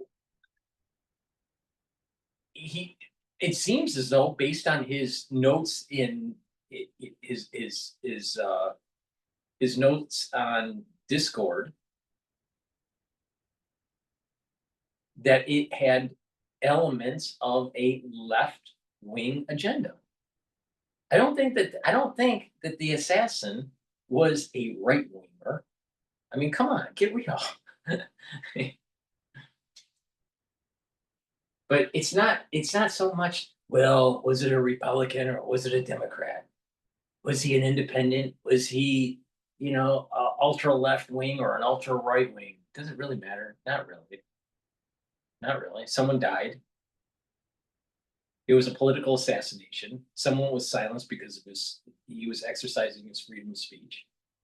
And there seems to be a plethora of incidences of killings, especially with individuals that are on these psychotropic drugs and or in some sort of trans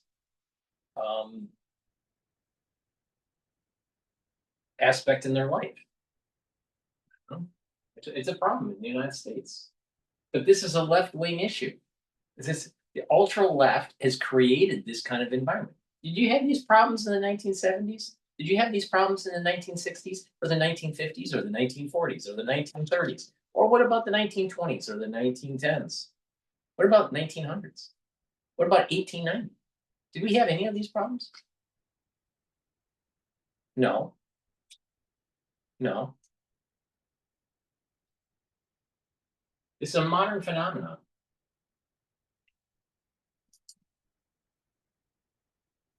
Fine. That's an opportunity to 4 years to grow into who you are. It's a young person that has lived under a Republican household. What he disliked about He's not cooperating. was the hatefulness, and we can tie it to this issue. You can tie it because you're trying to tie it, but it doesn't mean that he was left wing. It could mean that he was just defending the honor of his loved one. And so Jimmy Kimmel we'll see what he does tonight. But why did?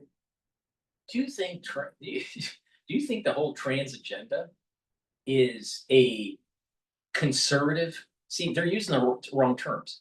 Conservative concept, or do you think it's a liberal concept?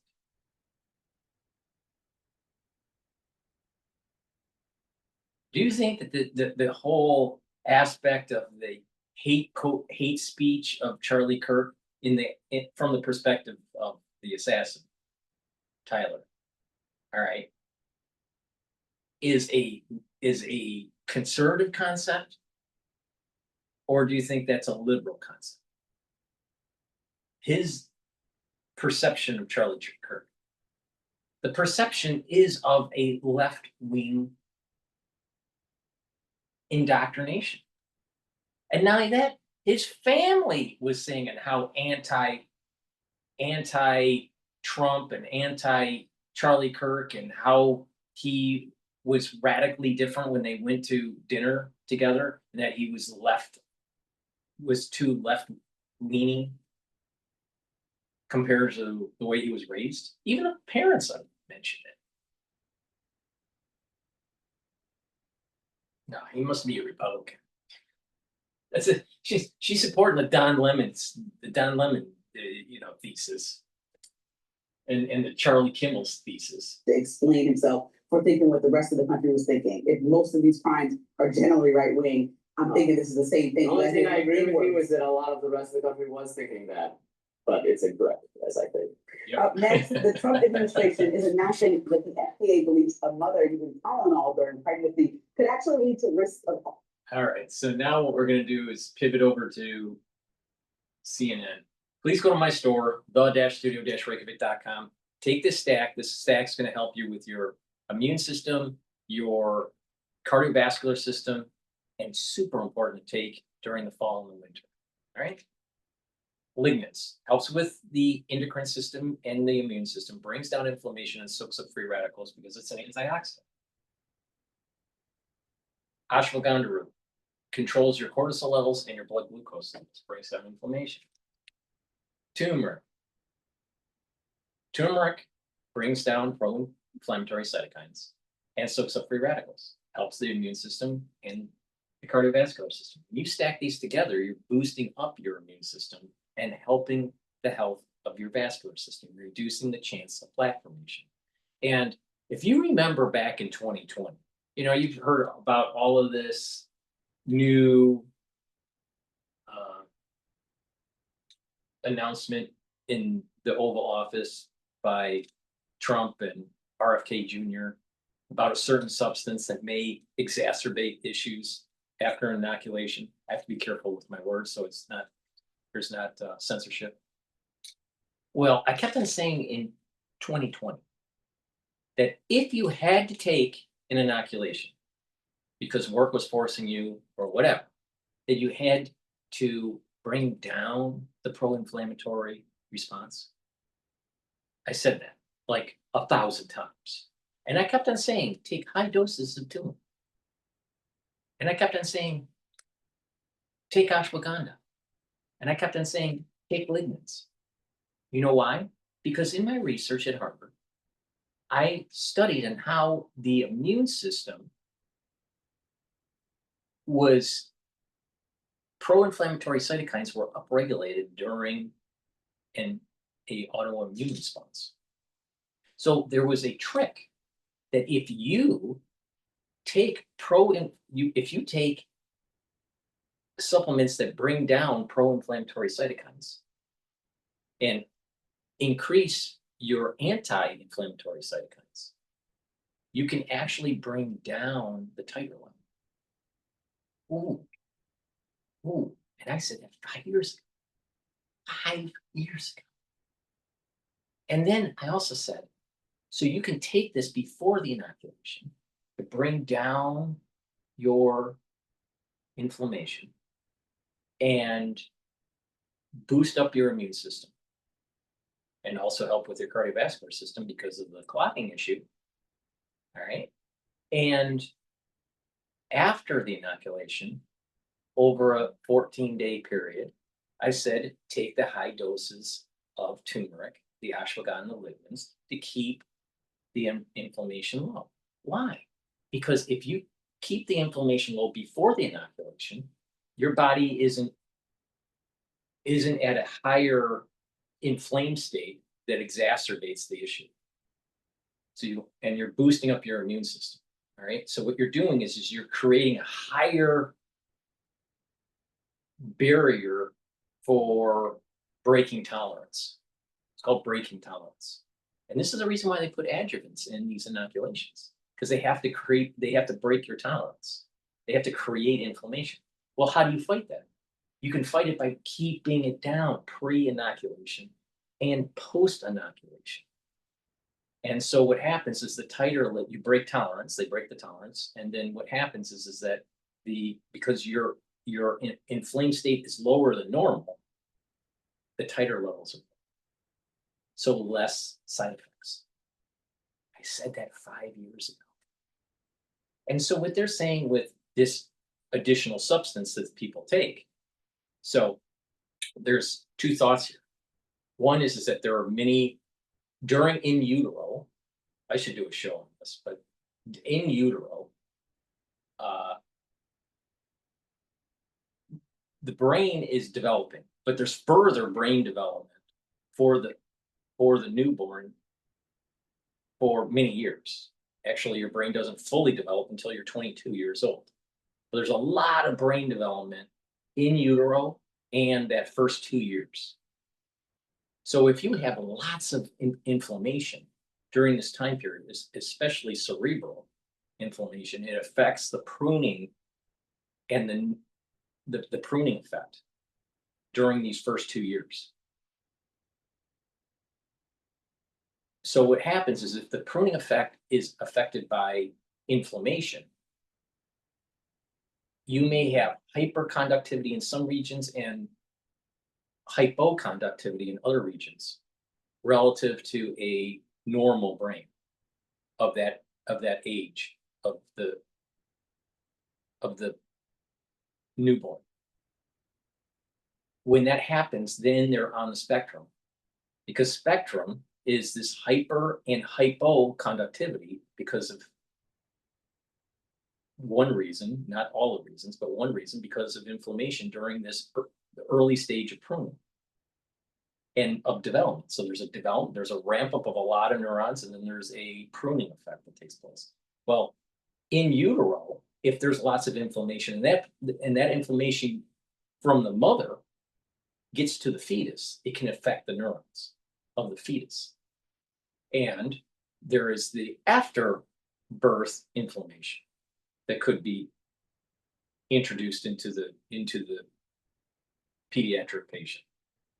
All right, so in utero, if the mother is getting a lot of inoculations or is having issues and have to take this substance, I don't want to say it, but takes this substance that could block the glutathione pathway, then what happens is that over time, you may actually cause a pro-inflammatory response in utero, causing the neurons to not wire correctly during this build out before the pruning phase.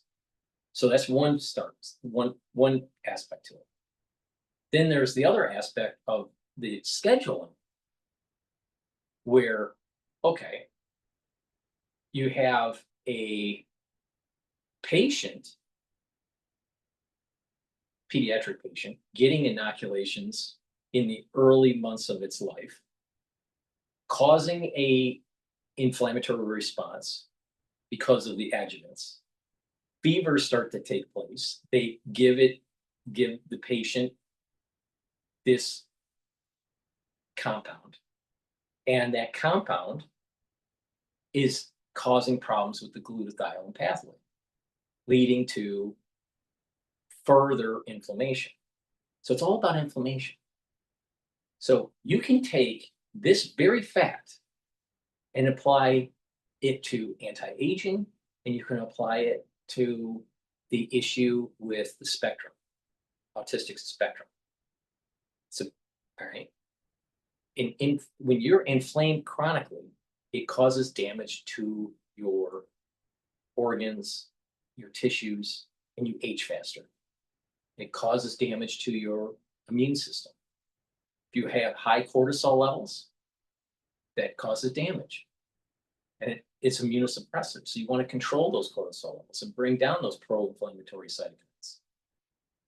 So in my research that was dealing with treatment for GBS and MS, from an autoimmune system perspective, it was about controlling inflammation and bringing down those pro-inflammatory cytokines, upregulating anti-inflammatory cytokines, and starting to bring down the titer levels of those antibodies and bringing down the macrophages and the neutrophils.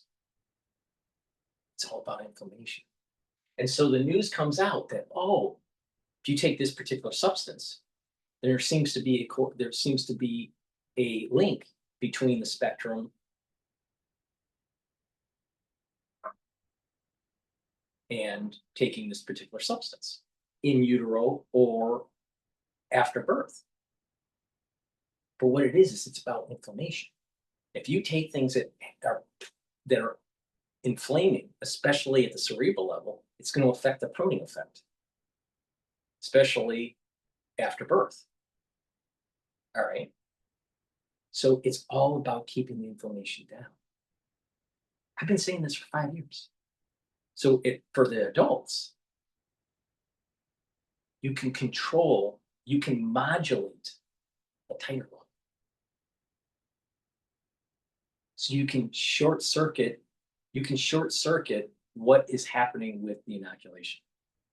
And I've been saying this for 5 years. 5 years. Now, in terms of catching the actual pathogen, if you're always in a pro-inflammatory state, so it's this S1 subunit is a sub-super antigen that attaches to the TCR, which is your CD4, and it can't be fully activated, and it can't attach to the MHC2. Well, and it's producing a lot of pro-inflammatory cytokines because that's what the CD4 does, but it's not doing its full function because it has this S1 subunit from the pathogen. All right. So what do? You can keep the inflammation down until those sub-super antigens are cleared and your effective CD4 count gets back to normal. And then your immune system is closer to being better. That's why I keep on saying, follow my lead. I am more accurate, more comprehensive than anyone in the world about this subject matter. There is nobody more accurate than I am. Nobody. And it's all about controlling inflammation. And so in the news, you keep on hearing, well, don't take this particular substance if you're pregnant. Well, that's because of the neuron building up and causing problems with the glutathione pathway. And when you're doing that, you're causing more of an inflammatory response in the pregnant woman. But post-delivery, when the pruning is starting to happen, and you start adding inflammation to the pediatric patient because of the scheduling, it adds insult to injury. And then if they have a fever, what do they give? The substance to keep the fever down. And it's only exacerbating the problem. So it's a combination. It's a combination of things that are taking place. But the idea here is that there are supplements and natural things that people can take that actually bring down pro-inflammatory cytokines. I've been saying this for 5 years, that once it had to take the inoculation, you had to do 14 days before, and then 14 days after, preferably just maintain that protocol throughout the year. But 14 days before to keep the pro-inflammatory cytokines low, the inoculation happens. 14 days after, it keeps that pro-inflammatory cytokine low, and so the titer levels are lower than normal. So you have less side effects. And then there's added benefits. It boosts up your immune system. It helps with the cardiovascular system. If you have less inflammation at the vascular level, you have less clotting. See? So people listened to me 5 years ago. A lot more people would have been alive. I'm not wrong. I'm more accurate than Dr. Cole, Dr. Drew, Dr. Oz. You name it. Dr. McCall, artists, whoever. You pick them. Doesn't matter. Most accurate person on the era of 2020 and the aftershocks and what you have to do.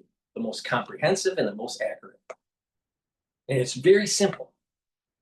Very simple. But if you don't want to pay attention, don't pay attention. But in the fall and the winter, something bad's coming. And if you're not prepared, it's your own damn fucking fault.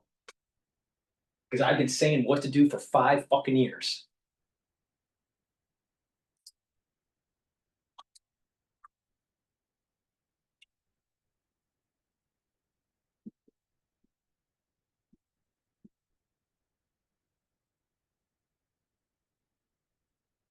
And oh, by the way,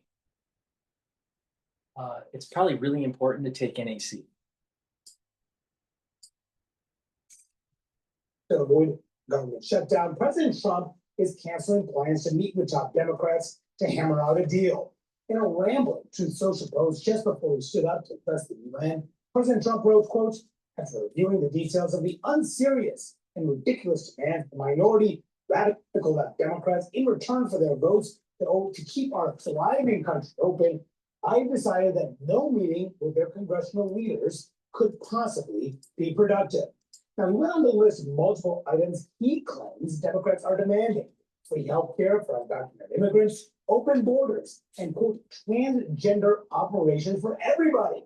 But those are actually not on their list. These are the Democrats' actual demands: an extension of expiring Obamacare subsidies, rolling back Republican cuts to Medicaid, and a promise that the White House would not eliminate spending after it is approved by Congress. Excellent. Borders are bad. Look, we're a week away. Democrats, of course, have leverage. Everyone says, well, the Republicans will control Congress. Democrats need to give the votes for the pass the Senate, which is why their view is critical here. But we're entering a moment where this is feeling pretty serious, right? It's feeling pretty serious because all the sides are very much locked in. You have Speaker Johnson saying he's not going to bring the House back to pass any sort of funding legislation that may be different than what the House has already passed. You have Schumer and Jeffries, the Democratic leaders, not backing down from their demands. And if we had seen any sort of, kernels of progress with this proposed Thursday meeting between the president and Democratic leaders, it's obviously gone now with the meeting being canceled by the president on his Truth Social account today. Weird things can happen at the last minute, obviously, as we know when it comes to shutdowns.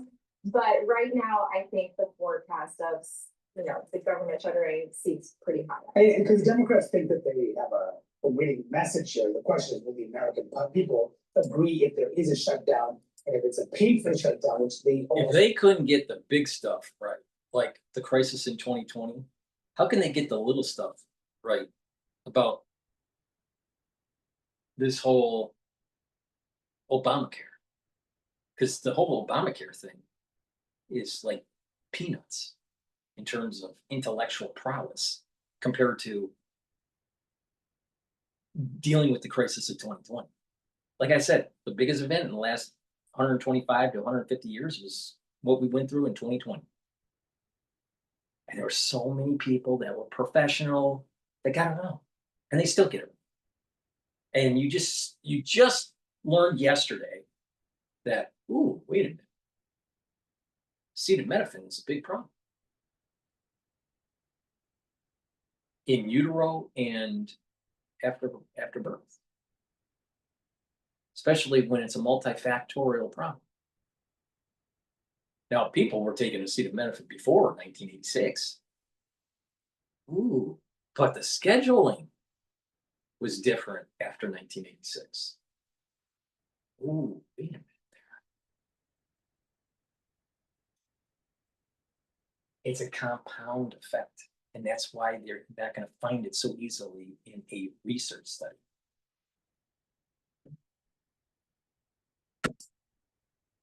But, if you're a journalist, prolonged one. This is what the Democratic leaders said in the aftermath. If you're a journalist, it's easy to get a job. Oh, by the way, Tucker Carlson didn't graduate from college. He didn't do well in college, actually. He was actually from a well-to-do family. His father was from the Swanson family. All right. Goes all the way back to, he's a blue blood. All right.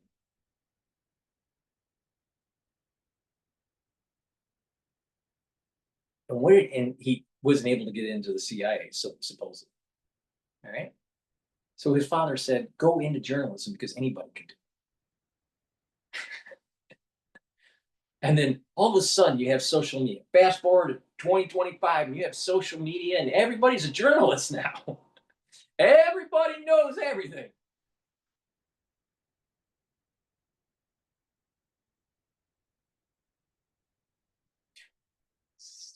These people are dumb. Cancel the meeting, and King Jeffrey said, Trump always chickens out and said cancel the high stakes meeting. He wanted to say the extremists want to shut down the government because they are unwilling to address the Republican healthcare crisis devastating America. Schumer said that Trump was throwing a temper tantrum and that Trump would own a shutdown. Is that, what do you think of that political strategy? I don't know. And the messaging, is that a good? I think we're gonna shut down. I don't think I shouldn't make predictions, but it seems like we're gonna shut down. The conversation on Capitol Hill last week, with the exception of this little 24-hour news cycle where there might have been a meeting at the White House, which then Trump canceled. The smart question on Capitol Hill wasn't if we're gonna shut down, it's how long the shutdown is going to be. I'm sure all of us have kind of picked that up in our reporting. The thing on shutdown is easy to get into, harder to get out. But yeah, I mean, like both sides are convinced they have a winning hand. And like normally you say that you're able to sort of judge, oh, he's bluffing a little bit and that's just posturing. Doesn't seem like it right now. So, well, again, things can change, but that doesn't look great. It's a gamble for Democrats, but I would argue it is a gamble that they have to take because their voters are demanding it. We remember the last time that we were in this scenario and Senate Minority Leader Chuck Schumer got a lot of pushback. And so they have to appear as if they are at least putting up a fight. I will say, though, I remember when not long ago when Mitch McConnell was the majority leader and he hated shutdowns. And he often said that it was because there was never a policy victory for the group that instigated it. And so Democrats have to go into this sort of, yes, showing their base that they're willing to fight, but also sober-minded about what policy achievement they are trying to I mean, make. that's the thing. It's like, what can they actually win here? Because Trump's not going to reverse the cuts that were in the one big beautiful bill, which they're demanding.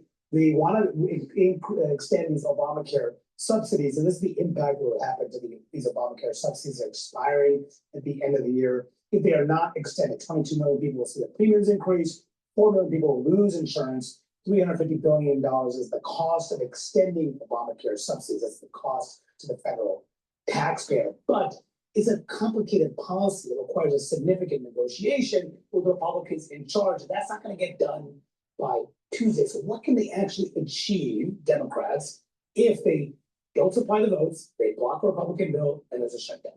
It's a really good question. I think that on its surface, this seems like something that could be politically wise. You know, you're highlighting an issue that's an increasing vulnerability for the president. The Medicaid cuts that were in Trump's big agenda bill were not popular. They'd like to keep the focus on that. I do wonder how much this is a messaging exercise and not something that they ultimately believe they're going to get something out of. Are they going to focus things on this issue, recognizing that they're probably not going to get anything out of this, and maybe having a short shutdown ultimately? You know, we've had a lot of shutdowns over the years, and it's kind of become less and less of a political factor in later elections. And so this feels to me like Democrats feeling like they have to fight. We'll see if they actually feel like they need to take it that far. And remember, the Republican proposal is essentially a clean spending bill. There's really not there's not a poison pill on there that Democrats can't accept. It's a 7-week extension of government funding. Well, I think that's why Democratic leaders are so focused on the messaging war right now and trying to make a case. Because I mean, we've all covered a lot of shutdowns in various iterations. And if there is a general rule of who gets the blame, it's often the party that asks for something extraneous. And, you know, that was like defunding Obamacare. Defunding Obamacare in 2013. You know, obviously the President Trump in his first term threatened to shut down the government if he didn't get that additional funding for his border wall. It had that dramatic showdown in the Oval Office. This time, you know, setting aside just the value of these Obamacare subsidies that both Republicans and Democrats say they do want to work on, it is technically something extraneous to a funding bill. So Republicans are kind of arguing for the so-called clean government funding measure.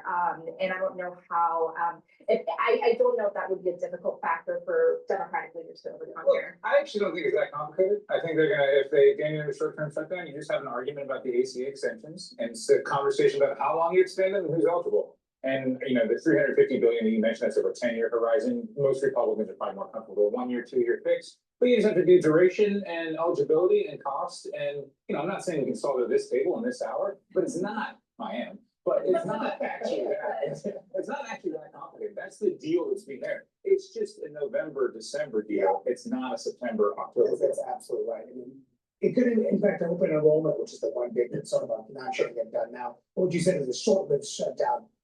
I'm not so sure it'd be a short-lived shutdown. It could be a prolonged shutdown, which that's, as you said earlier, it's always harder to get out of a shutdown. It could be the 7-week horizon, right? I mean, the Republicans, if they're going to do a deal on the ACA, they're going to do it in the Thanksgiving timeframe. So maybe the government just shuts down until then, and then they cut this deal that's there for the autumn. Yeah, not rooting for these outcomes. It just you've been through enough of these, and you can kind of see where it's going. Yeah. With the caveat that none of us have the crystal ball. Yeah, I'm not quite sure how this is going to go. It's as simple as the government sucks and doesn't do anything really efficient. So just shut the damn thing down. It don't matter.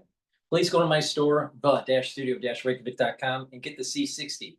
This is a very potent antioxidant. You can get it in avocado oil, MCT coconut oil, and extra virgin olive oil.